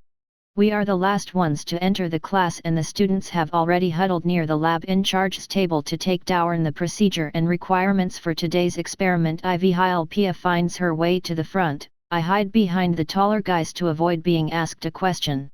15 minutes of instructions and the experiment is the same, to add something into something, at a certain temperature, till it starts smelling funny and the color changes. I don't see the sense behind anyone wanting to do that. Pia breaks through the crowd and looks at me with the widest and silliest grin possible and says, guess what? I present it. I ask and hope it's not about chemistry. Look at who's going to assist us, she says and points to someone standing right next to the professor. It's Karthik. In his black t-shirt, blue jeans and sneakers, he looks just like us. His hair is all numed and it looks like he has just gotten out of bed. He is surrounded by a lot of girls from our class and uninterestedly answers the questions the girls ask him between foolish giggles. Even the few guys around him giggle. He has that effect on people. Whatever, I say and accompany Pia to our table. She starts picking out chemicals and bases and whatnot with alarming accuracy and determination. Like they are all just different shades of lipstick or something. You're so good at this. I exclaim. We all are strong points, she says and smiles at me. I stand in a corner and look at Pia while she goes about the experiment excitedly. I don't even pretend to hide my boredom. I wonder what Tunmul is up to. Maybe suffering from a terrible hangover. A little later, Karthik, who I have been unintentionally staring at for quite some time, walks up to us. Hi, he says, and Pia smiles at him. He looks at me and I don't acknowledge his look or his smile. I am sorry for yesterday. I should never have asked him to drink. He created a problem for you guys, didn't he? Karthik says. But at least he was better than the guy who keeps following you like a creep. What's his name? Akshat. You asked him to drink? Why would you do that? I ask angrily. And Akshat? How does he know about all we needed to celebrate? That's all. The team won. That doesn't happen a lot, you know? And he was awesome on the field yesterday. He deserved to drink and celebrate, right? But he doesn't drink and you did not need to make him. I did not make him. You make it sound like I forced him to drink, like I'm some kind of a villain or something here.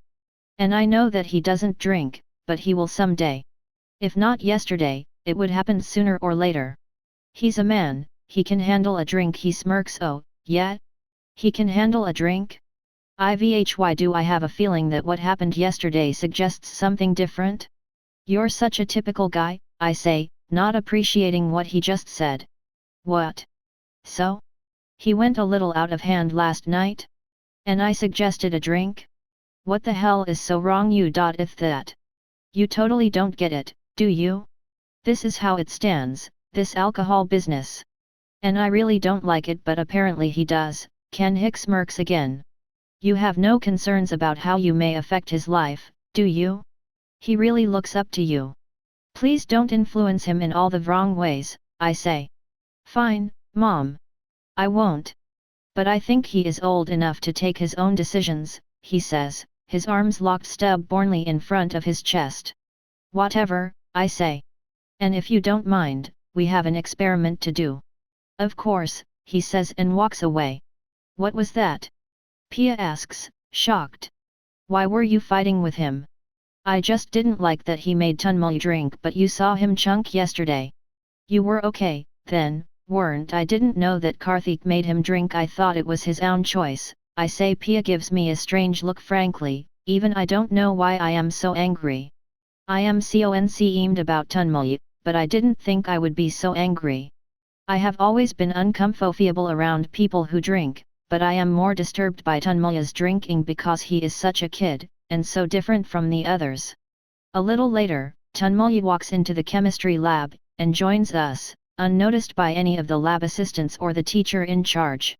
His eyes are bloodshot and he's still in the clothes he was wearing last night. He is smiling stupidly as we walks up to us. Are you okay? Pia asks and puts her hand on his elbow. Never better, he smiles goofily. Where are your spectacles? I ask. I think I broke them somewhere last night. I have a spare pair back in my room. I will use them for now, he says. So, how was last night? I ask and he keeps smiling stupidly. A Wessany. He says and laughs.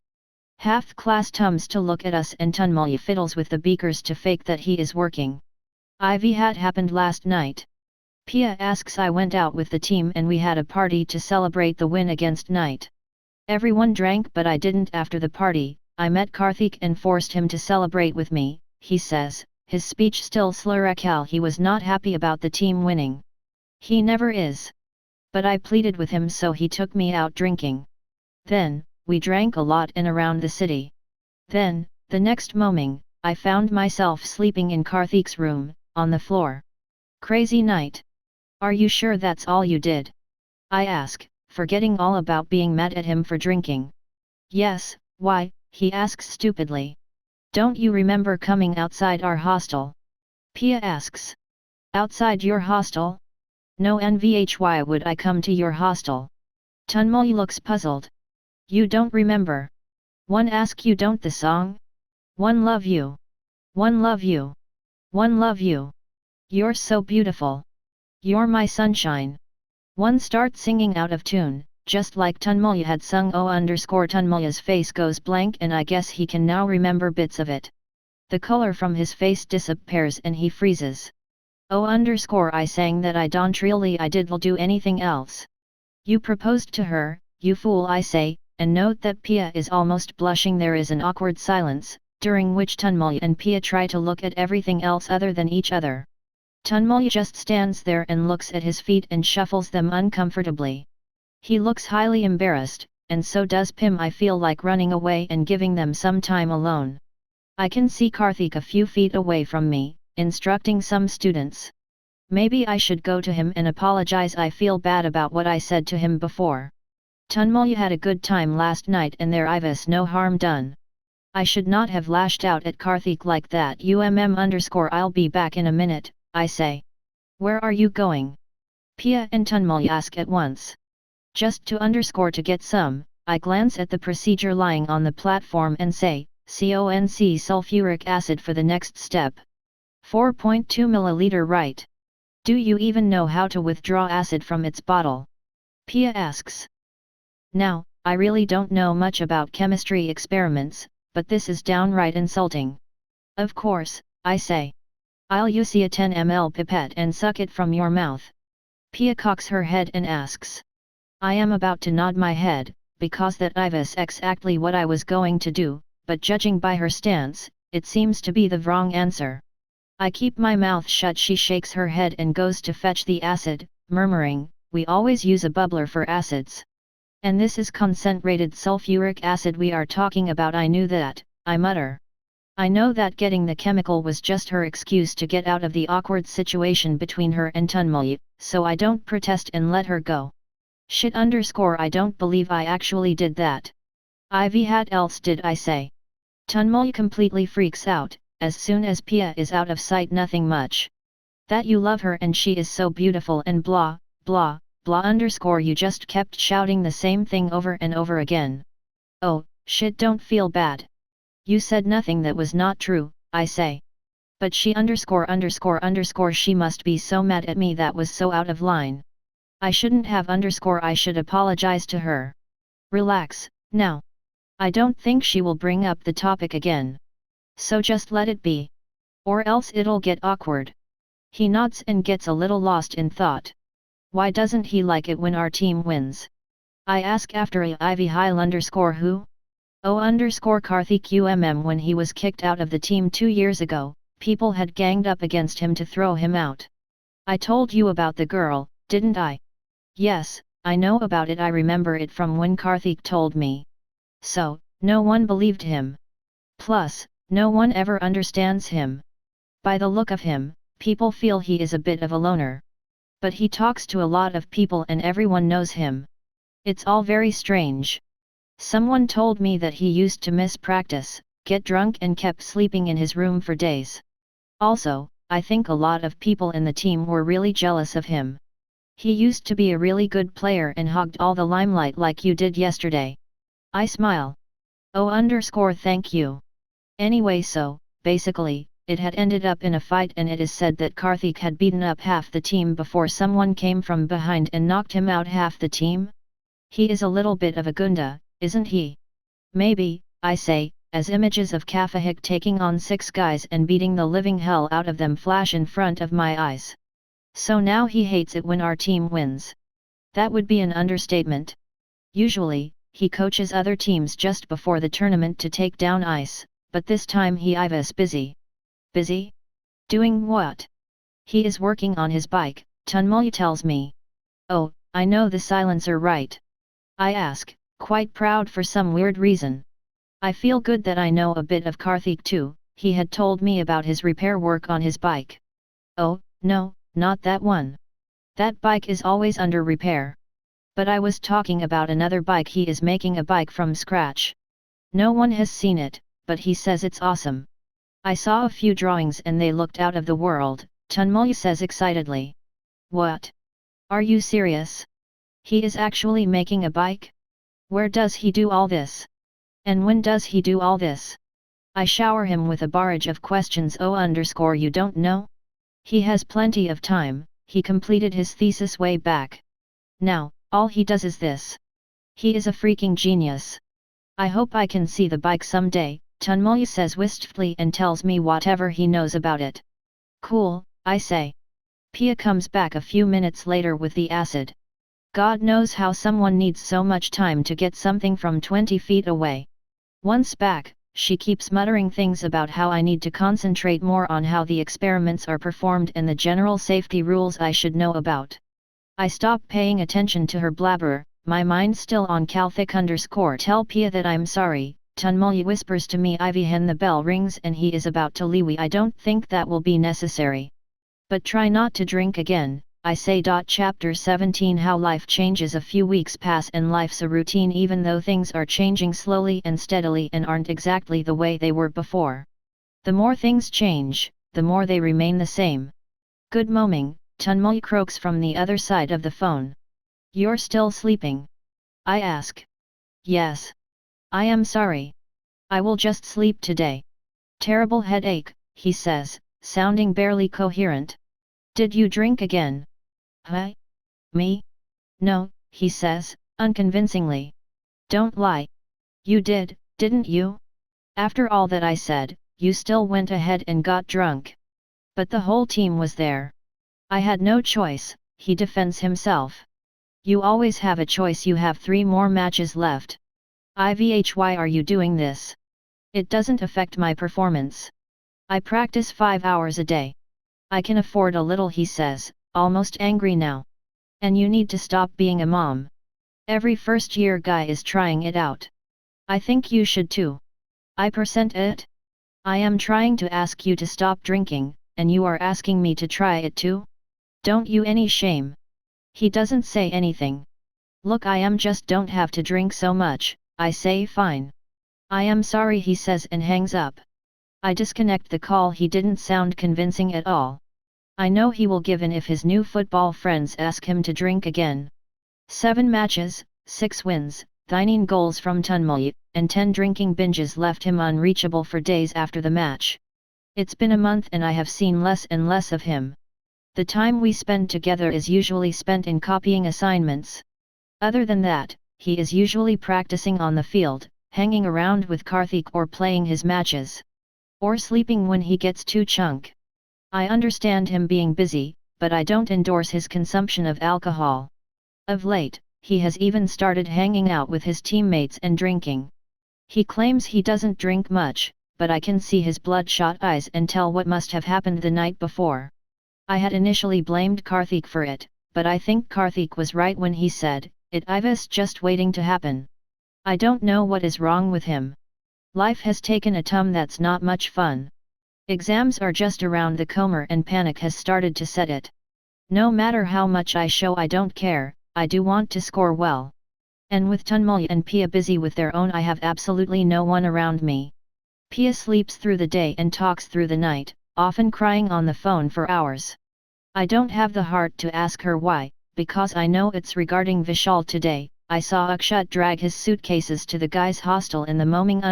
He didn't notice me, but I think he will start following me again soon.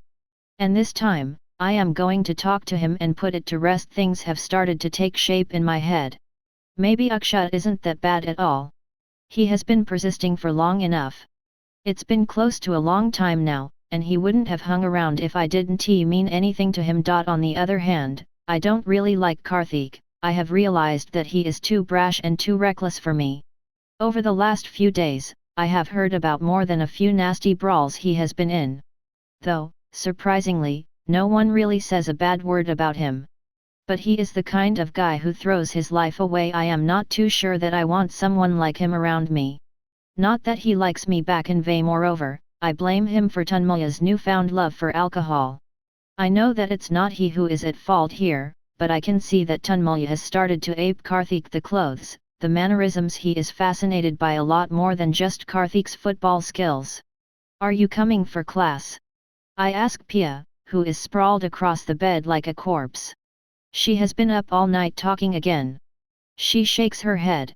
I call Tunmulya again, but he says he is not coming, this time even more forcefully. He says he needs to practice when he gets up. There are just 3 matches left for us to win the title and he is doing everything to get us there. It seems like a lot is riding on him. And since we are winning, everyone has stalled taking even more interest in the matches. Even people who are not interested in football turn up at the matches and cheer till their lungs give up.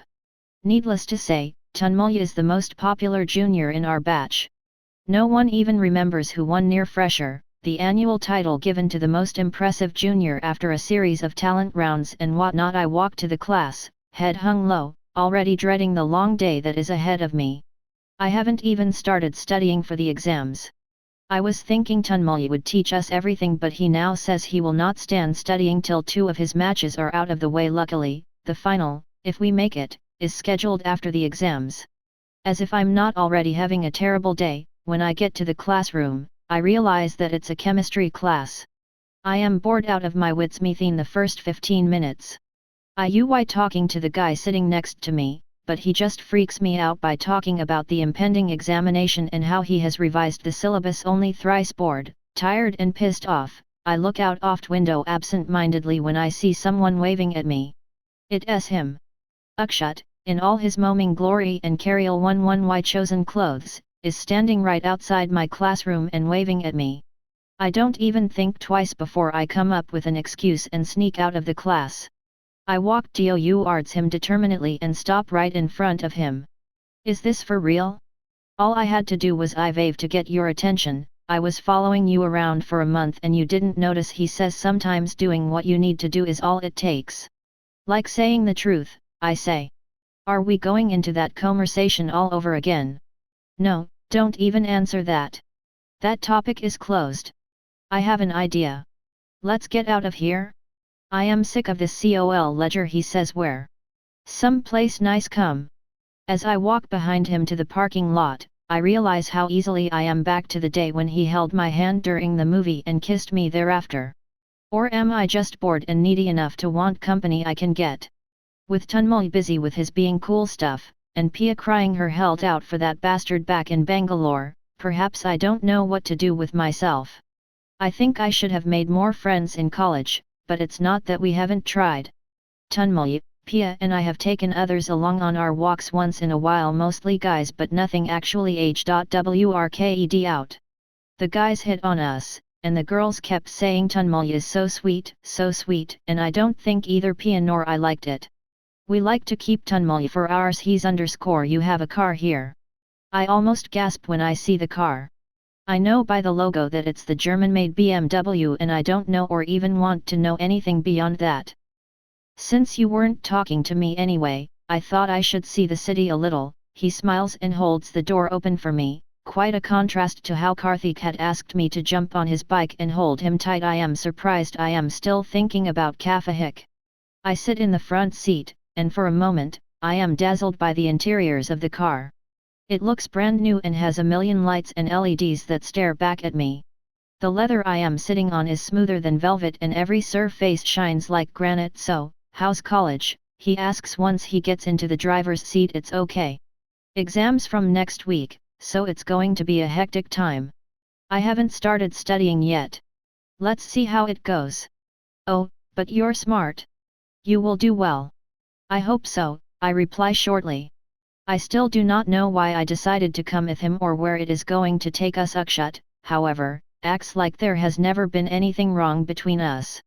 And how are your friends? Pia, right? And Tunmulya _ you have done your fair bit of stalking me, I say, a little appreciative of him being abreast of what's happening in my life. I can't stop thinking about you. I wonder why, I say dryly. Can you stop being so mean to me? I agree that I once did some things that I am not particularly proud of, but I have changed now. You need to understand that what happened with your sister is something I regret. I want to believe you. I think I do, too.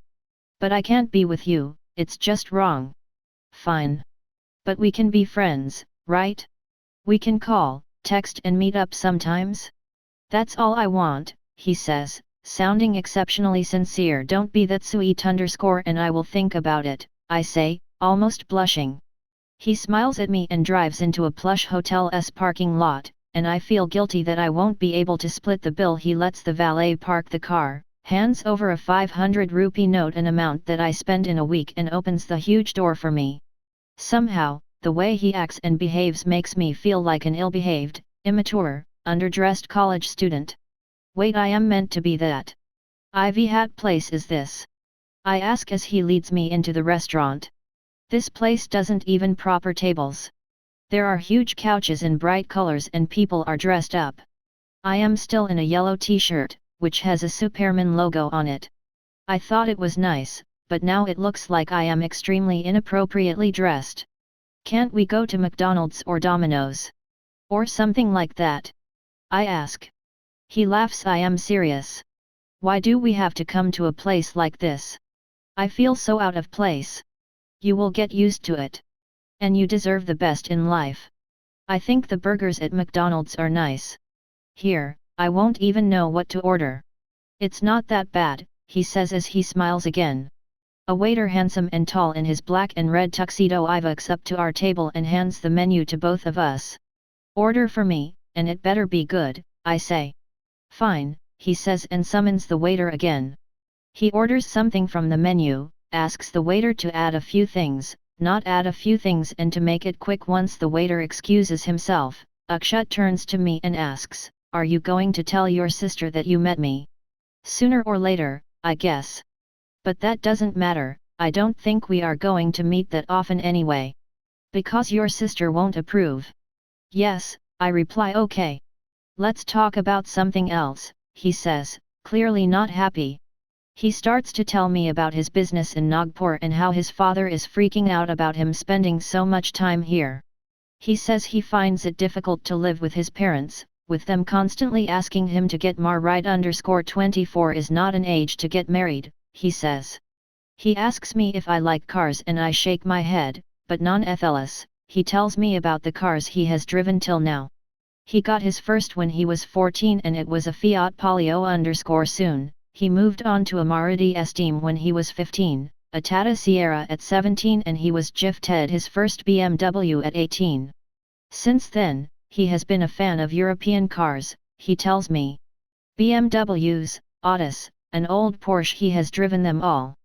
By the time he finishes, I am more interested in the chicken drumsticks he has ordered than the engine capacity of the cars he has driven. So, cars, hey? I ask, absent-mindedly, still very much absorbed in the food on my plate. Yeah, I'll knee them. What else do you love? Apart from you, I love to travel, he winks. Oh, you do? It must be fun, right? I have never gone out of the country. Not even to Nepal. Never? You definitely should go out. We should go on a holiday. My treat, he says. Yeah, right. You expect me to just get up and take a vacation with you? I am not sure we will even talk again. You pushing it too far. Okay, fine. I just thought it would be nice for you and me to go to Venice. Italy is an immensely romantic country. Tell me about it. I say enthusiastically. He tells me about his vacation in Italy and everything he did there. Sporadically, the conversation veered to cars and the showrooms and the factories of Ferrari and Fiat and whatnot that he visited. There are times when I stop listening to him and concentrate only on his beautiful face or the amazing food he has ordered for me. Though he talks about places he would take me to if I agreed to go with him, he obviously doesn't realize that our worlds are different. And from where I come from, there are no spontaneous intimational vacations. I can count the number of times I've been inside an aircraft. None of them flew me to international destinations. So, what do you think, he asks. About Italy? Great. I'd love to visit that place sometime. Maybe in the next 100 years, if I get the chance, I smile wryly. You will. Best of luck, he says and slides his hand towards mine. For some reason, I let him hold it. He has held it before and it doesn't feel odd. But it doesn't feel incredible either, like it did the last time. We should go, I say, looking at my watch. Do we have to, he says, his eyes stuck on me in a deep stare. I can sit here for the rest of the day spending time with you. Talking about cars? I wish I could stay too, but I really have to stand studying, I say, even though I don't feel the need to be sweet to him from the inside. But he has been or at least tried to be so sweet to me, so I think it's not fair to give him such a hard time. He settles the bill. I don't even have the courage to see how much it cost us. I had spotted the price of the mocktail he had ordered for me, and the amount was enough to pay for pizzas for 10 people at Domino's. I didn't have the heart to look any further and feel guiltier about it than I already was.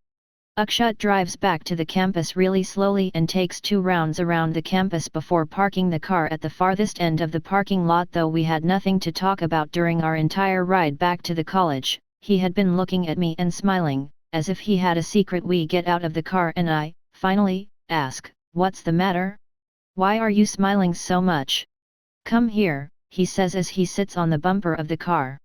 Gingerly, I walk up to him and he holds my hand and makes me sit on the bonnet of the car.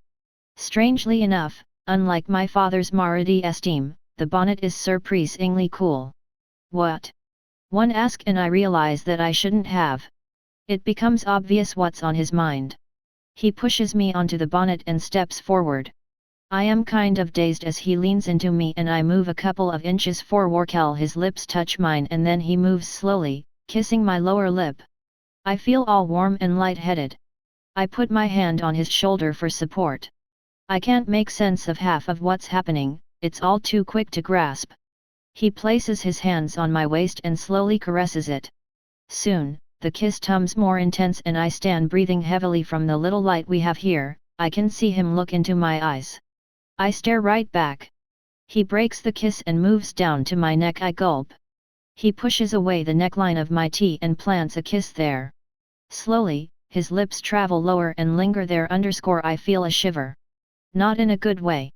As his hands staff to get more exploratory, my breathing becomes strained. I've to stop him. But before I can do or say anything, he slips his hand inside my t-shirt and I start to feel even more uncomfortable. I have to stop him. I jerk back suddenly and he is taken by surprise. He looks at me, his eyes asking a zillion questions. I freeze. What the hell?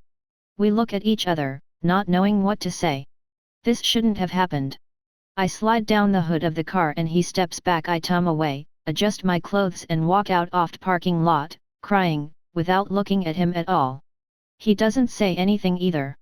71 What on earth just happened? I find myself asking the question for the next few hours as the tears keep flowing. I keep walking around till my feet are tired, my mind visualizing 1,000 worst-case scenarios. I shouldn't have kissed him.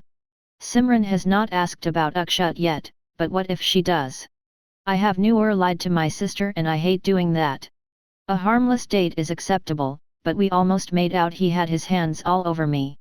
Worse still, I don't know if I hated it. I was uncomfortable, that's for sure, but I am not sure if I hated it like I should. I sit on the stairs, where Tanmay and I had spent the first day of college, and hide my face in my palms. Somehow, the tears don't stop. Seconds later, I hear some footsteps coming towards me. They keep getting louder and more hurried. Niharika. I look up to see Tanmay shout at me, running towards me. "What? Cone. You've got to see this," he says, sweat dripping down his brow. "Huh? What?" "Just come," he says, takes me by the hand and starts to jog again. I try to resist, but his grip is way too strong and he doesn't let go. I have no choice but to follow him, even though all I want right now is to be left alone. The episode with Akshat is way too fresh in my mind. My heart starts to race as we walk towards the parking lot I have just come from. As we get closer, I see a crowd of people, at least 30 standing in a huddle, and there are shouts all around.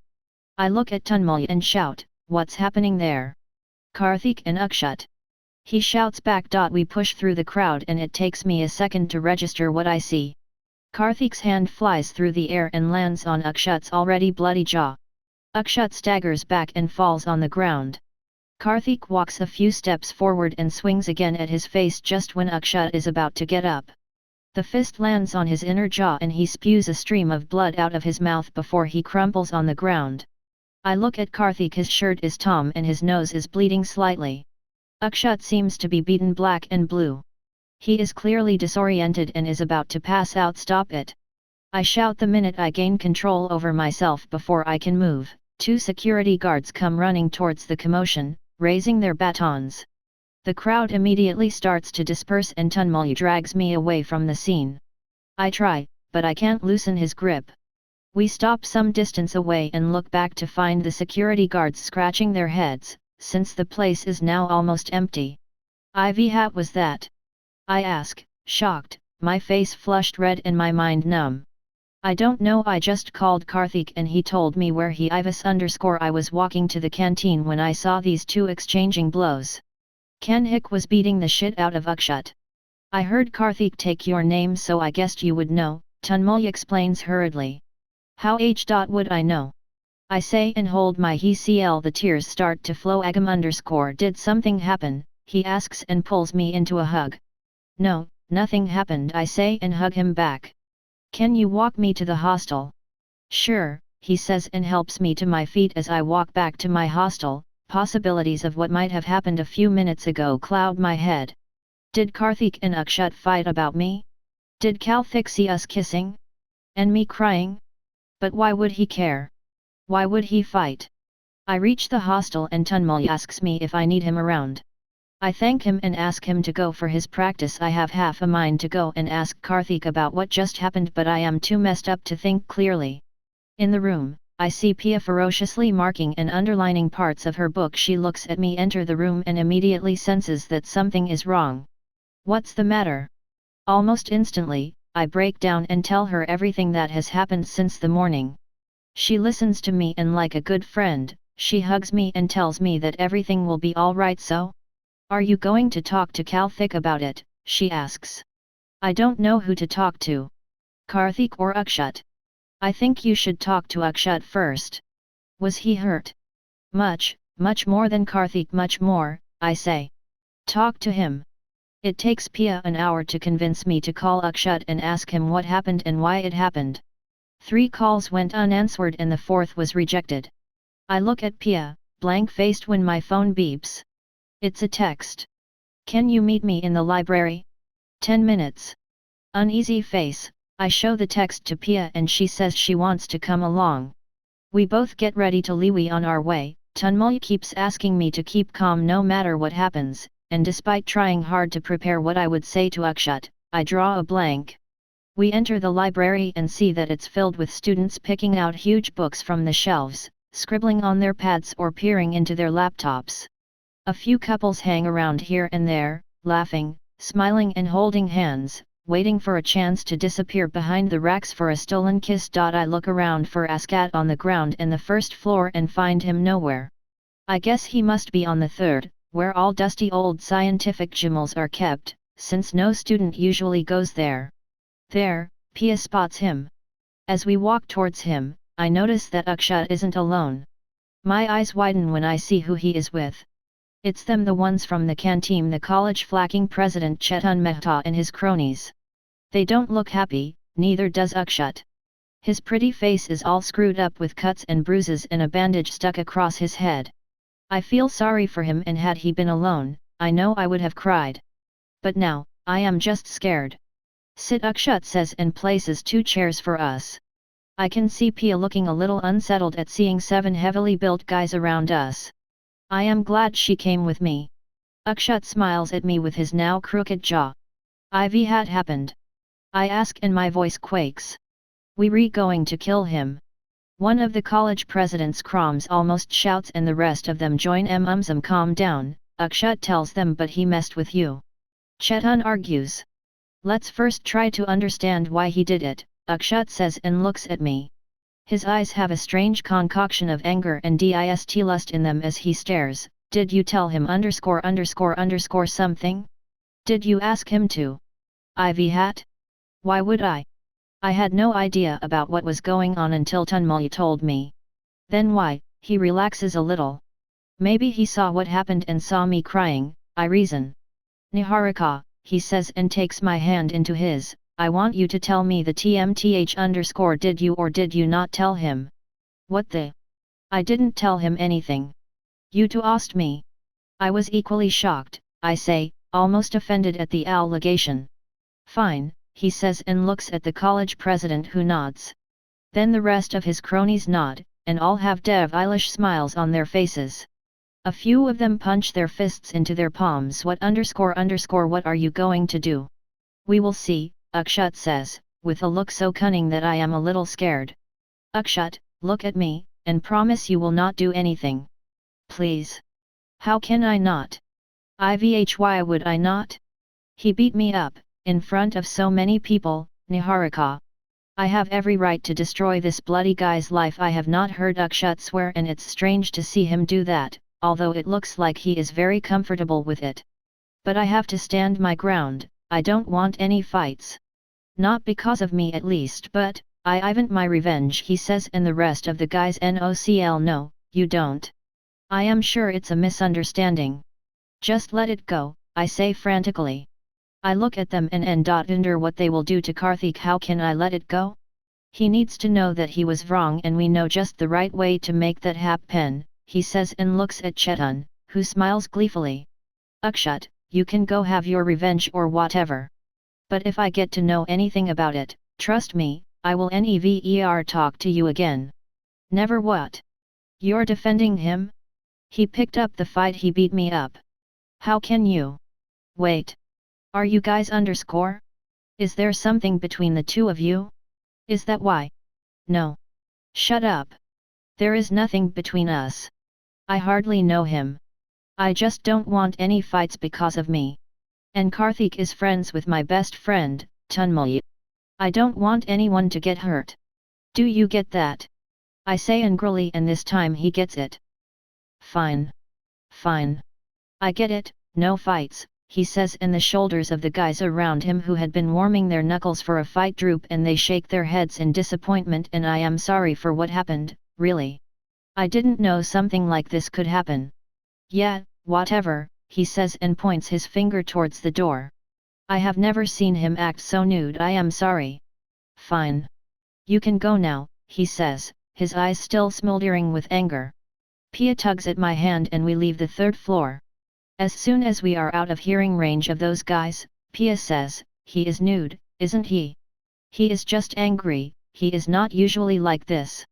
I don't like him. You can't blame him. Karthik beat him up really badly. You should have seen. I feel sorry for Akshat. It shouldn't happened, I say, as feelings of pity make their presence felt in inane parts of my heart. But don't you think it was incredibly romantic of Karthik to beat him up like that? Pia says, I mean, I would love it if Tanmay does the same for me. Tanmay. I ask. She looks shocked. She had said Tanmay, not Vishal, but Tanmay. VL I mean Tanmay is here, that's why I said Tanmay. And whatever, she says, her face red with embarrassment. Okay, leave it. And I don't think it's romantic, Pia. It's stupid, and I will let him know that, I say. Had I been you, I would have kissed him. Pia says and laughs out loud, back to her normal self in less than 15 seconds. Chapter 18. None of your business. I have been looking for Karthik for quite some time. His phone has been switched off for the last 3 days, and the only time he shows up in college is when he is practices with Tanmay. Tanmay told me that he works on his bike in his workshop, a workshop that Tanmay and I couldn't find, and when he does that, he really doesn't like phone calls or texts. He told me that Karthik even on other days doesn't like people who call or text much and has no love for social networking sites. Karthik has always struck me as an oddball. The day we had gone out, I had seen him carry a broken old phone with a black and white screen. I clearly remember seeing 20 unread messages on his phone. I had thought about asking him about it, but thought it was too personal and I shouldn't meddle in his life. Actually, his whole demeanor seems to have a board saying "stay out" stuck on it. Since he was so out of reach, Tanmay asked me to catch him after the practice if I wanted to talk. I had nodded. I have been waiting on the sidelines for 2 hours now while Tanmay and Karthik have toiled in the late afternoon sun, running, passing and shooting the ball. They are both pouring with sweat and working very hard. Finally, Karthik throws his hands up in the air and both of them lie down next to each other, facing the sun and talking animatedly, I assume about football. A little later, they both get up and start walking towards me. I still haven't framed the questions I want to ask Karthik as he walks towards me. he takes off his t-shirt and wipes the sweat off his beautifully muscled arms and chest. I almost blank out. He wears it again, and a guilty part of me wants to see him without the t-shirt. You guys talk, I need to go, Tunmulya says and runs off, leaving the two of us in the middle of the empty field. Karthik looks at me, with his craggy face not a single bruise, and I forget my words. It has been 3 days since his fight with Akshat happened. In the time it took me to get hold of him, my anger got lost somewhere. Seeing him isn't helping matters either. I try very hard, but can't find it in me to be mad at him. But he is looking at me, and waiting for me to say something. And I certainly do have a lot of things to say to him. I try to sum it all up in one sentence. I am here just to tell you that what you did that day to Akshat was wrong. And I don't want you anywhere near me or him, I say and turn my back towards him. That's it, he asks as I start to walk away from him. Yes, I look back and say. 1% at are you doing? I thought you had more sense. Akshat is an asshole. I thought you knew that, when I saw you ignore him for ages, even when he followed you around all the time. You're making a mistake. It is none of your freaking business. He is a friend, and I Carl go out you with him if I want. I spend a little time with him once, and as soon as I get back, I get to know that you beat him up. I saw you crying. Karthik tries to say something, but I cut him off. So? You decided to come wipe my tears? By beating him up? Yes, we had some problems, but we could have sorted them out without your interference. It was freaking unnecessary. Do you get that? Oh yes? Guess what, I do not agree. You don't even know him. He is a piece of shit, he deserves it. Can't you let find that out for myself? One shout back. One don't know why, but all the blood to my head and I find myself very angry at him. Let me live my life. Let me make my mistakes. You will regret it, he says and looks away. Whatever. You're acting like you own me. And that's pissing me off majorly, because you do not owe you and me. You do not have any right over me. You think you're the smart one here? The smug one? The guy who plays football, but still isn't in the team? The vintage bike? Beating guys up? You know what? That must work on other girls, but not me. Please don't even think that I want you to stay away from me and stop screwing my life over. I didn't mean to. I just I ask, now wanting this conversation to end. I want you. What? I want you. You're who I think about. And I can't see you destroy yourself with that asshole. You deserve better, he says, sounding strangely sincere. Are you kidding me? What do you even know about me? And what do you know about him? I know enough to tell you that he is not the guy for you. And it feels right, what we have. I know the difference we hme nothing. Feels right? You saw me kiss him and beat him up. That's not right. That's crazy. And I love him. I obsess about him. If anything, I will be you with him. And I don't care about you. I lie, for no reason I can think of. You don't love him, he says and steps forward, his eyes firmly on me. I step back. You don't love him and you know that. 'Cause if you did love him, you would have been with him. And if you loved him and didn't care about me, you'd have been lying here with a swollen jaw and a few broken ribs. It's been 3 days and I have not been touched by his goons. Just shut up. I shout and tears start flowing down my cheeks as I find myself running away from him. Niharika. He shouts, but I don't turn back. I stop running only when I reach the hostel. I look back and think, am I crying? W71, why does he matter? Why did I not want him to get beaten up? Why did I save him? I get into bed and not to think about these questions. What else did he have to say?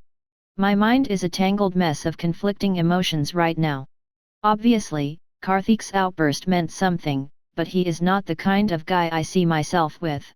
A guy who beats up other guys is not a quality I desire in the person I am with. The last few days have been tough, and I have found it hard to concentrate. Akshat has been hounding me to meet him, but I know it will only complicate things. He has started accusing me of having feelings for Karthik, and I don't know if he is right or not. I do feel concerned about Askat sending some guys after Karthik, but I don't know if it means anything. It's been 3 hours since I stalled studying and my head hurts like hell. I have not told Pia anything about what happened with Karthik. She likes Karthik, and I don't want people to convince me that he is a nice guy and what he did was right. For me, he is an irresponsible brat who has no respect for other people's feelings or privaki_ either that or I just don't want to complicate things. Tunmulya has been pestering us to come for his match but we are in no mood to do so. It's been warm for the last few days, although it does threaten to rain every now and then. Do you want to go? I ask Pia, who has been on her phone texting all _. It's too hot, but I think we should. It's the semi-final, right? Yes, it is. But we haven't studied anything and the match is at Takaram College. That itself is at least half an hour from here. Hence the match? 6. No, I think it's at 5 I say and check Tunmulya's message to confirm. What? 5? Why didn't you tell me? Pia gets up from her bed and starts putting on her clothes. I thought you didn't want to go. No. I wanted to. I mean we should, it's the semi-finals, after all. He wanted us to come. Let's go. Don't just stand there, Pia says, in her WOM out yet hot pink track pants and a vest. That was the first thing she could find nearest to her. And it's in no way any better from what she already had on. Are you sure you are going like that? I ask. She looks at herself and doesn't realize why I said what I did. Pia never goes out of the room until she is convinced that she will be the best dressed person wherever she goes. But today seems to be an exception. She panics and says, yes, why? What's the problem? We need to go. Noiv. I smile. It becomes obvious that Tunmulya means a lot to Pia, more than what he means to me, a little more than just a friend. She wants to be there while Tunmulya leads our college team to the finals probably for the first time in 3 years. Fine. But it's already 3:45, we will never make it in time. Then let's just hurry up, she shrieks, now paranoid. Or I can ask Akshat to drop us if he is in college. Call him. I don't know why I took his name, but I did, and ended up being pestered and irritated by Pia into calling him. Akshat, the perfect gentleman that he is or tries to be, says that he will be here in 5 minutes. Pia pushes me out of the room and we wait for Akshat, though the wait is not too long as his big black car screeches to a halt in front of us in exactly 5 minutes. Hey, he says, looks at me and smiles. Hi, Pia. Quick. Pia says as she leans into him from the back seat. Okay, fine. Someone seems excited, he says and presses the accelerator, bringing the beast to life. The car leaves the campus and he skillfully starts navigating the traffic. He tilts his head towards me and asks, how are you? I am good. The exam preparation is going absolutely nowhere. Is that why you are avoiding me? No, I am not avoiding you. I just have to keep my mind clear for a bit, I say. Are you still thinking about him? No, I am not. If you say so, he says dryly. Why would you say that? I haven't even talked to him after that incident, I lie and I don't know why. I should have taken care of him, he mutters under his breath. That low-life bastard _ hey, you are doing nothing of that sort. I put a hand on his arm. Why the hell should I not? Don't I get to get back at him for what he did? You don't think that's unfair? His .73 ice is rising now, he brows are a little and his hand is clenched on the gearbox. It always unsettles me to see him like that. It feels like I don't know him at all. He turns into this completely different person. I don't know what's fair and what's not, Akshat. I just don't want anyone to fight. Whatever. You wouldn't understand what I went through. It was damn humiliating. So many people were there. And that bastard got me from behind. Can you just let it go? Please?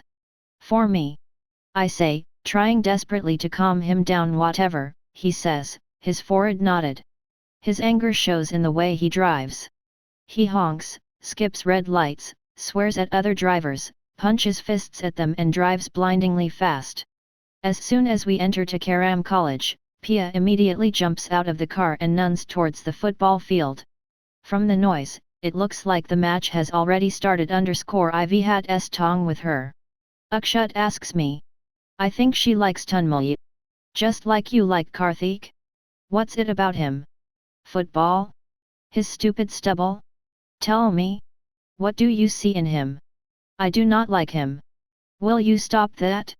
Wrong you. If you. I ask, getting more and more annoyed with him. Why is every guy around me acting like he owns me? What's wrong with me? What's wrong with you? I still don't get what's between the two of you. He raises his body. I think you should calm down. I should calm down? That asshole hit me. And I should calm down? 4/hat the hell. I am sure you made out with him, didn't you? You are out of your mind, Akshat. I should go. You're not going anywhere, he says and grabs my hand. You have to tell Matt's going on. He shouts. You need to stop shouting first, I say. And let me go, you're hurting me. He lets go and I leave the car and walk towards the football field. I am sorry, he shouts, but it's not my fault. I don't answer, as I run to the football field. I hear the car come to life and drive away. This is so humiliating, isn't it? Pia shrieks in my ear. By the time I reached the field, Tunmoy had already scored 2 goals and everyone was chanting his name aloud. He was being a little cocky too, waving to the crowd and blowing kisses. Of all the people shouting his name, Pia was amongst the most vocal. The match progressed and reached its current status. We are leading 6-0 and Tunmoy, with a little help from the other team members, has scored 4 of them. I have been following the matches, and I can see clearly that Tunmoy alone can bring in a crowd to a football match. I don't understand football much, but I do understand and recognize his athletic agility and cunning on the field. I don't know if it's TME, but it could be because of K1thick_. There is a striking similarity that stares you in the face. And I know that Karthik hates to watch our team play, though somehow, I sense him around. It's ended already. I ask as I see the Terran crying out in joy and hugging and patting each other. The other team couldn't even score a single goal, and they are a good team, Pia tells me excitedly. The scoreline doesn't reflect the opposing team's caliber. Our team does some crazy war victory dances and runs across the field wildly. It definitely mirrors a lot to them. After that's done, Tunmoy comes running to us and almost as a reflex, hugs Pia. The hug lingers on a little longer than it should and they both look at each other, embarrassed, when they realize what happened. Tunmoy hugs me also later, quickly and more like a friend. I smile, barely suppressing a chuckle. It was crazy. I didn't know you were that good, I say. Crazy, wasn't it? He says. You were amazing. Pia shx we should celebrate, I say. I wish I could. But I have to go out with the team. They will not let me bail on them. We made it to the finals, after all. Later, maybe, he looks with guilt-filled eyes at us. We get it, Pia nods. So, will you get drunk again tonight? I ask, not too happy about it. Just today please? Don't be angry, he pleads. And will you come under our window and say good things about her? Agam blushes. I've got to go now, he says, still looking apologetic. It's okay. Have your on but we need a treat later, okay? I think I poke fun at him and he just then, someone calls out his name and he knows he has to leave. He hugs us again. And again, Pia's hug lasts longer than mine and they exchange a smile that says so much more. Pia's eyes follow Tunmoy till the time he walks off the field, enters a car and drives off. Shall we also leave now? I ask her, shaking her out of her reverie. Sure. And I forgot to ask what's with Akshat. Things looked kind of tense back in the car. Nothing much, we had a small fight. Oh, you guys seem to fight more than you talk, and what's his problem? Why was he so agitated, she asks.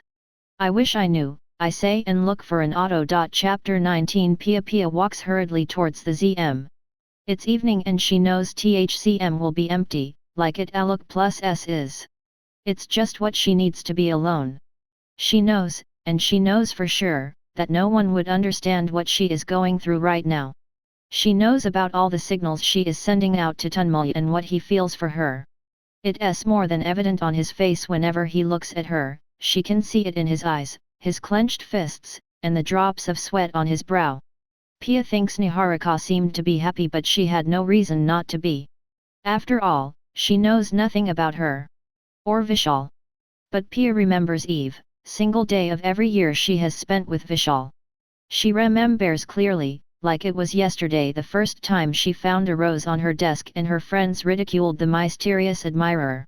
The next day, it was a letter confessing his love for her. Her friends ridiculed the mysterious admirer a little more, much to the chagrin of Pia herself. It wasn't until the 30th letter that he revealed himself, and when he did, Pia was glad it was him, a best friend for 7 years, someone who knew everything about her, someone who understood her inside out. Vishal, the guy she promised herself she would always be with.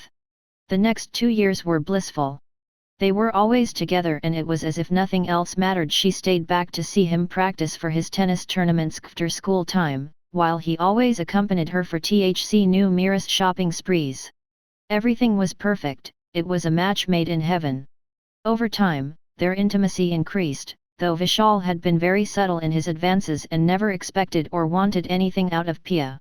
But, 3 months before the school term was scheduled to end, they found themselves alone in school building after his tennis match. Pia still remembers that evening vividly, when she was scared someone would walk in and Vishal had assured her otherwise. She still remembers the touch of his hands on her neck and further down. She remembers every moment of that evening and every detail of what happened. When Vishal had first tried to move further down, Pia had panicked. She knew that it was not something very unusual and that everyone was doing it nowadays, but she still couldn't see herself doing it. Even with Vishal. She tried to explain to him that she was not ready yet, and in turn, he tried relentlessly to make her change her mind.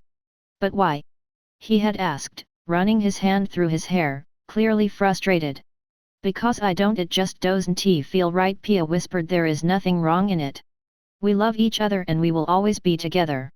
There is nothing, but if we are going to be together always, then what is the rush? What do you? You don't trust me, he said flatly and moved Avku. No. I trust you. Of course I do, it's just that, this is too abrupt. I'm not prepared for this. Will you be? Just give me some time. I will think about it, I promise, she said and tried to pull him back close to her. He did come back, but the moment was lost. In his arms, she felt as if they were miles away from each other. That was when the problems between them started. The growing distance and the way Vishal was taking it made Pia even more doubtful about the idea of bringing intimacy into their relationship. She did not understand his behavior. She had never seen him so mad at her before. She did not know what she had done to deserve that treatment. She was an innocent 17-year-old girl, who was nervous about her first physical experience. Was that a crime? It sure seemed like it was. She could not handle the distance between the two of them, and finally had to agree to give Vishal what he wanted, if only to make things get back to normal. She could not bear to see their relationship suffer because of her stupid fears and insecurities. They made love in his room, the next time Pia went over to complete her maths project. It was everything she had worried it would be, and worse. She had not imagined that the pain would be so intense. Even though the overall experience was far from pleasurable, she took care not to let it show in her expressions. She pretended that it was perfect. While for Vishal things got back to normal, Pia was scarred for life. She used to spend sleepless nights feeling uneasy and disgusted with herself. Sometimes, she broke down in front of Vishal, but he never understood issue. Slowly, Pia began to realize it was unfair of her to expect that Vishal would understand what she was going through, since she didn't understand it herself. The board and the entrance examinations came and went, and throughout, Pia didn't think it would be fair to bug Vishal with her problems. Maybe, it was all her fault, maybe she was thinking too much. But she had tried everything to push it plus from her head. It did not work. She often found herself crying in the middle of the night.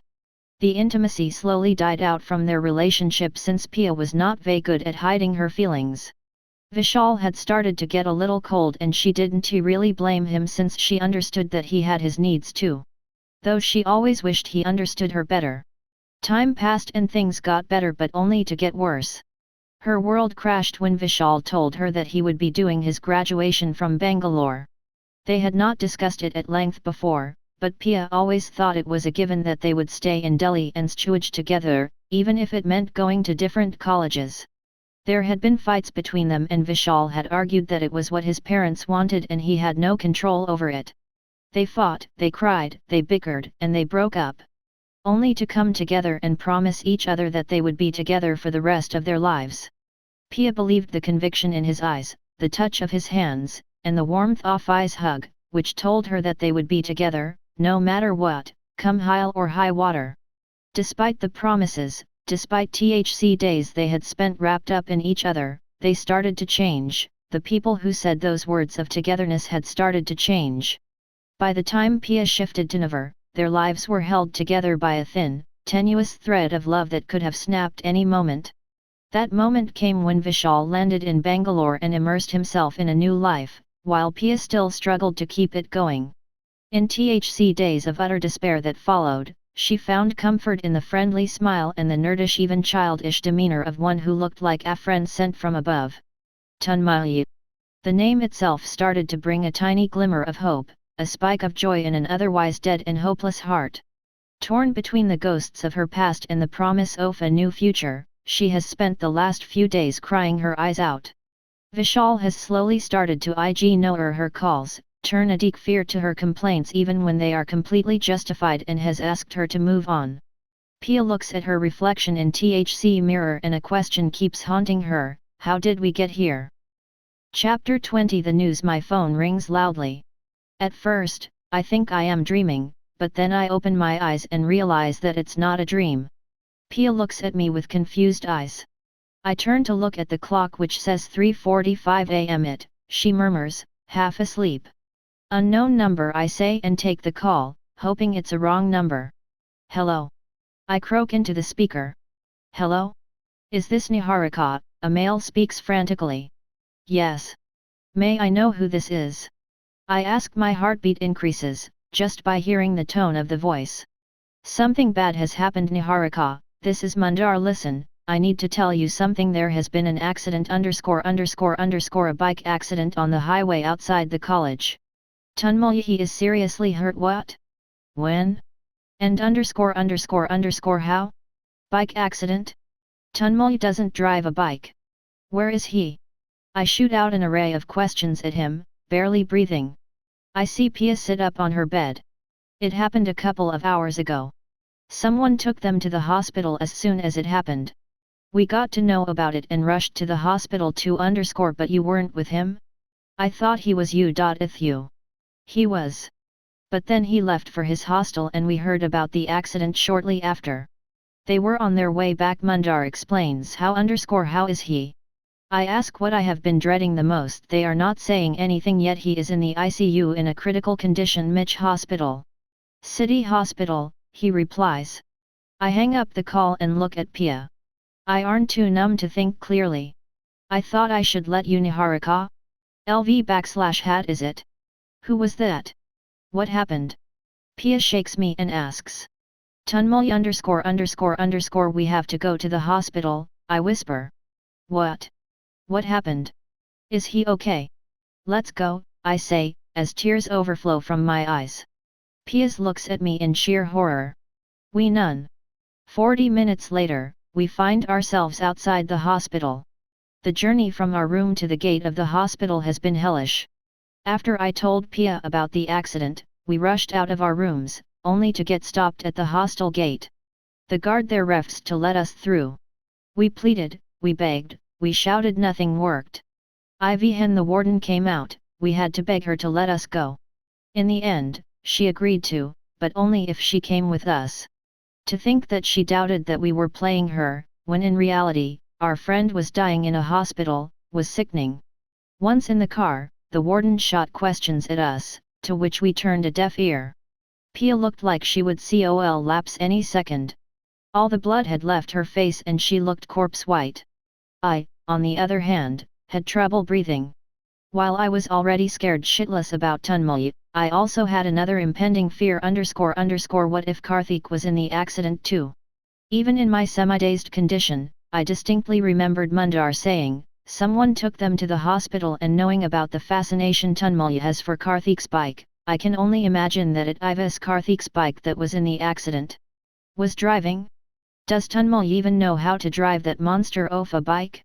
There was complete silence in the car. Once the Ivarden realized that we weren't exactly in a chatty mood, Pia had sat in the car, dazed, shocked and staring out of the window blankly. My heartbeat had reached a new high. I could not talk to Pia because she was already on the brink of tears. She seemed to be in shock. Gruesome images flooded my head and I felt extremely agitated. I had closed my eyes and tried to shut out everything. It had not helped. The Jumi brought me to the brink of a cardiac arrest. I felt as though I was dying. As soon as the car stops at the hospital gate, Pia and I jump out and start running towards the building. We ask at the reception and take the elevator to the wrong floor. We run 3 flights of stairs downwards to get to the emergency floor. We look around and we know that we are at the right place. The whole football team is loitering around here. We spot a door, which says ICU and has a red light above it. We into it, breathing heavily, sweating profusely, looking like shit. Is he in here __? I ask a guy sitting with his head sunk in his hands. He looks vaguely familiar and his dirted clothes confirm that he is someone from the football team. He nods. Pia, who is still clutching my right arm, has started crying a little. We try to peep inside, but cannot see anything. There are drawn curtains on the glass door. I let out a deep, troubled breath and turn around. What is going on? I ask Mundar, who comes running from somewhere and is panting. His eyes look bloodshot, and it is obvious that he is very drunk. But his eyes have a strange alertness too, like someone who is forced to be in his senses, even after consuming barrels of alcohol. Anyone would be shaken back to his senses by such horrific news. Did you see him? Was he hurt really badly? Pia asks, before Mundar has a chance to answer. His head was bleeding and looked pretty bad. I'm sure he will be okay. I just ____ he wasn't wearing a helmet Mundar says. He turns to me and tells me that Tanmaya's bike hit a divider while he was on his way back to his hostel. He was CLMNK and must have been driving really fast. Are the doctors saying? I ask. Pia is holding my hand very tightly and has dug her head into my shoulder. I wish I could tell her it will all be okay. They are not saying much. They are operating, and will take time to figure out the actual damage. Mundar says _they are operating? He's into an operation? What kind of operation? Do his parents know yet? Who signed the papers? I freak out. I don't know. Someone from the team, maybe. There was a lot of blood loss. They needed to take care of it immediately This is just so __. I try to put it in words, but nothing comes out. My head is filled with a zillion different questions. And the only one who can provide some of the answers is a guy we are not very fond of, the football captain. I look up at Mundar again. I don't know if he's a good person or not, but he certainly does look very concerned about Tanmaya right now. That's good enough for me. I take a deep breath to calm myself. It doesn't work. I didn't even know Tanmaya knew how to drive a bike. Whose bike was it? Who was with him? I ask slowly, already dreading the response. It was Karthik's bike. But I guess Tanmaya was driving, Mundar says, and my mind blanks out. Don't know why anyone would drive that bike It's a piece of junk. The thing is a bloody death trapped in May and Karthik. I take support of the wall, as my knees suddenly feel too weak. My breathing gets ragged, as images of Karthik flash through my head. That first night in the mess, when I heard his voice and tried to look at him, using an old, scratched steel plate. The second time in the canteen, when he saved me and Tanmaya from that beast Chetan and his cronies. The guy I stole glances at that day at McDonald's, the football match, when he dazzled the entire college, that bike ride with him to have chai at a roadside stall. And then the fights, first for making Tanmaya day link and then for interfering between me and Akshat. Last time I met him was at the football field, when he had wanted to say something, but I had not given him a chance, and left him there, waiting for me to turn back. It suddenly hits me that if something happens to him, I did not even give him a chance to say what he wanted to say. My mouth tums very dry and my throat feels parched. I can't think clearly. But I have to know, how is he? Karthik ___ I manage to whisper. Mundar looks at me, with a puzzled expression on his face. Karthik? He was not in the accident, what? But you said it Ivas Kafahik's bike Tunmalya was driven. Yes, it was his bike. But Tunmalya had it with him before he got to the party. Karthik was not there, he explains. He tells me that Karthik apparently had let Tunmalya take his bike for the night, since he did so well in the match yesterday.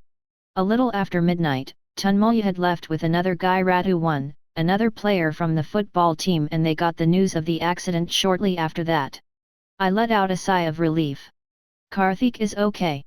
But almost instantly, another emotion overtakes me. Fury. Does Karthik not realize what he is doing to Tunmalya? I can forgive him for trying to interfere with mine and Akshut's matters, but I cannot tolerate him harming Tunmalya. First he teaches him to drink, and now the bike? He knew Tunmalya would be chunk at the party, and he still let him have that bike for the night? How can he be so careless? If something happens to Tunmalya, how is that other guy? Ratul? I ask meekly. He is in the ICU too. Pia can't listen to any more of it and pulls me away. I make her sit with me on one of those steel benches lining the hospital walls.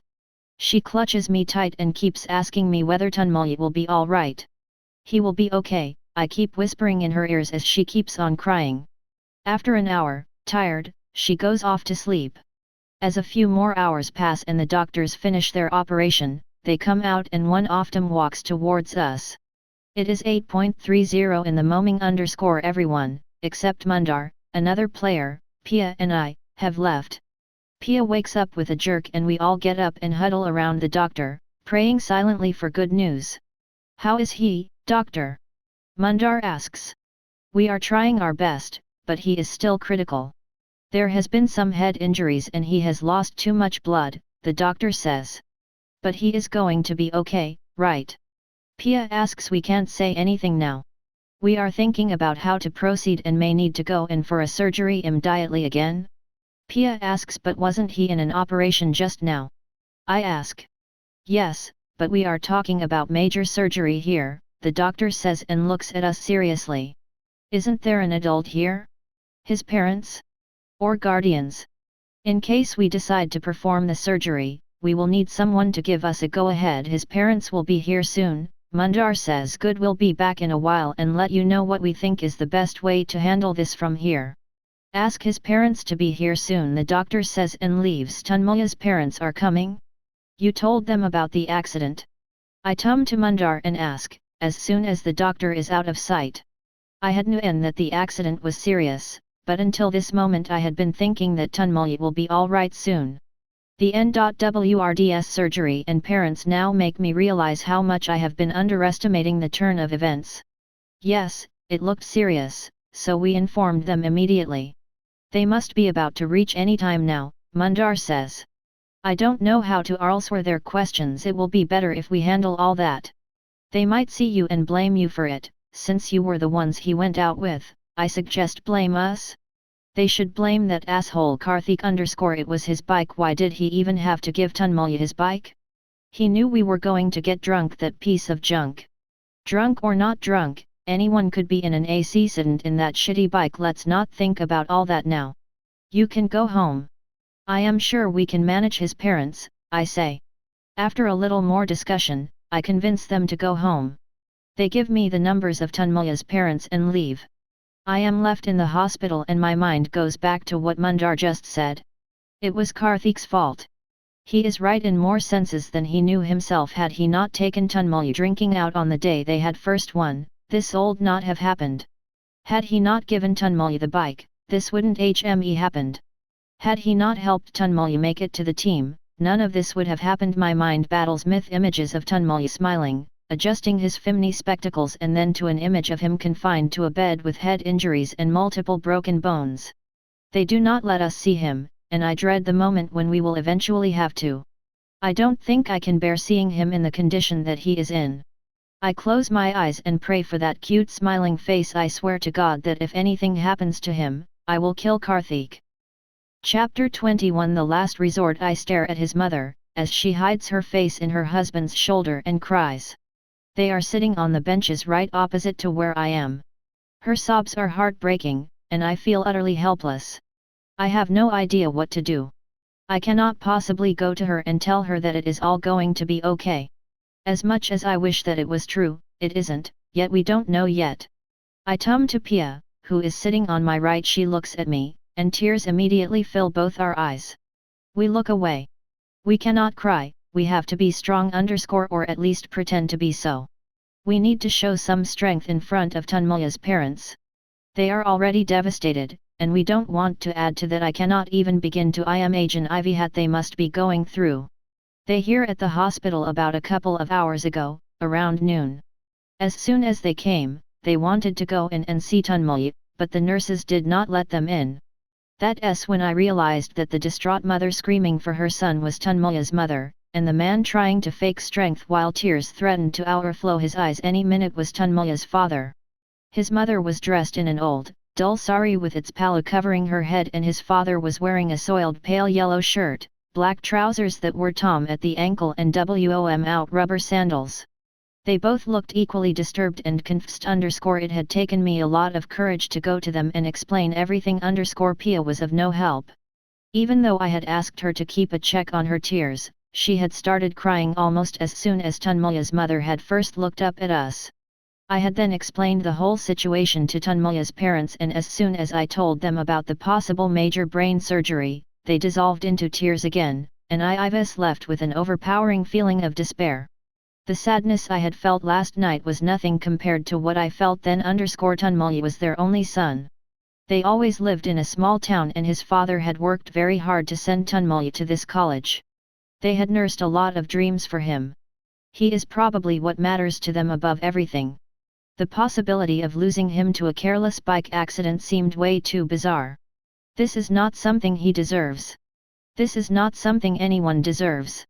After sitting with them for a while, trying to console them with words we did not completely believe in ours ahas, we took seats a little away from them. They did not look too comfortable with us around. I feel Pia's hand slowly creep up and hold mine. I look up at her to see that she is staring at a group of doctors coming our way. I recognize one of them as the one we talked to in the morning. We get up hurriedly. Dr. Ahuja Pia whispers, asking a zillion questions with her eyes. Without uttering a word, the doctor looks at us apologetically. You go on, I'll be there in a short while, he says to the rest of his team, which promptly leaves his parents. He asks. As soon as Tanmala's parents join us, Dr. Ahuja announces the surgery. Due to the impact, he has suffered from intracranial injury. In simpler terms, we call it TBI, traumatic brain injury. The severity is somewhere between moderate to severe. His intracranial pressure is very high at the moment, which suggests cerebral hemorrhage. The CT scan strongly suggests so. We need to perform a medical procedure called decompressive craniectomy. A what? Pia asks.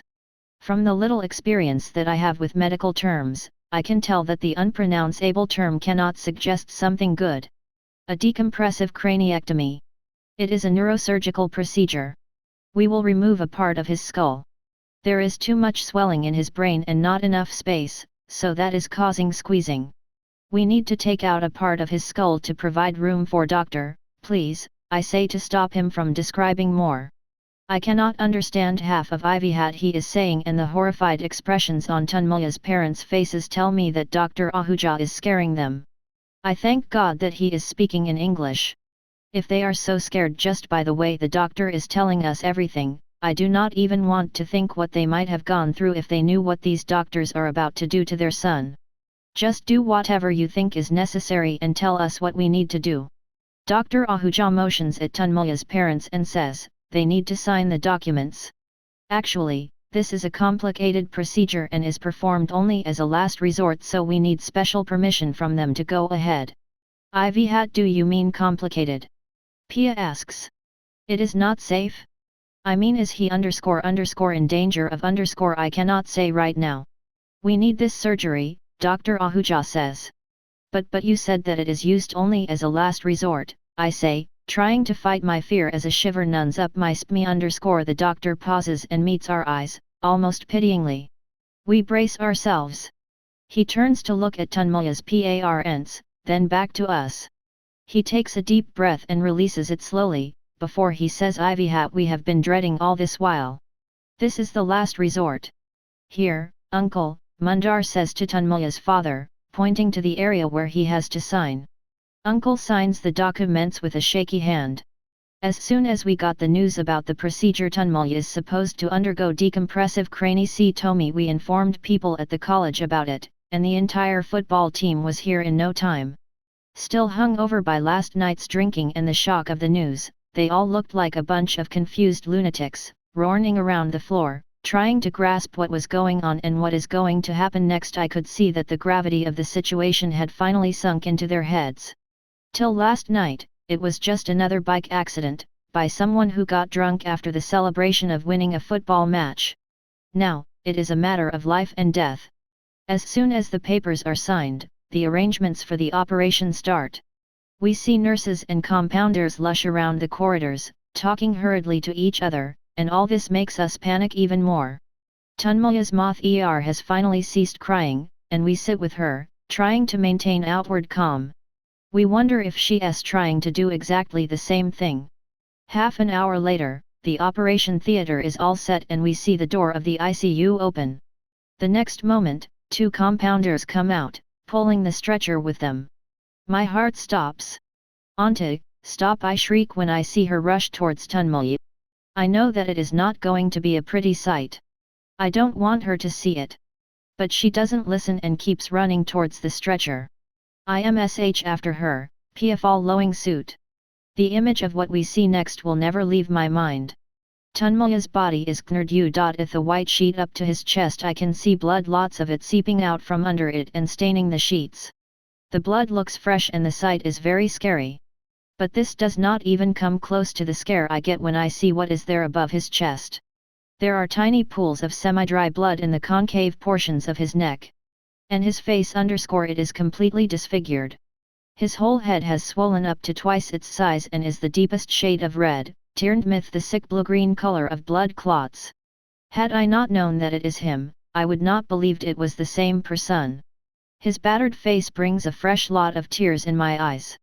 Auntie pauses, clearly unable to move towards her son. Pia takes a step back.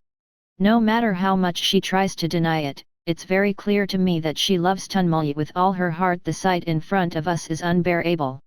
I have known all along that his condition is serious, but still, with each thing that happens, the situation becomes even more difficult for me to handle.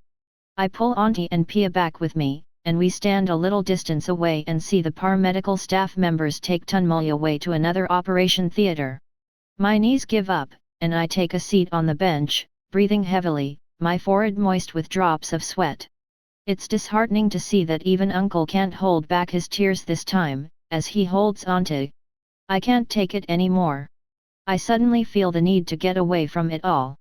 Take care of her, I whisper to Pia, although I doubt she heard me. I get up and walk down the flight of stairs, trying to find my way out of the hospital.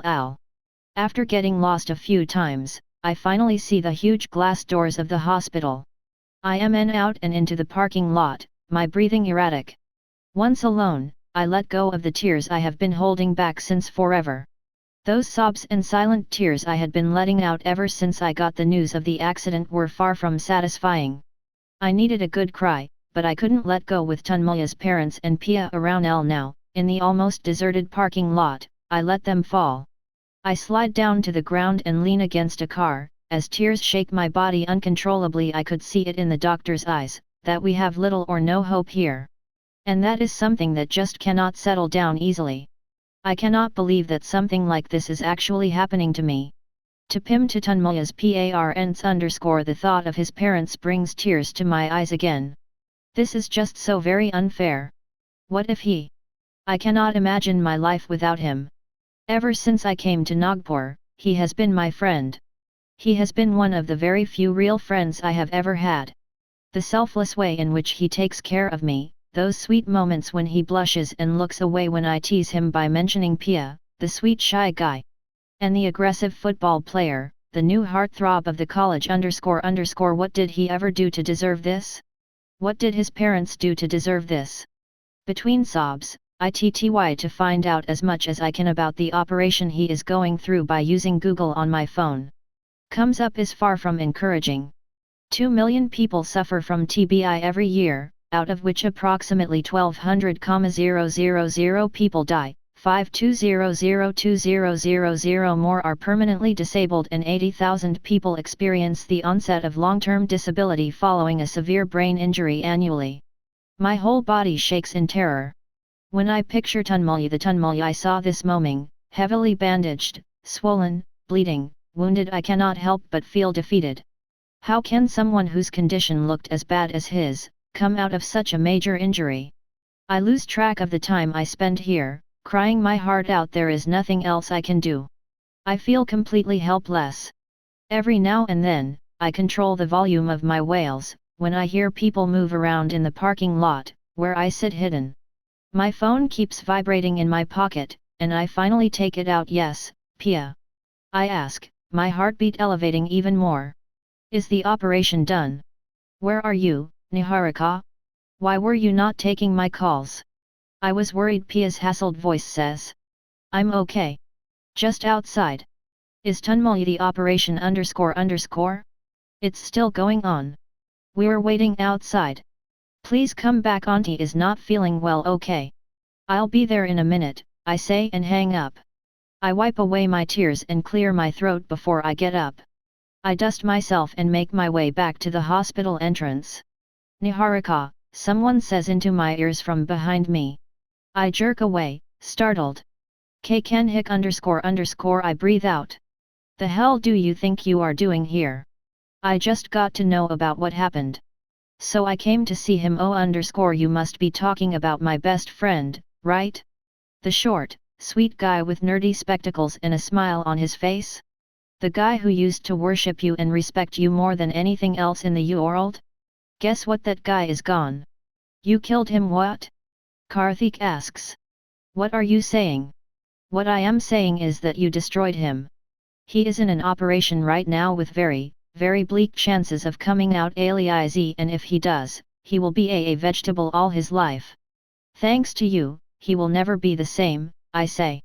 I push my cell phone into his face. Here, this is what Wikipedia has to say about traumatic brain injury. Now, as it says here, the treatment starts in the ICU, followed by a neurosurgical ward. That's where Tanmay is right now. And do you know what happens after this?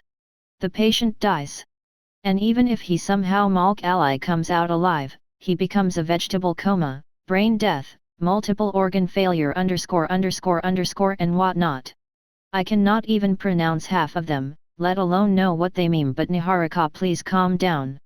We cannot be so negative. Let's go inside and do what? Go inside and tell his parents that he will be okay when it's actually a lie?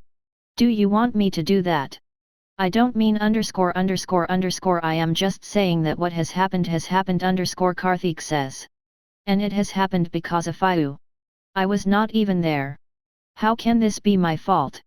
I'll tell you how this is your fault. You taught him to drink. You taught him to a bike, hell, you even gave him that death trap of a bike to drive, even when you knew he was going to get drunk. I let out angrily. But he said he won't drink.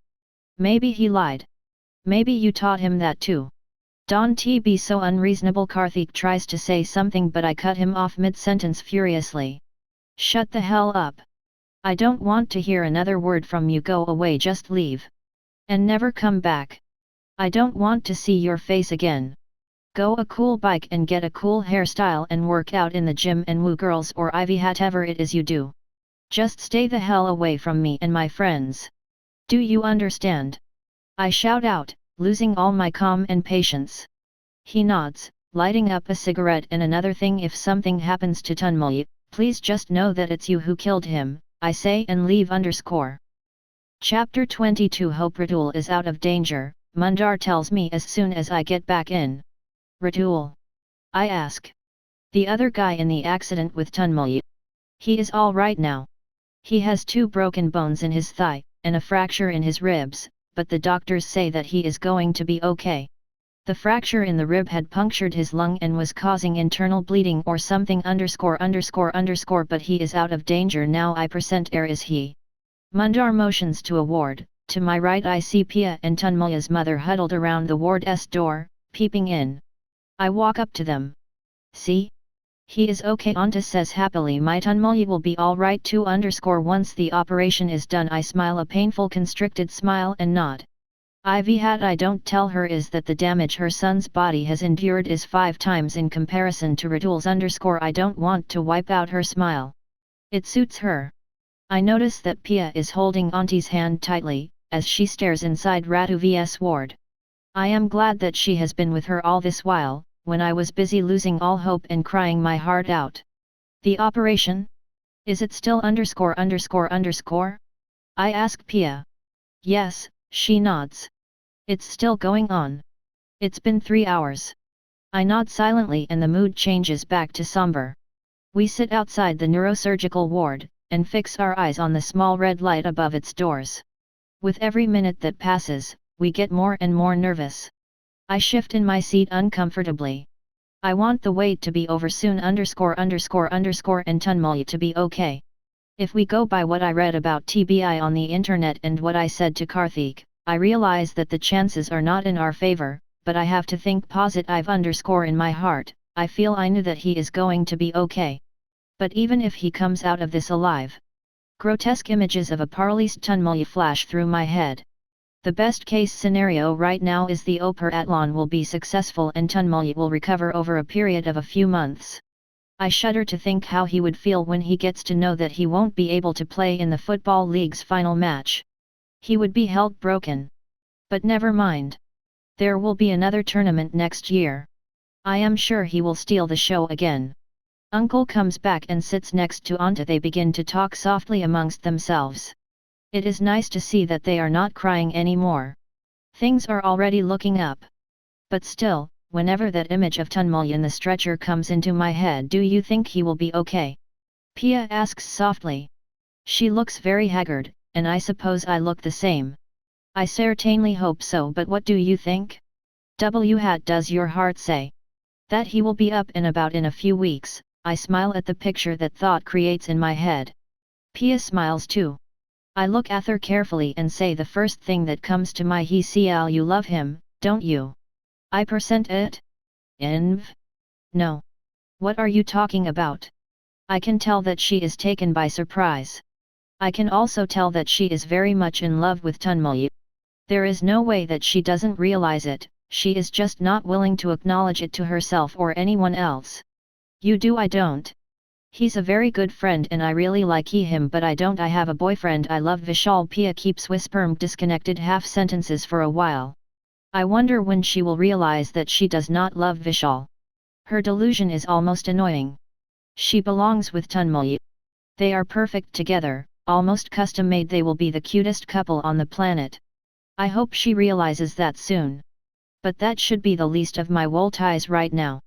I know she will one day finally realize that she 101 Tunmulya, but right now, I just pray that Tunmulya will be okay. Just as I look up, I see a group of doctors and paramedical staff leave the ward where Tunmulya's operation had been going on. We get up with a jerk and rush towards them.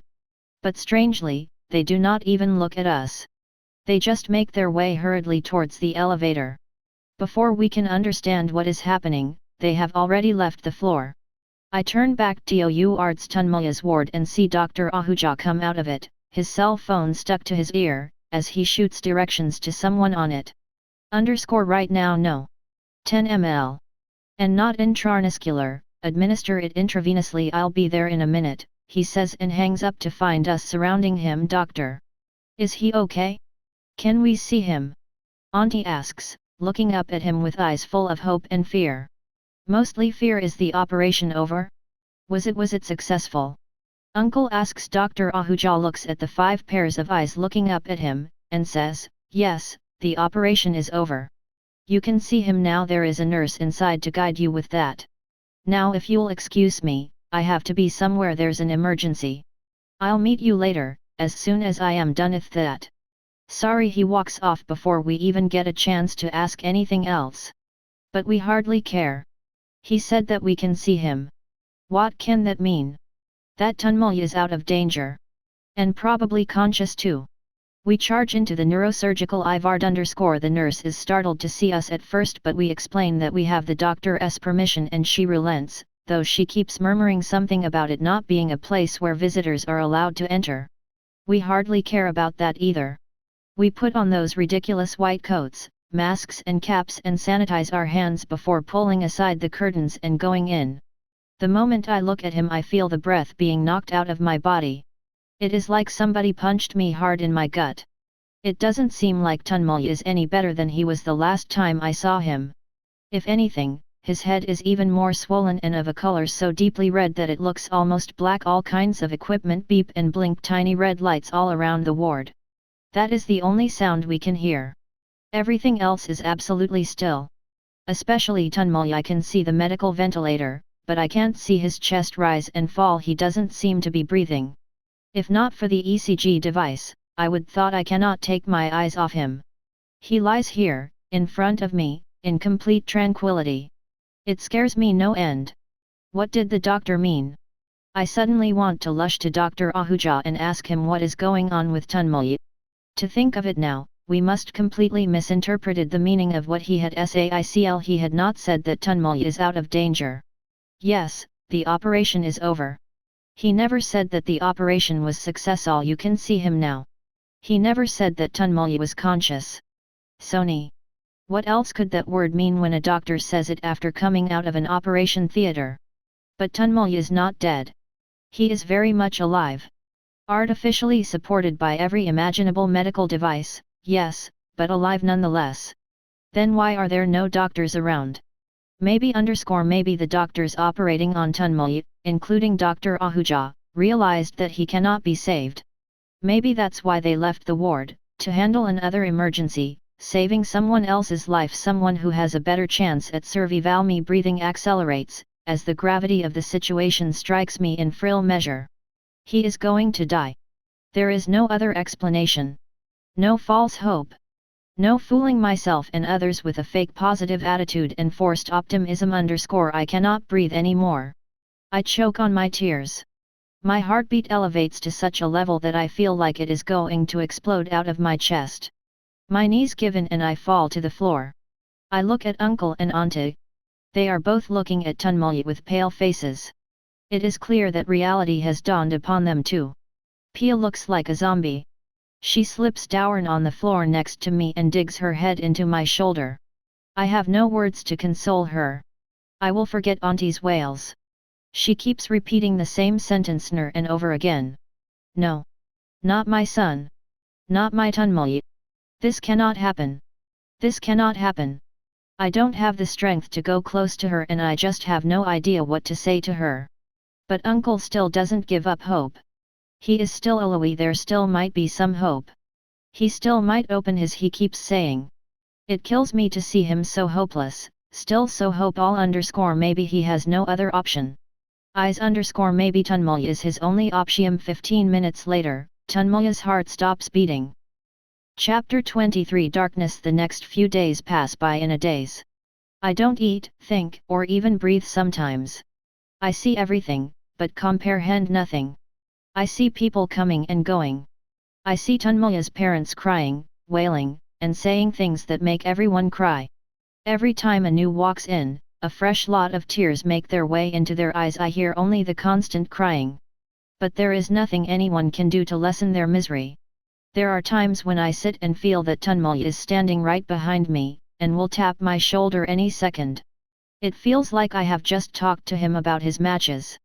Like he is still around, but he is not. It's hard to accept that he is not. Every time I wake up after a troubled sleep, with senseless, Singh dreams, I feel like all of it has never happened.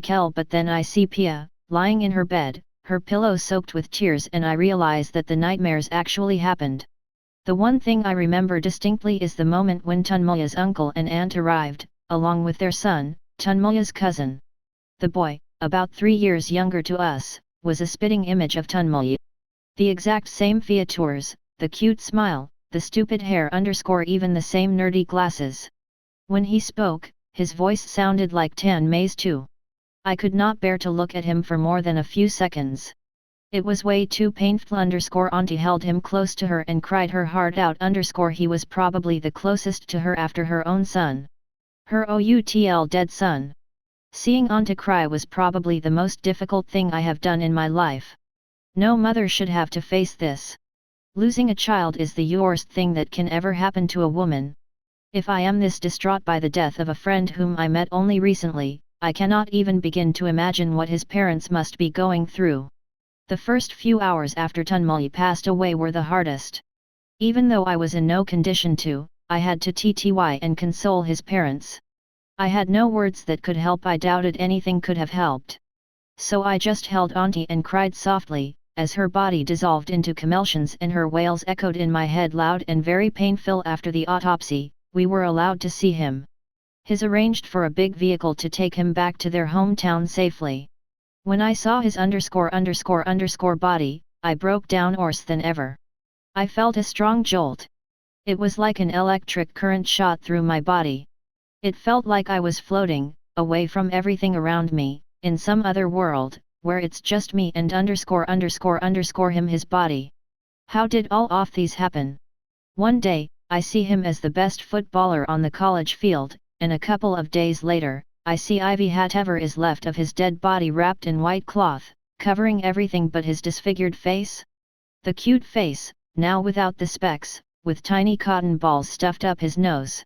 I have never cried harder. And they say God exists. Soon after, Tunmulya's parents took his body back to their hometown for the funeral. As soon as they left, there was an emptiness all around us. They left a void behind them a void that will never be filled. Even though it had been just 24 hours since the accident, it already felt like a very long time. Those 24 hours they were very long and very exhausting. It felt like we had been waiting and praying for Tunmulya to get well soon for ages. And once he left, and his parents took his body away, everything began to seem like a bad dream. I could not that at the same time a few days ago, I was on my way back to the hostel from Tunmulya's football match. The match he had heroically won. The match Pia had been panicking to be there for.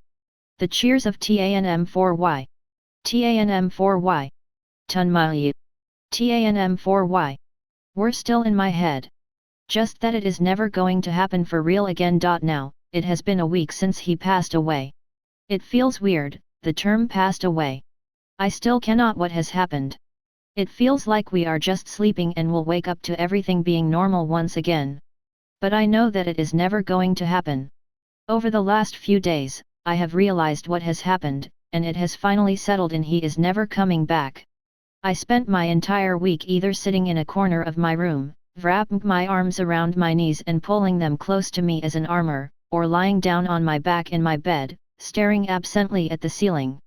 There has been a constant nagging pain at the back of my head. I haven't slept for more than a couple of hours continuously. Pia has slept even less. Seemed her cry is very painful. She just sits with me, in our room, dark room, actually, with the curtains drawn and the lights off, and keeps crying. I have not seen her with dry eyes even for a single second, they are constantly filled with tears. She has been staring at his pictures all week, and that is probably the worst thing someone can do. The photographs bring back memories too vividly. Every crinkle of his nose, the specs that rest on his nose a little crookedly, the shy smile everything with double the impact. But she never listens to me when I ask her to stop doing this to herself. Her morning is painful just to see. Tunmulya's death has affected her way worse than I had first thought. No matter how much she denies it, I can see that she loved Tunmulya. In the past week, I have seen her talk to Vishal on the phone just once. She said she needed time to get over this and deal with the pain. But that's not what people in love do. They do not take breaks and lock themselves in alone to deal with their pain. They share it more than ever. They want to be together to be able to face it. Pia trying to shut him out shows what she has been fighting for a long time. She does not love Vishal. He probably is not even someone who deserves to be loved, but she never says anything bad about him. Not knowing what to do, fed up of the darkness, I pick up my phone, and call Simran. She has been calling me every couple of hours, to check up on me. but I rarely take her calls. I had not been in the frame of mind to talk. Hello, she answers the phone. Hi Simran, I say. How are you, Niharika? Is Pia okay? I am okay, I say and look at Pia, who is lying on her bed with her face dug deep into her pillow. Her body shakes and I realize that she is crying. She is not fine at all. Pia is fine too. Listen, just come home. Come to Jaipur for a few days. I'll come too. We will spend some time together and it will take your mind off everything that has happened. You need a break. A change of scenery I will do you good. I can't leave her here alone. She needs me. So bring her too. I'm sure Pia would want to visit. We all can plan. I have heard so much about her from you. I am looking forward to seeing her.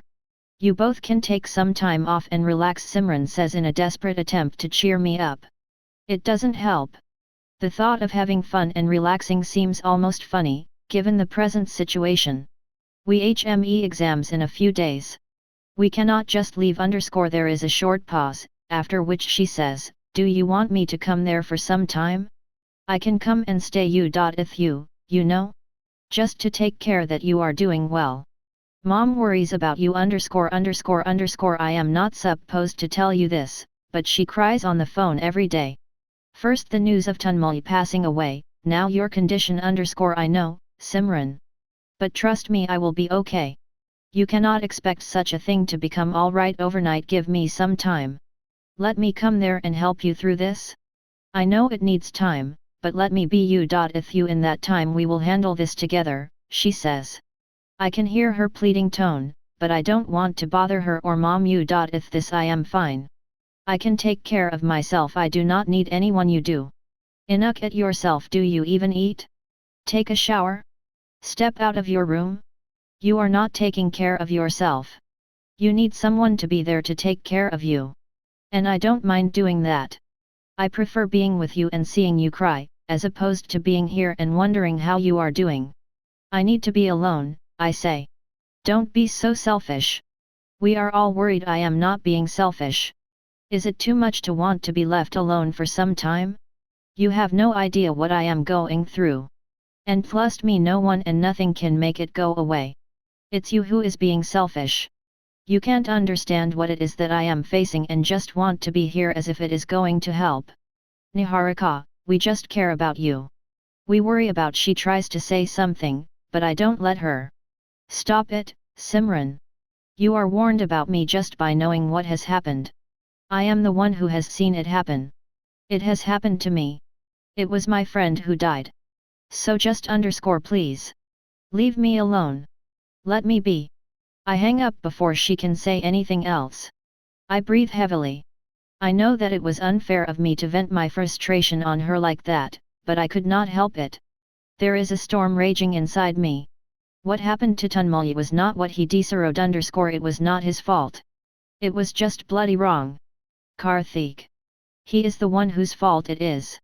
I sometimes feel like picking up an axe and bashing him up and showing the cocky bastard what pain is. I want to make him pay for his mistakes. But just blaming everything on Karthik doesn't help either. Even though it is he who began all this, he could not have foreseen such a major accident. I sometimes wonder what he must be going through, knowing that he was to a major extent responsible for someone's death. Does he sleep at nights? Can he, ever? I did see him somewhere in the background a few days ago, when I was making my way back to my hostel from the mess. I don't know if it was him, neither did I turn around to find out. If I did, the urge to kill him would have overtaken me. Though I know I cannot actually kill another person, but I'd at least have tried.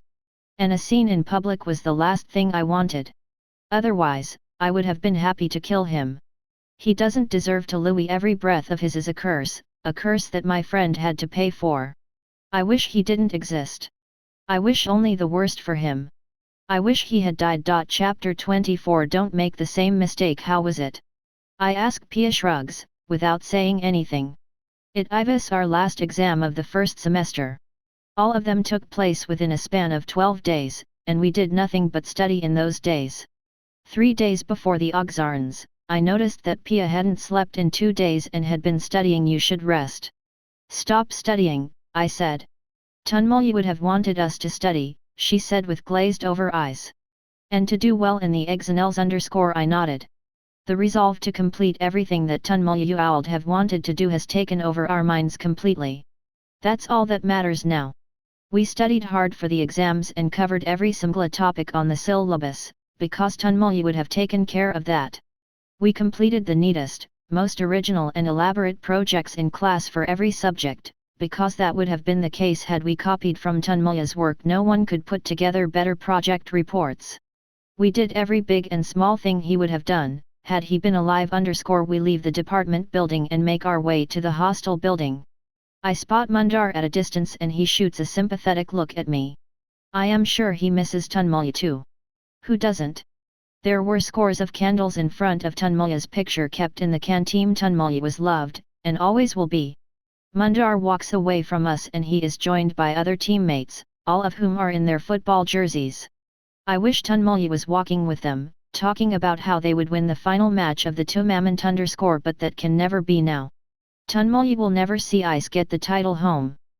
I will not be there to strike the winning goal. He will not be carried on the shoulders of his teammates. He is gone. Far away from us and never coming back. I would hate to see the team losing the final match in his absence, when he had worked so hard for it throughout the series. I know how badly Tunmulyi wanted that, but there is nothing we can do about it. Is something wrong? Did the exam not go well? I ask Pim. She has been looking a little lost. I broke up with Vishal. She tells me simply. What? Why? I don't love him. Please tell me what happened. I want to know. You don't look so good. I say. There is nothing to tell. I just realized that I don't love him, and I told him that. He was more than happy to let me go. No way, I whisper, more to myself. I cannot believe that someone can let someone like Pia go just like that, without even putting up a fight. The guy has to be nuts. Yes way, she says and smiles sadly. 1% it is it, Pia? There is something very wrong, and I know that. Please tell me. I want to help. You don't have to be alone in this. Even though I plead and beg her, she does not say anything. I can see tears in her eyes, and they devastate me. What kind of a person leaves his girlfriend in a time like this? Does he not know what she is going through? How can someone be so heartless? When I try and fail to get it out of her, I finally give up. She is holding back tears, and my insistence would only make it worse. We have already shed more than enough tears in public. We walk back to our room in silence. Our mid-semester exams are over and we are scheduled to go home for the semester break after 3 days, although we both still do not feel like going home. We have decided to stay back for these 3 days and watch the football final, just like we would have, had Tunmulyi been playing. What we are doing might not make sense to anyone else, but we need to do something to keep us sane. Just sitting around and thinking, remembering everything, was driving us crazy.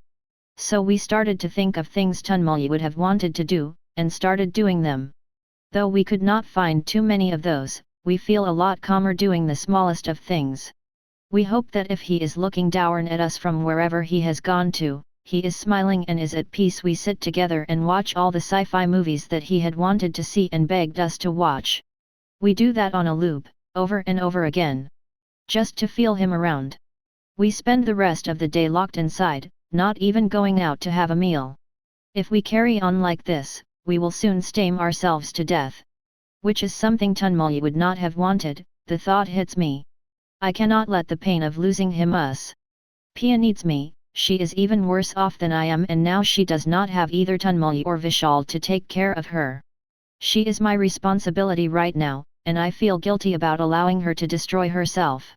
I turn to look at her, to ask her to come with me to have dinner, only to see that she is weeping. She is sitting in the furthest corner of her bed, and has her head dug into her knees. I get up from my bed and slip in next to her, holding her tightly. I can feel how thin she has become. Since the past month, she has neither been going to the gym nor eating, and it shows. It saddens me. Hush. Relax, Pia. It's going to be okay, I whisper. No, it's not, she sobs. He is never coming back. He has left me forever. I know her well enough to know that she is talking about Tanmay, not Vishal. My heart aches for her. I am sorry. We cannot do anything about it but I miss him. She cries out. I miss him so much. He did not have to go away. Not like this. Not so soon. Not ever. This is not fair. This is so not fair. I know. But we cannot be like this. We have to stop thinking about all that. How can I? I have tried, but I just can't. I can't get it out of my head. He do you know how what, Pia? I ask. She is trying to say something, but her sobs are making her break down. He was such a sweetheart he loved me. I always knew, you always knew, everyone knew. But he never said it to me. He did not want to cause trouble between me and Vishal, so he never told me how much I didn't want to hurt him. But there was nothing I could do. I was with Vishal and I didn't want to. I understand. It's not your fault. It is. I have been so stupid. I do not love Vishal. Vishal does not love me either. I should have realized it way before. We have been out for years now. I don't know why we were together till today. But because of the stupid feeling of obligation I had with Vishal, I hurt Tanmay so much. If only I had told him just once she says, crying brokenly. She is having difficulty in breathing. Don't blame yourself, I whisper, crying too. You could not have seen this coming. I could not have stopped the accident, but I could have. At least he would have been so happy. Can you imagine the expression on his face, had I told him that I love him? I have known that I him, for a long time now. If only I had just. You should have, I murmur. Yes, I should have. But I can't, now he is gone. For always. I denied him something he probably wanted the most. And for what? That thing I had with Vishal that I forced myself to believe was love? Visha probably never loved me. I thought he would learn to love me over time, but it never happened. All he ever loved was my body. I don't know why I even bothered to make it work for so long. I should have just. I don't know what to say. I can understand her pain, and I know it goes way deeper than mine. I cannot even imagine what she must be going through. I picture Tanmaya's reaction, had Pia told him about her feelings. I don't think even a zillion football victories could match that happiness.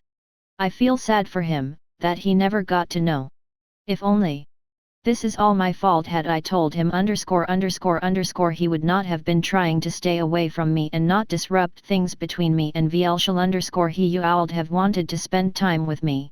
He would have come to me after that football match, not the stupid party. He would never have gotten drunk, never have driven that bike, never have had that accident, never have died. No. You cannot blame yourself. It is not your fault. You could not have known. You could not have stopped it from happening. I say and hug her tightly. The last thing I want right now is for Pia to think that it was her fault in any way. She is already hurting way too much. I keep holding her, for hours. She keeps crying, and making me cry. The things she says tells me how broken she is from the inside. I wish I could do something to make it better. But when someone dies, there is nothing anyone can do to make it better for the ones close to him. All you can do is be there and make them realize that they are not alone, that someone is with them always, no matter what. I have learned this firsthand, and I would never wish something like this for anyone. No one deserves this kind of palm. It is almost 2 a.m., and Pia has finally fallen asleep in my arms. I slowly shift and move away, making her lie down on the bed and rest her head on the pillow. As I pull the duvet over her body and tuck her in, she murmurs something incomprehensible. What? I whisper. Don't make the same mistake as me. If you love someone she says and dozes off. For some very weird reason, a picture of Karthik flashes before my eyes. Before I can decipher my feelings for him, the memory of my last encounter with him comes running back to me. He killed Tanmay. I will never find it in my heart to forgive him. I get under the covers of my bed and roll over. I know that sleep is a long way away. But I will still try.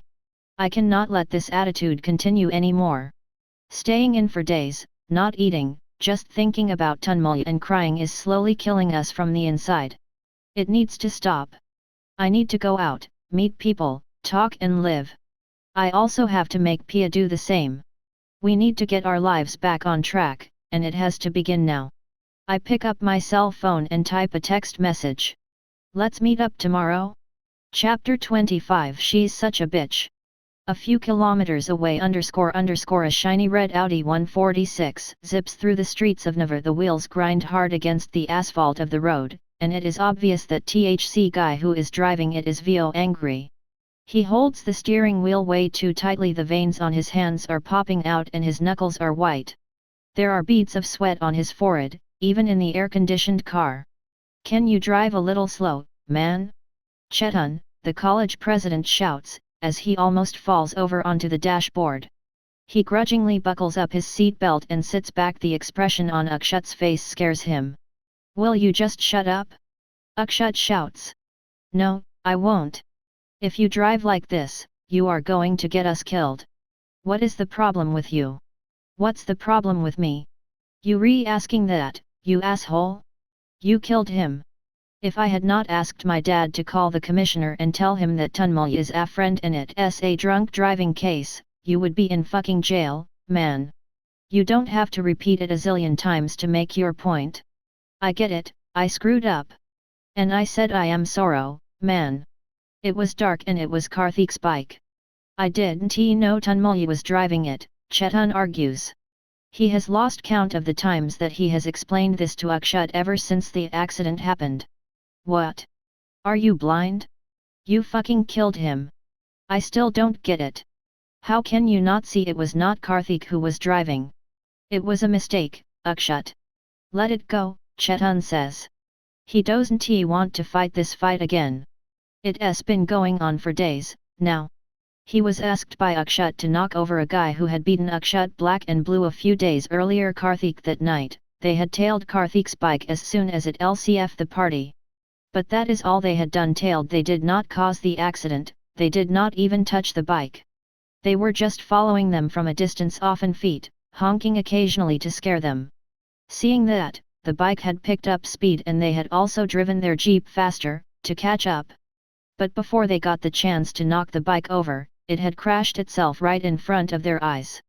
THC bike had crashed straight into the divider, while moving at the speed of over 100 bn/hr. Tunmul and Radul were thrown off, landing around 15 feet away from where THC bike, whatever was left of it, lay. It was not Chetan's fault.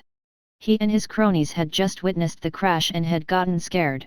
In the chaos, they accidentally banged the bike with their jeep, and that's how the police came into the picture. Seeing Radul and Tunmul bleed, they had panicked and immediately picked them up and driven them to the hospital in their jeep. Later, THC police found evidence that the jeep had crashed into the bike. It was Akshat's father who had INTENA'd, to convince the police otherwise. It was difficult to substantiate the fact that the bike crash happened before the jeep crashed the already battered bike, even though it was the truth. By the time the jeep had hit the bike, Tunmul and Radul had already been thrown off the bike. It wasn't really Chetan's or his gang's fault. Akshat's father had pulled some strong strings, and no one other than a few people in the police department even know of their jeep being involved in any, and it is never going to come out. They have taken care of that. The policeman's pockets were taken care of very generously. I am sorry, man, Chetan mutters again. What has happened has happened. Lucky for you Tunmul is dead and Radul doesn't recognize you, Akshat says. But the thing is that we still have unfinished business to take care of. Karthik still does not have any broken bones in his body. Akshat hasn't been able to get the image of Karthik beating the shit out of him out of his head. It was humiliating, and something like that had never happened to him before. 4 years back in Jaipur, a guy had grazed his car against Akshat's newly bought Chevrolet. The poor guy had spent the next 3 weeks in hospital. Akshat has been after Chetan's life to do something about Karthik, and when he failed, he made his life hell with constant taunts. Chetan clearly remembers the night when he tried to talk Akshat out of what he was asking him to do, but he owed a lot to Akshat: the unlimited crazy inflow of cash, the hot women, the rowdy parties, THC fast bikes. He just couldn't say no when Akshat told him to knock over Karthik. It wasn't as if he hadn't done it before, but Karthik was a tough guy, and he didn't want to get into trouble with him, just in case something went wrong. It did. And someone died. The only good part was that everyone knew that Tanmaya was drunk and it was assumed to be his fault. What bothers Chetan most is that even after everything that happened, Akshat still doesn't want to back out. He still wants his precious revenge on Karthik. I don't know you redoing this, he says to Akshat. And I am not going to be any part of whatever it is that you have planned. I don't need you to be.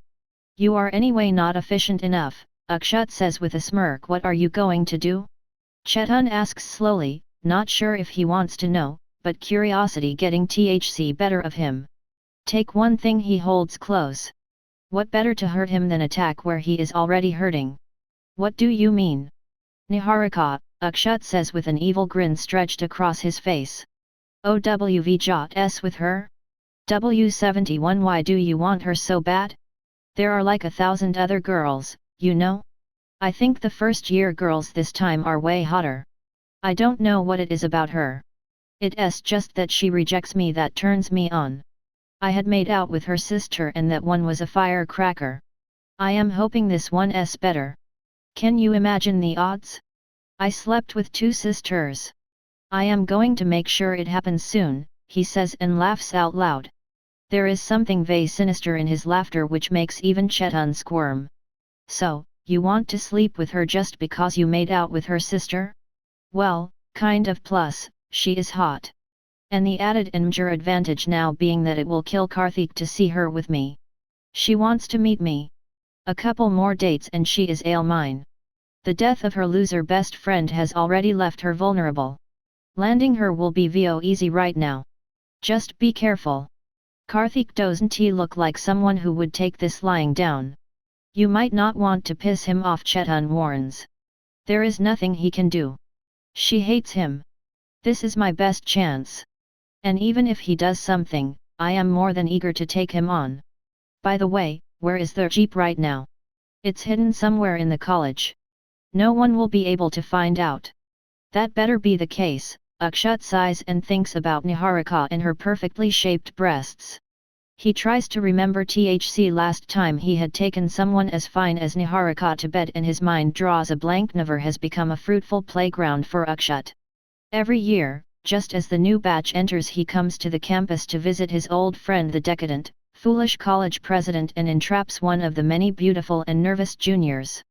Last year, it was Twinkle Shah the petite Ms. Fresher and their relationship lasted all of 15 days, ending once Askat had his with her in the parking lot of a movie hall.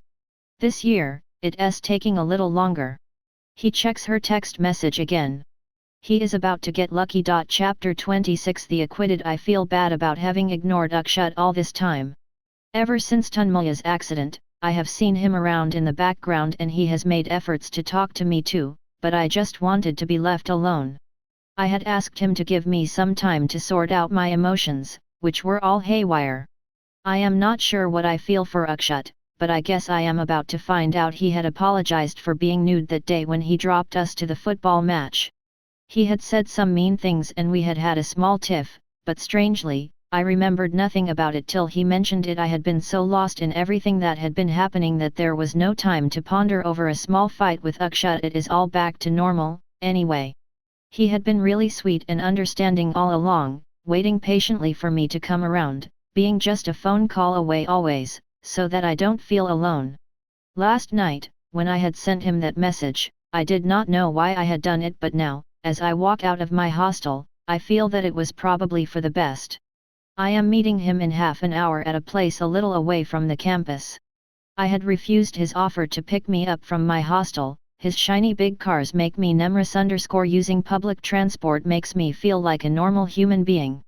As I walk towards the front gate of the college campus, I see Mundar coming in, along with a few of his friends. On seeing me, he pauses. Hi Niharika, he says. Hey I have been meaning to call you. You're doing okay? And Pia.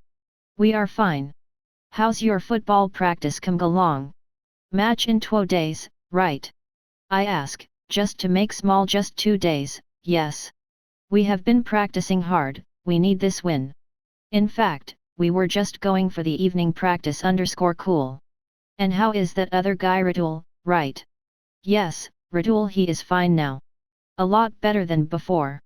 In fact, we were just resuming after seeing him _ it was so fortunate that he was wearing a helmet _ Mundar says, a little lost in his own thoughts. It's like he is in some other world. Helmet? I ask. But why was he wearing one and Tunmulya was not, when Tunmulya was driving _ you don't know? I don't know what. Tunmulya was not driving that night, Ratul was. He just told me _ Mundar says. But then why did he not say this before? All this time, I've been thinking that Tunmulya was the one driving _ that it was his fault. How could he come Fonvard? A guy died there, Niharika. It is a lot more complicated than that. The police would been involved and he got scared. So he never opened his mouth. I nod, thinking about it all.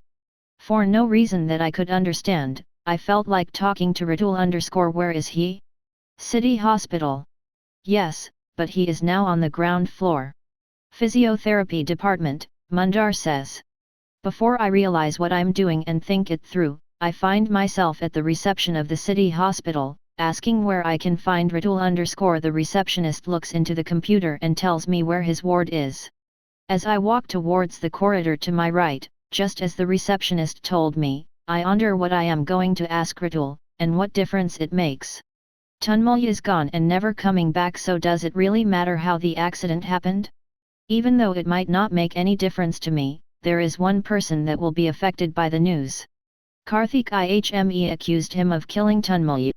But if Tunmulya wasn't the one driving _ Karthik must be in a really bad state right now. Blaming himself for the accident, having someone's death on one's conscience is not a good feeling. And I feel regret _ about doing that to Karthik. No matter how spoiled he might be, he did have a bond with Tunmulya. When he was already devastated by Tunmulya's death, I added this feeling of guilt on him too. If Ratul seconds what Mundar has just told me, I owe Karthik an apology. The two things I blame as being the reasons for Tunmulya's death, alcohol and driving that bike, won't any longer be so. If Tunmulya was not driving, the accident was in no way Karthik's fault, though it still was his bike that was in the accident. I have no idea why, but I want it all to not be Karthik's fault. For some reason, I do not like being mad at him. He might be cocky, arrogant and all of those things that guys should not be, but I still do not want to hold anything against him. I know it is stupid, but after everything that has happened, I still feel that he is a good person at heart. Guys know guys, and Tunmulya had been a big fan of Karthik. I'm guessing that there is a good reason behind that. Immersed in these thoughts, I find my way to Ratuv's room and knock briefly before pushing the door open. I peek in, to see him sitting up on his bed, looking towards me. Hi, Ratul, I say, and get in. How are you now? I'm fine, Niharika, right? He asks. I'm a little surprised that he knows my name. He reads it in my X-Praise Zion and says, there are not that many pretty juniors in our college, it's not too difficult to keep track. I smile, but almost immediately, my mind goes back to the reason I am here. I begin, actually, I wanted to know something. About the night of the accident? There is a moment of silence in the room. Beads of sweat appear on his brow almost immediately, and his face closes up. He looks everywhere other than in my direction, and it tells me exactly what I wanted to know. The first feeling I get is that of relief. Karthik is not to blame for anything in any way. So, you really were the one driving, I say. It is a statement. Mundar told you, he says. I nod. See, Niharika, it happened. No matter how much I regret it, no matter how much I hate myself for not being able to maintain balance, the bike went out of control. I did not mean to smash into that divider, you know? I did not mean to end up here, at the hospital, and and be the reason for Tunmulya's death. I just I could see it coming, the crash. And I tried to stop it, but the bike, it just Ratul says, panicking. He sounds very frustrated, and it is clear to me that he has been running that incident through his head ever since it happened. He looks. What do you mean the bike went out of control? The accident happened because of the bike. I ask, my heart sinking a little. If it is because of Kalthik's bike, he would still be partially to blame. I don't want that to happen. No, not the bike. I have driven bikes with equal power before, and although this one was a little rough, it was not difficult to ride. The problem was the jeep that kept tailing us. Jeep? What jeep? I did not know there was another vehicle involved in the crash. There was a flashy jeep following us, ever since we left the party. It kept diverting my attention, and I accelerated to get rid of them, but they just kept following me till we touched 120 km/h. That was the last time checked the speed. After that, we kept going faster. Tunmul asked me to slow down, but I didn't. Their intentions did not seem good. Had they caught up with us, I don't know Ivy hat they would have done. I was scared, Ratul says. Why would someone do that? Were you in a fight recently? Or Tunmul? Can it be something related to the football matches? I don't know, I'm not in the football team. I could not recognize the people in the jeep, but there was at least 4 or 5 of them. And they definitely were people one of us knew, because it was very obvious that they were doing it intentionally. They kept following us, and honking every once in a while, trying to scare us _____, and I fell for it.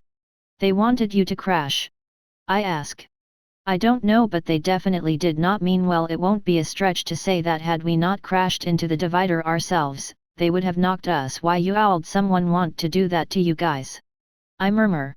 Since Ratul says that he has no enemies he can think of, my mind stalls thinking of reasons why someone would want to hurt Tunmul and who he might be. There could be people who might do something like this out of jealousy, maybe because of Tunmul's newfound and short-lived fame on the football field. But I can't think of anyone who could have done this. But then, all this because of his success in the football field? It is hard to believe that someone would go to such lengths for football matches. This is life and death we are talking about, and even adrenaline-crazed sportspersons know that at the end of the day, it is just a game.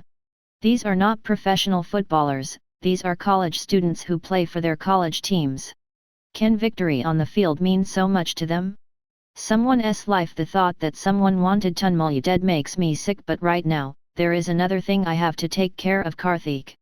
I need to apologize to him for all those horrible things I said to him. It is not his fault, and he should not suffer because of the things I said to him without knowing the facts. I have not seen him around recently, but I need to find him.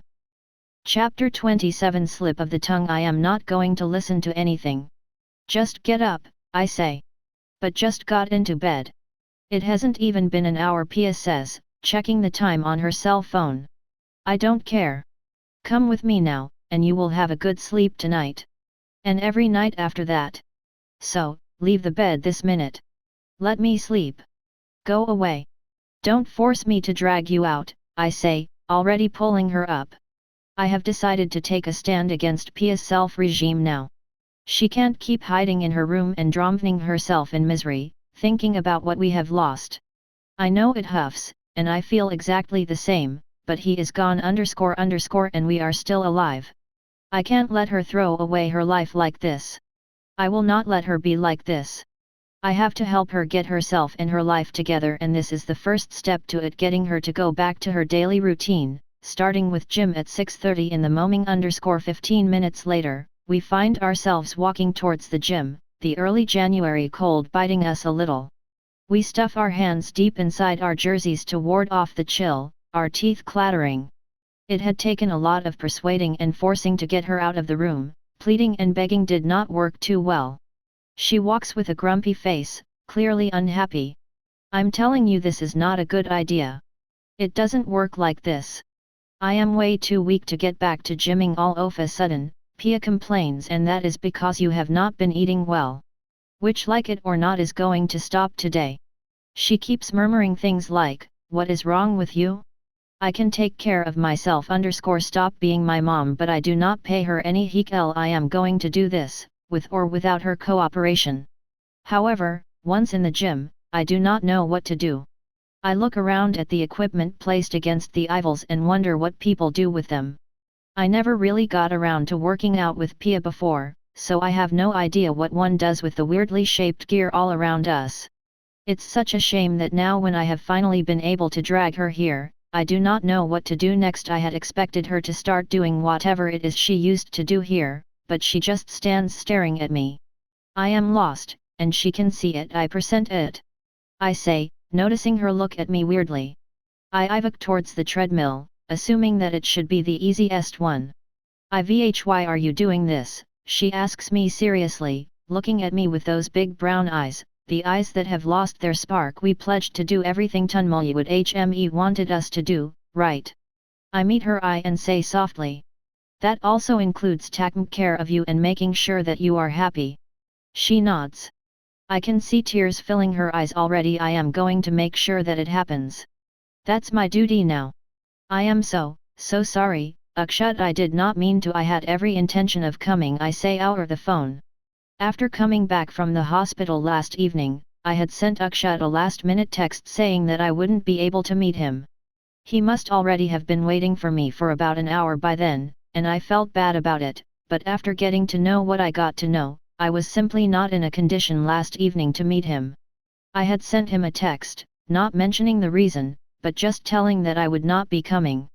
I had come back to the college campus and tried to find Karthik, but it seemed like no one had seen him for the last few weeks. I asked everyone I could think of: students, teachers, the football team, guards, the janitor and even the garden ERS, but no one knew anything about where he could be. I spent hours roaming around the campus, but found out nothing.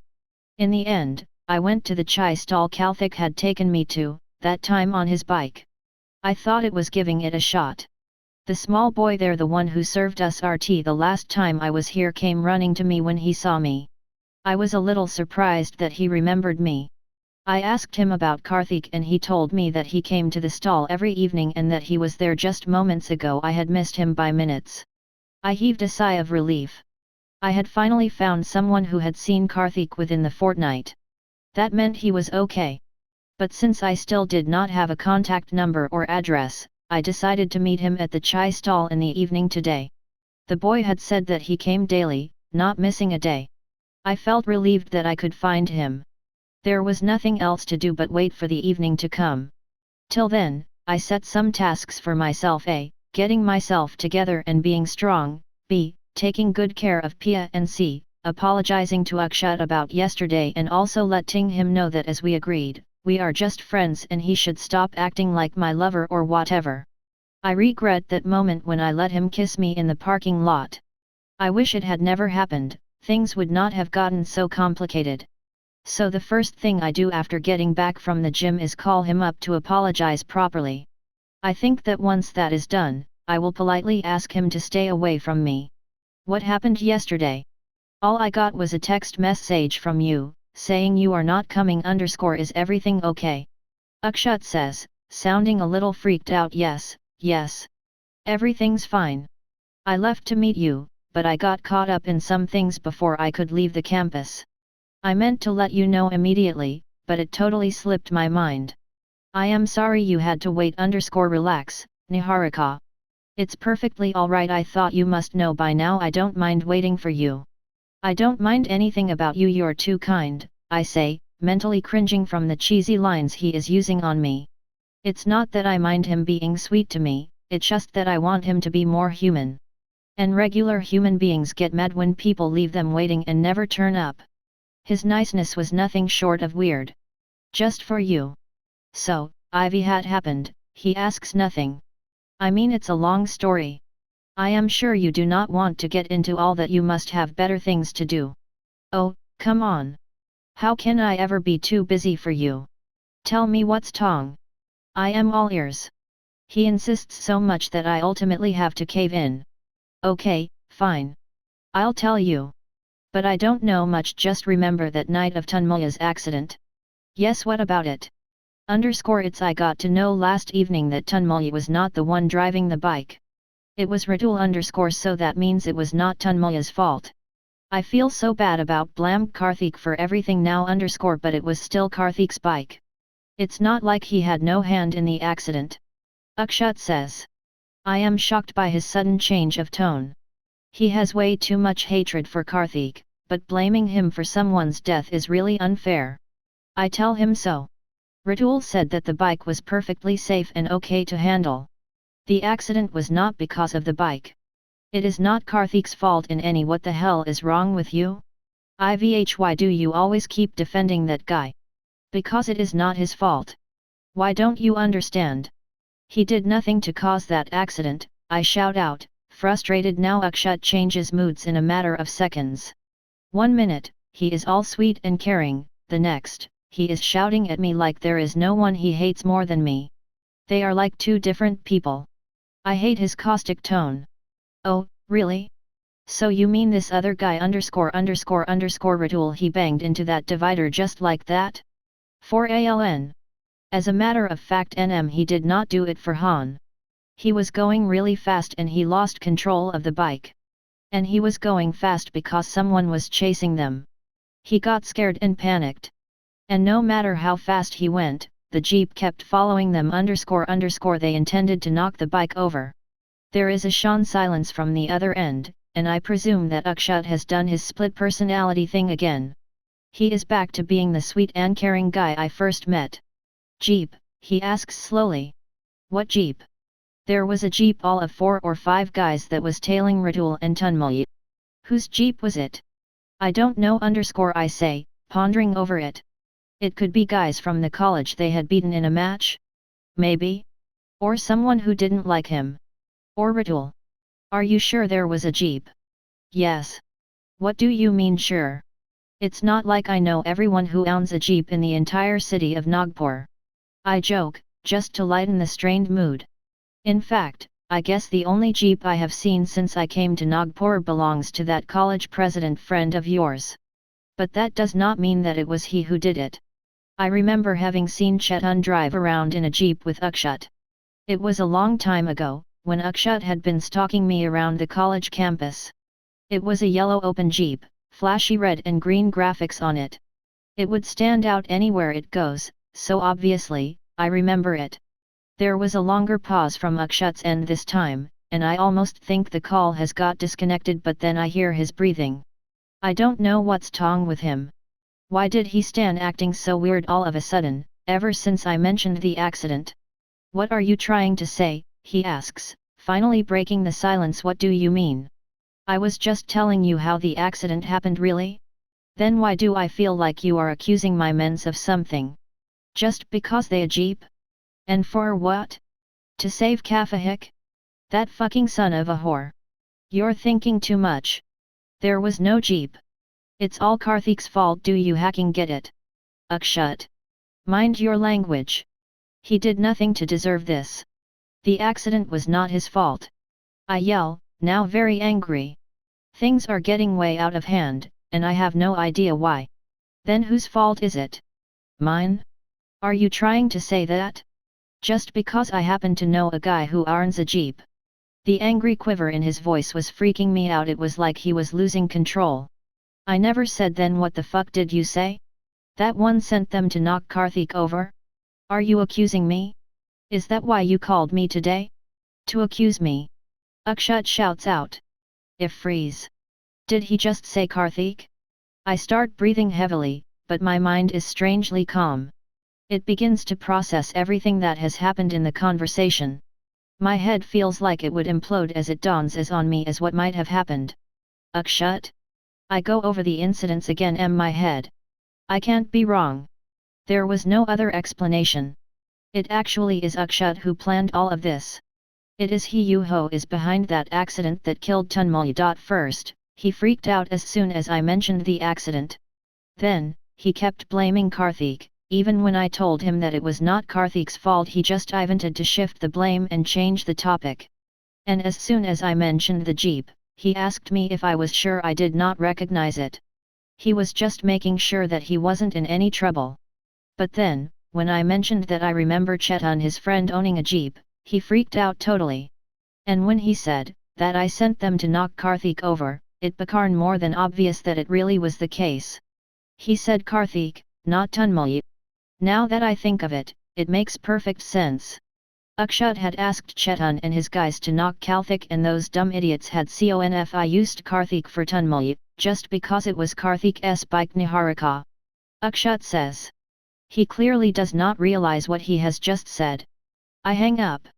I feel sick. An hour passes, without me moving even an inch. I sit, frozen in my place, running it all through my head. I have always known about the hatred between the two guys Akshat and Karthik, but I never thought it could grow to this extent. Was the hatred, which had developed because of a stupid reason, enough to warrant someone's death? Is Akshat really capable of killing someone, just a petty brawl? How could I read a person so wrong? Even though I do not need more evidence to confirm that it really was Akshat's plan, I decide to go one more. The jeep, what did it look like? I call Ratul and ask. It was night time and I could not see much. All I could see was that it was open from the top and was yellow color. I was right. I really wish I was not. Chapter 28. The broken down workshop. There is a strange stench of grease and lubricant that hangs in the air of the workshop that once used to be THC boiler room of ice. 3 years ago, the boiler had exploded and the workshop had been shut down. THC new lab was constructed closer to the other labs and this broken down half-burnt old building was abandoned. Karthik had been particularly happy that day. For the past 1 year, he had been working on the bike he had conceptualized, and constructed at least a few parts on his own, but THC mechanical lab was always too crowded and busy and he could not concentrate. Plus, he never really liked the questions people asked him. He preferred this new workplace discarded and hence deserted. Karthik is sitting on the bench, a pile of cigarette butts lying nearby, and the trashed bike in front of him. It had taken him 3 years to build the bike he thought would be his miracle, but now it lay misted and destroyed near him. But he took it apart bit by bit, hitting it everywhere with the heavy crowbar that lies misted on his left. The bike is completely destroyed. He doesn't blame it on the drinking, a habit he believes he picked up from his dad, but for what he did to Tanmay. So yes, partly, he does blame it on the drinking. Niharika was right, he is a terrible person and had he not been around, nothing would have happened. Tanmay wouldn't have started drinking, he wouldn't have driven that bike, and he would not have, even though he had protested the day Niharika told him that it was his fault. Now he believes it. Niharika, even the name brings a certain relief, a certain happiness to his heart, something he has tried and failed to understand. Ever since his father died, Karthik has been a loner, no friends, no parties, and no girlfriends. He has never been in love. Busy tinkering with machines or spending his afternoons playing football with strangers he barely talked to, life had whizzed past. He was doing fine till the time he noticed the girl in front of him in the queue of the crowded hostel mess. She was pretty, but that wasn't what caught his eye, for he had seen many pretty girls, but there was something in her eyes and her walk that intrigued him. For the next few days, he had been looking everywhere for her, and when he finally saw her in the canteen he felt something. Something tugged at his heart and he tried to ignore it at first, but slowly and steadily, the face imprinted itself on his brain and on his thoughts. He never had any intention of going back to the football field again. His unceremonious dropping from the team was something that was totally wrong. He had sworn he would never play again for his college. Slowly, he had started enjoying the frequent losses of his team against unworthy opponents in one-sided matches. Secretly, he had even wished the football/L team captain would come crawling to him and beg him to come back, to which he would obviously refuse. But it never happened. That day, during trials, he noticed that face droop when her friend, Tanmay, the cute guy in glasses, took the field. It was almost involuntary the way Karthik stepped onto the field and played his heart out. The sheer joy on Niharika's face made Karthik the happiest he had been in the longest time. So much so, that when he had called home that night, his mother had noticed the obvious delight in his voice. A few days later, they went out on an accidental date which he would never forget. From that day to today, when she hates him and doesn't want to see his face ever again, he keeps replaying the images of that day in his head. The muted laughter, her hand on his shoulder when they drove in the early morning wind, the eyes that looked away from him every time he gazed too hard. He remembers it all. Deep down in his heart, he knew there would be no one else who would make him feel like this new girl did, and she was all he ever thought about. It became clearer the day he saw her crying after Akshat made a move on her in the parking lot. He had felt like a part of him had died, and he had then proceeded to hit the living daylights out of Akshat to make himself feel better. But things had only gone downhill from there. One day, he was strangely possessive and overtly protective about Niharika, and a little while later he got the biggest shock of his life. It happened so quickly that he did not even have time to process it in his head. ICE's football team had won the semi-finals of the tournament and had made its way to the finals, and that, for Tunmoy, was the biggest achievement of his life. He had worked hard for it and the team had done so well because of him. He had been happy beyond measure. When Tunmoy came to him and asked if he could borrow his bike for a ride, Karthik could not possibly have refused, could he? He knew Tunmoy would get drunk at THC after match Paroi, but he had promised that he would not drink drive. And he got the news of Tunmoy's accident the next morning. He had literally felt frozen for the next few minutes. The guilt he felt it was crushing. No one is strong enough to have someone's death on his conscience. And he had seen Niharika, walking out of the hospital's parking lot. He had not been ready to face her at all. He had just gotten to the hospital, did not know how serious an accident it was, or how Tunmoy was doing. W7 Zen Niharika blamed it all on him, his brain automatically rejected the accusations. It was almost a reflex action. But when she had left it had dawned upon him. It was all his fault. He should never have influenced Tanmay that he knew Tunmoy was changing, but he had not thought that there was anything wrong with that. Secretly, he even liked the fact that Tunmoy used to look up to him and was trying to be like him. It was flat-tearing, and Karthik had never realized what it might eventually lead to. It never struck him that he was slowly pushing him to his death. He never imagined that he, Karthik, could become a murderer. A part of him died with Tunmoy. He cut himself off from the rest of the world ever since, even though it doesn't seem to lessen the pain. Two faces haunt him continuously, no matter how hard he tries to push them away from his head. Tunmoy, and when tormented thoughts about him finally become less Niharika. The face, her beautiful face, comes back to haunt him every time he closes his eyes. He looks at the bike he had trashed the day he came back after the confrontation with Niharika and doesn't feel a thing. He thinks about Tunmoy's innocent face looking up at him, asking for his approval. He thinks about Niharika and Akshat holding hands, and a tear escapes from the corner of his eye. Chapter 29 A new begin me. When the clock strikes 6, I am still lost in my thoughts. It is just too much for me to process. I still cannot believe it. I still cannot believe that Akshat is capable of taking someone's life. I am stunned and I find it hard to take it. But it's time for me to go to the chai stall and talk to Karthik. I have no other way to find him and I don't want to miss him this time. So I get up from my bed, quickly run a comb through my hair and I walk out of the room. Things are changing, and they are not going the way I would liked. One day, I am worried about something, and the next, I find a bigger reason to worry waiting for me. It's hard to believe that Tunmoy's craze for alcohol and his change in attitude were the things I used to be worried about, just a little while ago. Now, there is no Tunmoy, and not too long ago, I made Karthik's life hell, making him feel that he was the reason for someone's death, even though he was in no way responsible. I know it can't be undone now, but the least I can do is let him know that it was not his fault. And I also have to make someone else's life a living hell. I can't believe Akshat could do something of this magnitude, just over a stupid brawl. These ego clashes, do they mean so much? I want to avenge what Akshat did, but I just cannot think of anything. If I tell someone, who is going to me? Pia, Simran and a few other people. The others would think that I have gone mad and am cooking up stories. I have no proof to justify my claim and I wonder if I even want to have any proof. What good is that going to do? The TMTH remains that the accident happened by itself. What Akshat was planning to do was exactly that, just a plan. And the person he was going to do it to, Karthik, was not even there. No one will buy my story, and even if they do, Akshat has a very rich and very powerful dad. If it comes down to my word against his, I feel very disheartened and strangely helpless. I want to do something. I am supposed to avenge my best friend's death, aren't I? Then why am I not doing anything about it? I feel trapped, with no other way out. I don't know how to get justice for Tunmoy.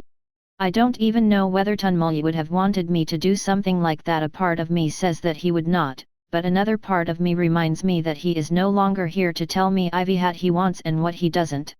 Lost in my own disturbing thoughts, I suddenly find myself just a few feet away from the chai stall. As I contemplate hiding, in case Karthik goes away when he sees me, I see him come out from under the shed and sit on one of the plastic chairs placed outside the stall. He looks at his feet absently, not aware of his surroundings and me. I stand where I am and stare at him. I am seeing him after over a month, and every single feature of his face comes rushing back to my head. I had almost forgotten about that one unruly strand of hair on the right side of his forehead, which always realizes to be hale, and those deep-set eyes, Opha colors so dark for some reason, seeing him brings with it a lot of other emotions too. Every single second of every single moment I have spent with or around him flashes through my head, and I realize how terribly I have been missing him. I will probably admit it to him, but ever since I first saw him, he has always been there at the back of me head. I never admit it even to myself, but I always think about him. Now, seeing him right in front of me after such a long time, I can't help but feel my heart beat orlessly in my chest. I slowly walk towards him, pull a chair, place it next to his and silently sit by his side. A second later, he looks up to see me next to him. He is visibly shocked. Almost as a reflex, he gets up and starts to move away. Karthik! Karthik, stop! I say. He stops in his tracks but does not turn around. Please sit down, I whisper, praying that he does not walk away. I see him stand motionless, with his back turned towards me, for a minute, after which he turns back and takes his seat again. Looking at him, the frail consequences of what Akshat has done hits me. He is not just a player, he is a monster. He is cruel and sinister and inhumane. He not only killed Tanmay, he has also caused everything that is wrong with my life right now. He did whatever he wanted to do, for his stupid revenge. What he probably does not realize, and I'm sure is not bothered about at all, is that I am the one left cleaning up the mess that my life has become because he chose to be what he is. I look at the guy sitting next to me, his head hung low, and I feel sorry for him. Before my courage gives way, I stand talking. Are you drunk? I ask softly. He looks really out and miserable. No, he replies and adds something so softly that I can barely make out the articles. I don't drink anymore. I nod slowly, tears filling my eyes automatically. I can see what Tanmaya's death has done to him, and it's hardly bearable. I ache, seeing Karthik like this. Here you been? I ask. He shrugs. Tell me. I looked for you everywhere. I was so worried I ran out of places to look for you. I have no idea where you live, and I don't know what I would have done had I not come here, looking for you. I didn't know you would care. I do, I say, and put my hand on his arm. He looks up at me with a strange, unreadable expression on his face. All I can tell is that he is confused and a little shocked. He did not expect me to be here. I can feel the tears in my eyes, and I know that I am very close to breaking down, but I hold myself together. You should not, he says. And you should not be here. I don't deserve your caring. I don't deserve to even sit next to you. No, Karthik. Don't say that, but it's true. I messed it all up. You guys were happy on your own, before I decided to butt in and screw it all up. Nothing would have happened if it weren't for me. You did nothing. It was not your fault. None of it was, I say. It was. I never should have interfered. And it's not like I did not try. I did. But I just could not underscore from you. And why is that? I ask slowly. Stay away. I think the word they use is love, he says. My heart skips a beat. It's hard to imagine that under the given shitty circumstances, I can still find blood rushing to my face, making me blush. I think I have always known somewhere here deep inside that he loves me, but I had never had the courage to actually believe it. A part of me still cannot believe it. You love? I guess. But it doesn't matter now. Forget I mentioned it. I know that you are with Akshat and you hate me. No, I do not hate you. I guess I never did. When the accident happened, I was scared and I wanted to put the blame on someone, and it seemed like you fit the bill. But I was wrong. So wrong, I say, framing the words in my head to tell him what I know. But it is my fault. And you know that. That's not Ivy Hat I know, and if you would just hear me out, I have something important to tell you. He looks at me strangely at first and then nods. I tell him everything I know, my eyes never leaving his, my grip on his arm tighter than ever. You are not going to do anything off that sort. I shout I am. I cannot let that son of a bitch live after what he did to Tunmulyi. It's time he paid his dues, Karthik shouts back, his face red with anger and a vein prominent in his forehead. You are going to do no such thing, you hear me? I plead, shaking him.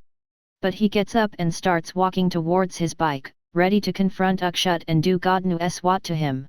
He seems to be in some other world and doesn't even notice me running after him. Do you expect me to just sit here and do nothing, now that I know at least two things that give me legitimate reason to take down that bastard? He tried to kill me, and he killed Tunmulyi. Aren't those reasons enough? You guys and your stupid power garns. They are what led to this, and now you are doing it again. But it is not going to do any good. But it will feel fucking awesome, Ken Hick says. He kicks the pedal, and his bike starts up with a roar. I stand frozen. I knew Karthik was not going to take the news lying down, but now that it is actually happening in front of me, I realize what he is going to do next. And I have to stop him. Karthik, I say calmly. If you do anything to him, if you even so much as move your bike just an inch, I swear to you I will kill myself in the most painful way I can think of. And I are not kidding. His head jerks towards me suddenly and he looks at me as if he is seeing me for the first time. A moment later, I see him walk slowly to the plastic chairs and sit down. I join him wordlessly. There is an uncomfortable silence for a bit. Why? Don't you want to see that asshole pay for what he did? He asks. I do. But I choose to leave it up to karma to take care of him. What kind of absurd logic? I know, I cut him off. It's not like I haven't thought about revenge. But what's right is right, it all staffed with senseless brawls over senseless things, and look at where we are now. I don't want to start that cycle all again, at any cost, but this is just so unfair. Tunmulyi, he never should have been involved in all of this. I should have been the one on the bike that night. I should have died instead. It's all because of me. No, it's not. Take it from me, Karthik. Thinking like this doesn't help. That way I can blame myself for having become friends with Tunmulyi.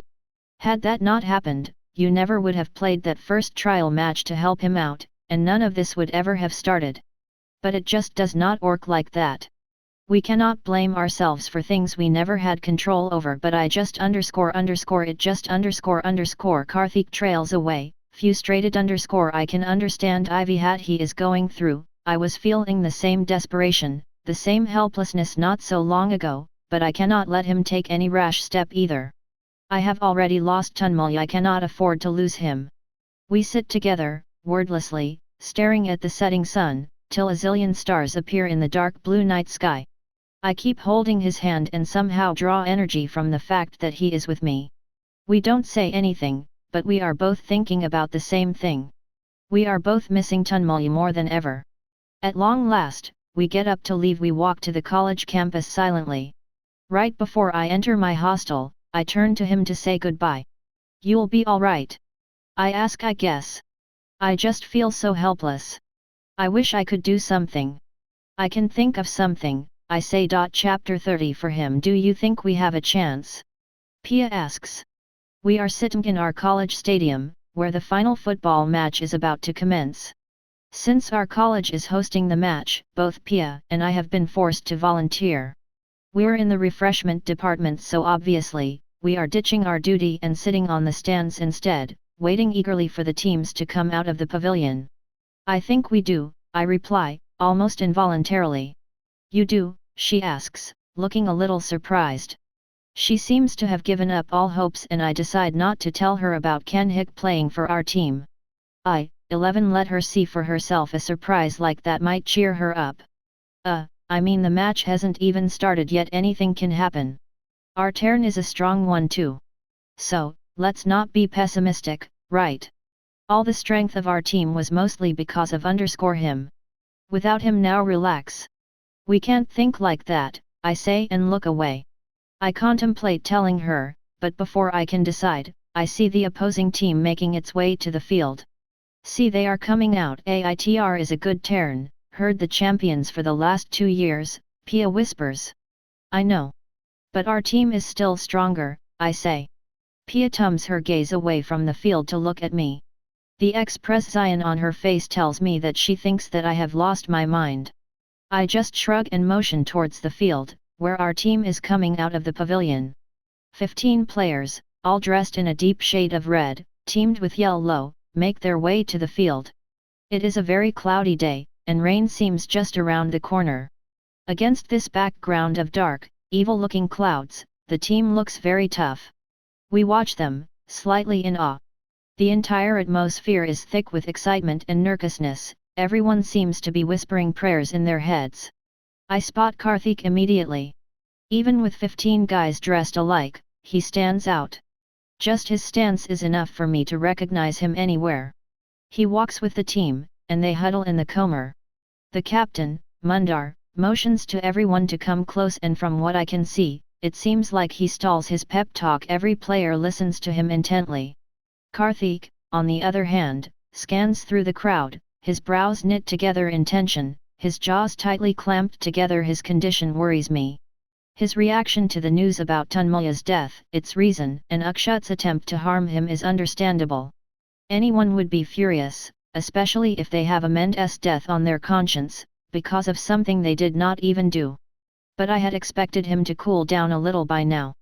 But by the look of things, he is still in the same condition as he was yesterday. The only relief I can draw is from the fact that he agreed to play in the final match. Surprisingly, even Mundar did not oppose his sudden re-entry in the team. I assume the victory does mean a lot more to him than his hatred for Karthik. At least he is sane enough to realize that their stupid ego clashes and baseless rivalry is not worth losing the cup, after getting so close to claiming it. Is it ____? Is that Karthik? Pia whispers. Yes, it is, I smile. But how? Long story. Let's just concentrate on enjoying the match now.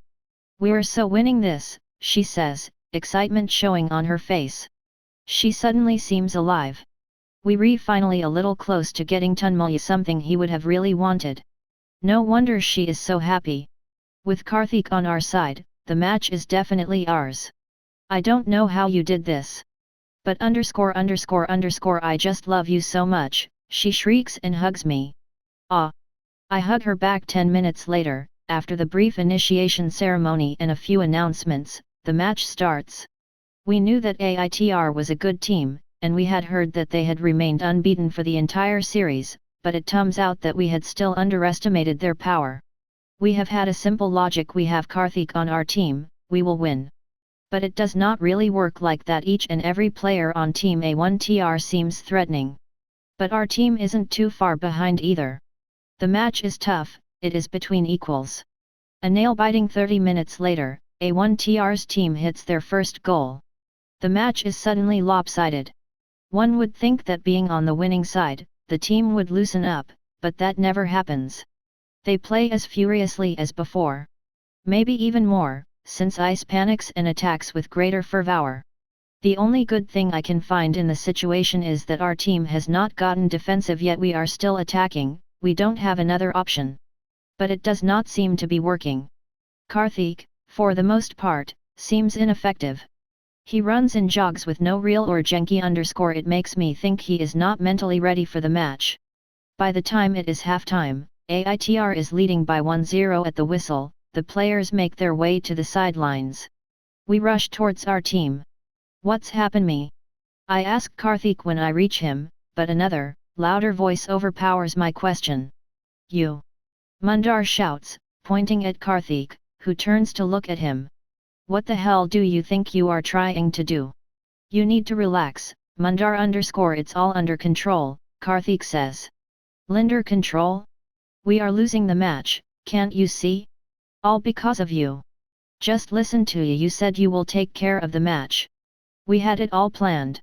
You demanded we replace our center forward with you. Samar would HME at least scored 1 goal.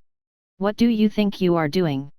Mundar shouts obviously _ I told you I have it under control, but you can't blame me for doubting your ord, can you? Because the match sure does not seem under control. A 1TR is winning. Stop shouting. They just think that they have the lead. I can score anytime I want to, Ken Hick says cockily. I have to agree, his cockiness has a certain charm to itself. At least I am charmed. Then why don't you? What are you waiting for? For them to tire themselves off. What kind of stupid logic is that? We are getting tired too, you know. Mundar looks very frustrated and probably a little scared too. I am not. Of course not. You are not doing anything. Just standing there. How are you supposed to get tired? Exactly my point. If we score now, they'll know that we are back in the match and they'll tighten their control. Then, we'll have to work harder for goals. We need them relaxed. I'll hit the goals when the time is right and we will win this match. Now, for the last time you need to relax, Karthik says and walks towards where Pia and I are standing. Mundar Ivux away, muttering something like, I don't even know why I'm trusting this bastard. He might even the match fixed. So, how do you like the match? Ken Hick asks us. Well, I was worried like 5 minutes ago. I say. Only Karthik can be insane enough to pull a trick like that. You don't need to. It's all under control. Yes, we know, we heard, I say and smile at him. It's a MCE feeling. I am smiling, Karthik is smiling and even Pia is smiling. It has happened after a long, long time and it changes way too quickly. Ivy hat the hell, Ken Hick mutters and Pia and I follow his line of vision. There, standing at the opposite end of the field is Akshat. Karthik starts walking towards him without wasting a breath. I lush after him and Pia follows. Ivy hat's going on, she asks. She is clearly bamed. I just keep running after Karthik. What are you doing with him? Akshat asks me. When we reach him, what are you doing here? I shout at him in response. He clearly does not realize that we know all about what he had done. You son of a bitch. Kafahik thunders and charges towards Akshat. Karthik. Stop. I shout out N.IHAT the fuck. Akshat shrieks and moves backwards in defense. He looks like a little girl, scared of the dark. Before I can stop him, and before Akshat can make out what is happening, I find Karthik holding him up by his collar. Let me go, you bastard, a half-choked Akshat says. Not in this life, Karthik says and lands a neat punch on Akshat's nose, loosening his hold on his collar. Akshat loses balance and falls on the ground. Karthik invites for him to get up and then launches himself at him and lands another blow, on his jaw this time. Karthik. Are you out of your mind? Mundar shouts. Half Oflo CES football team seems to appeared here out of nowhere. They break up the fight and try to keep Karthik away from Akshat. We are 20 minutes into the second half of the match and the scoreboard has remained stagnant. AITR is still leading, and the worst part is that Kafahik is not on the field. Mundar decided it would be a risk to play Karthik immediately. One fight on the field would get him a red card for sure. The referee was taking no nonsense on the field today. For all the time I have known Akshat, I had never realized that he would turn out to be such a coward. He was cunning and soulless enough to plan someone's murder and deceive me like this, but 12 punches by Karthik and he went running away out of the college campus. I knew his super neat ways probably indicated that he was somewhat effeminate, but I had never imagined him to be such a coward. The thought of him fills me with loathing. And to think that once upon a time I thought I might be in love with him, and I let him kiss me. It makes my blood boil. Karthik is not doing much better either. A shot at Akshat must have vented some of his anger, but he still looks very disturbed. He is sitting on one of the benches in the sidelines, staring unblinkingly at nothing in particular. His face is morose and he seems to be in some other world. By now, it has started drizzling a little, and by the look of things, I feel that heavy rain is to follow. We have just 20 minutes left in the match, when AITR scores another goal. The crowd explodes in cheers and boos in equal measure. Kafahik finally looks away from whatever he was staring blankly at. The noise pulls him back to the world around him. He shoots a glance at the scoreboard and swears loudly. We are trailing by 2-0. Mundar looks at Karthik as if to ask him for help. He nods, gets up and shouts something at Mundar.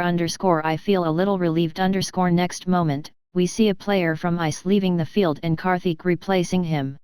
Go Karthik! Pia stands up and shouts. I cheer with her too, silently praying to God. Karthik stretches a bit and then stands still, as if to shake off the memory of his fight with Akshat from his head. The team suddenly comes to life. Karthik shouts instructions to players and they seem suddenly rejuvenated. They communicate with each other through some kind of a secret sign language that only the senior players on our team seem to know. The rest of our team looks a little lost, but Karthik does not seem to care. Maybe the 4 senior players on our team are enough to handle what Karthik has in mind. Even Mundar looks excited. They create a mesh-like formation on the field, baffling the opposing team.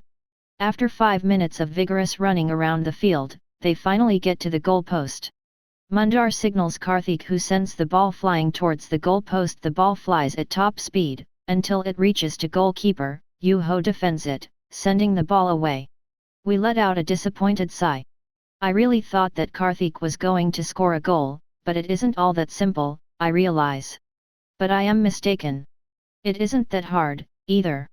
A millisecond later, the ball, redirected by the goalkeeper, lands straight at the feet of our second striker without wasting any time. He aims it at the goalpost with full force. AITR's goalkeeper, who is still reeling from the first save, gets up hurriedly, but cannot do anything. It's a goal. The crowd cheers and the chants of Ritul, who I guess is the one who hit the goal, booms across the stadium. Even though it would made me happier had Karthik been the one hitting the goal, it is a goal nonetheless. We are back in the match. Hopes rise exponentially. Barely 10 minutes later, Ice hits another goal. This time, it's Karthik who has done it. The cheering is ear-splitting. One of the plus points of playing in front of a home crowd. We get up from our seats and jump up and down, shouting at the top of our lungs. Over the rain it is pouring heavily. Now we are able to make our sleigh be heard. While everyone else is happy just to see our team back in the game, I am happy for other reasons too. The happiness in Karthik's expression is something I would give anything for. Smeared with mud, his hair dripping water and sweat in the rain, and a happy smile on his face, he looks almost enchanting. The sheer joy in his expression. I suddenly pause. Here are all these thoughts coming from? Am I so happy to see Karthik happy? Am I Is this love? Before I get a chance to ponder about it, everyone sits down and Pia pulls me down onto my seat too. Where are you? She shakes me and asks. Right here, I say. You seem lost. Just thinking. Don't worry. He has got it. We're winning.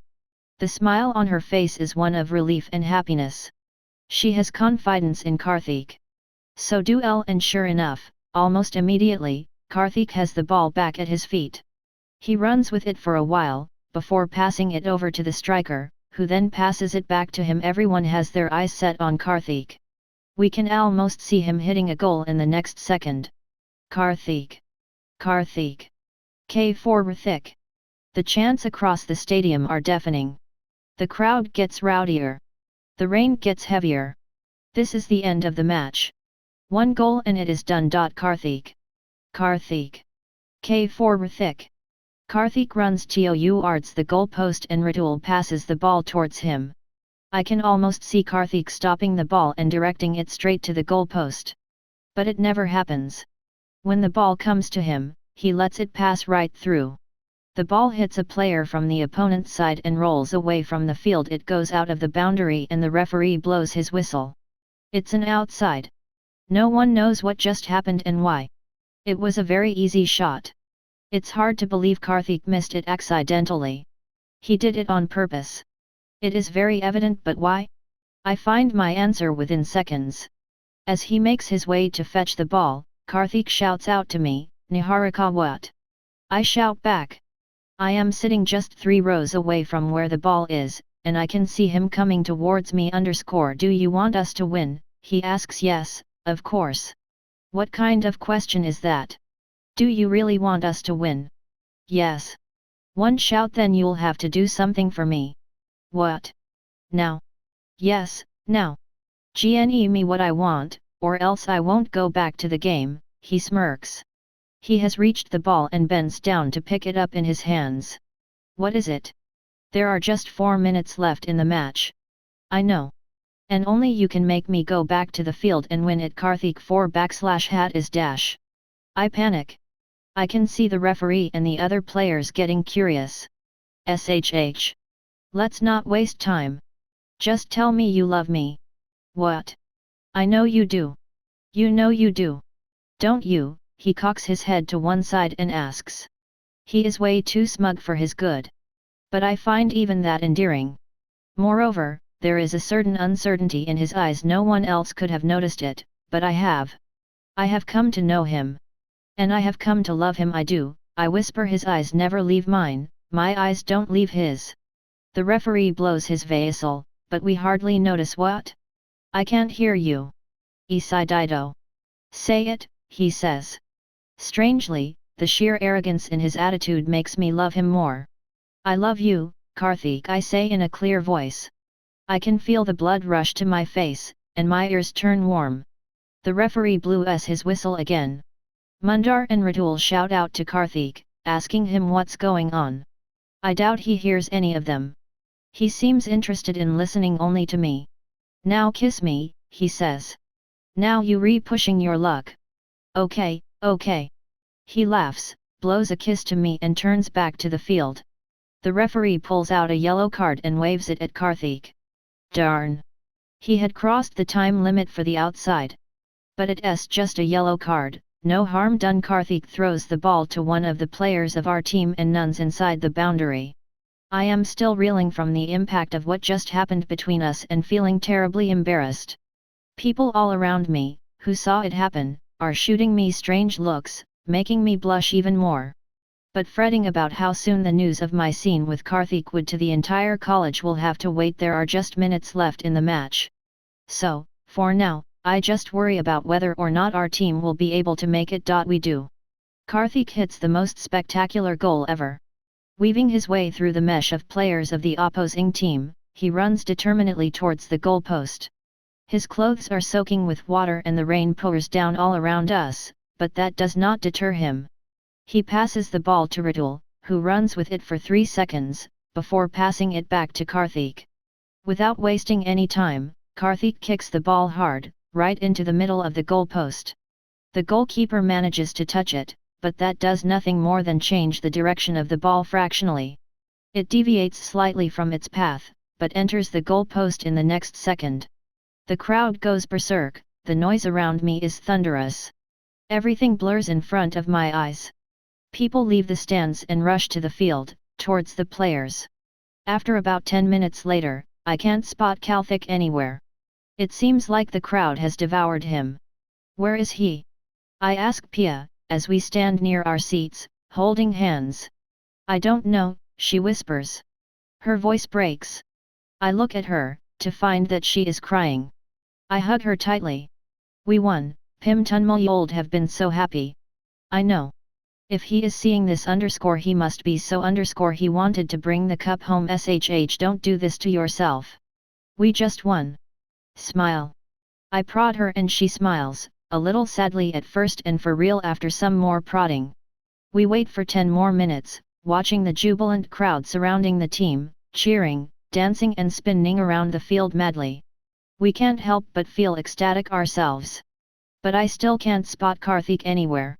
A finger taps my shoulder from behind. Startled, I turn around to see Karthik standing behind me, his clothes dripping water, his hair all over the place, one hand behind his back, hiding something. You scared me.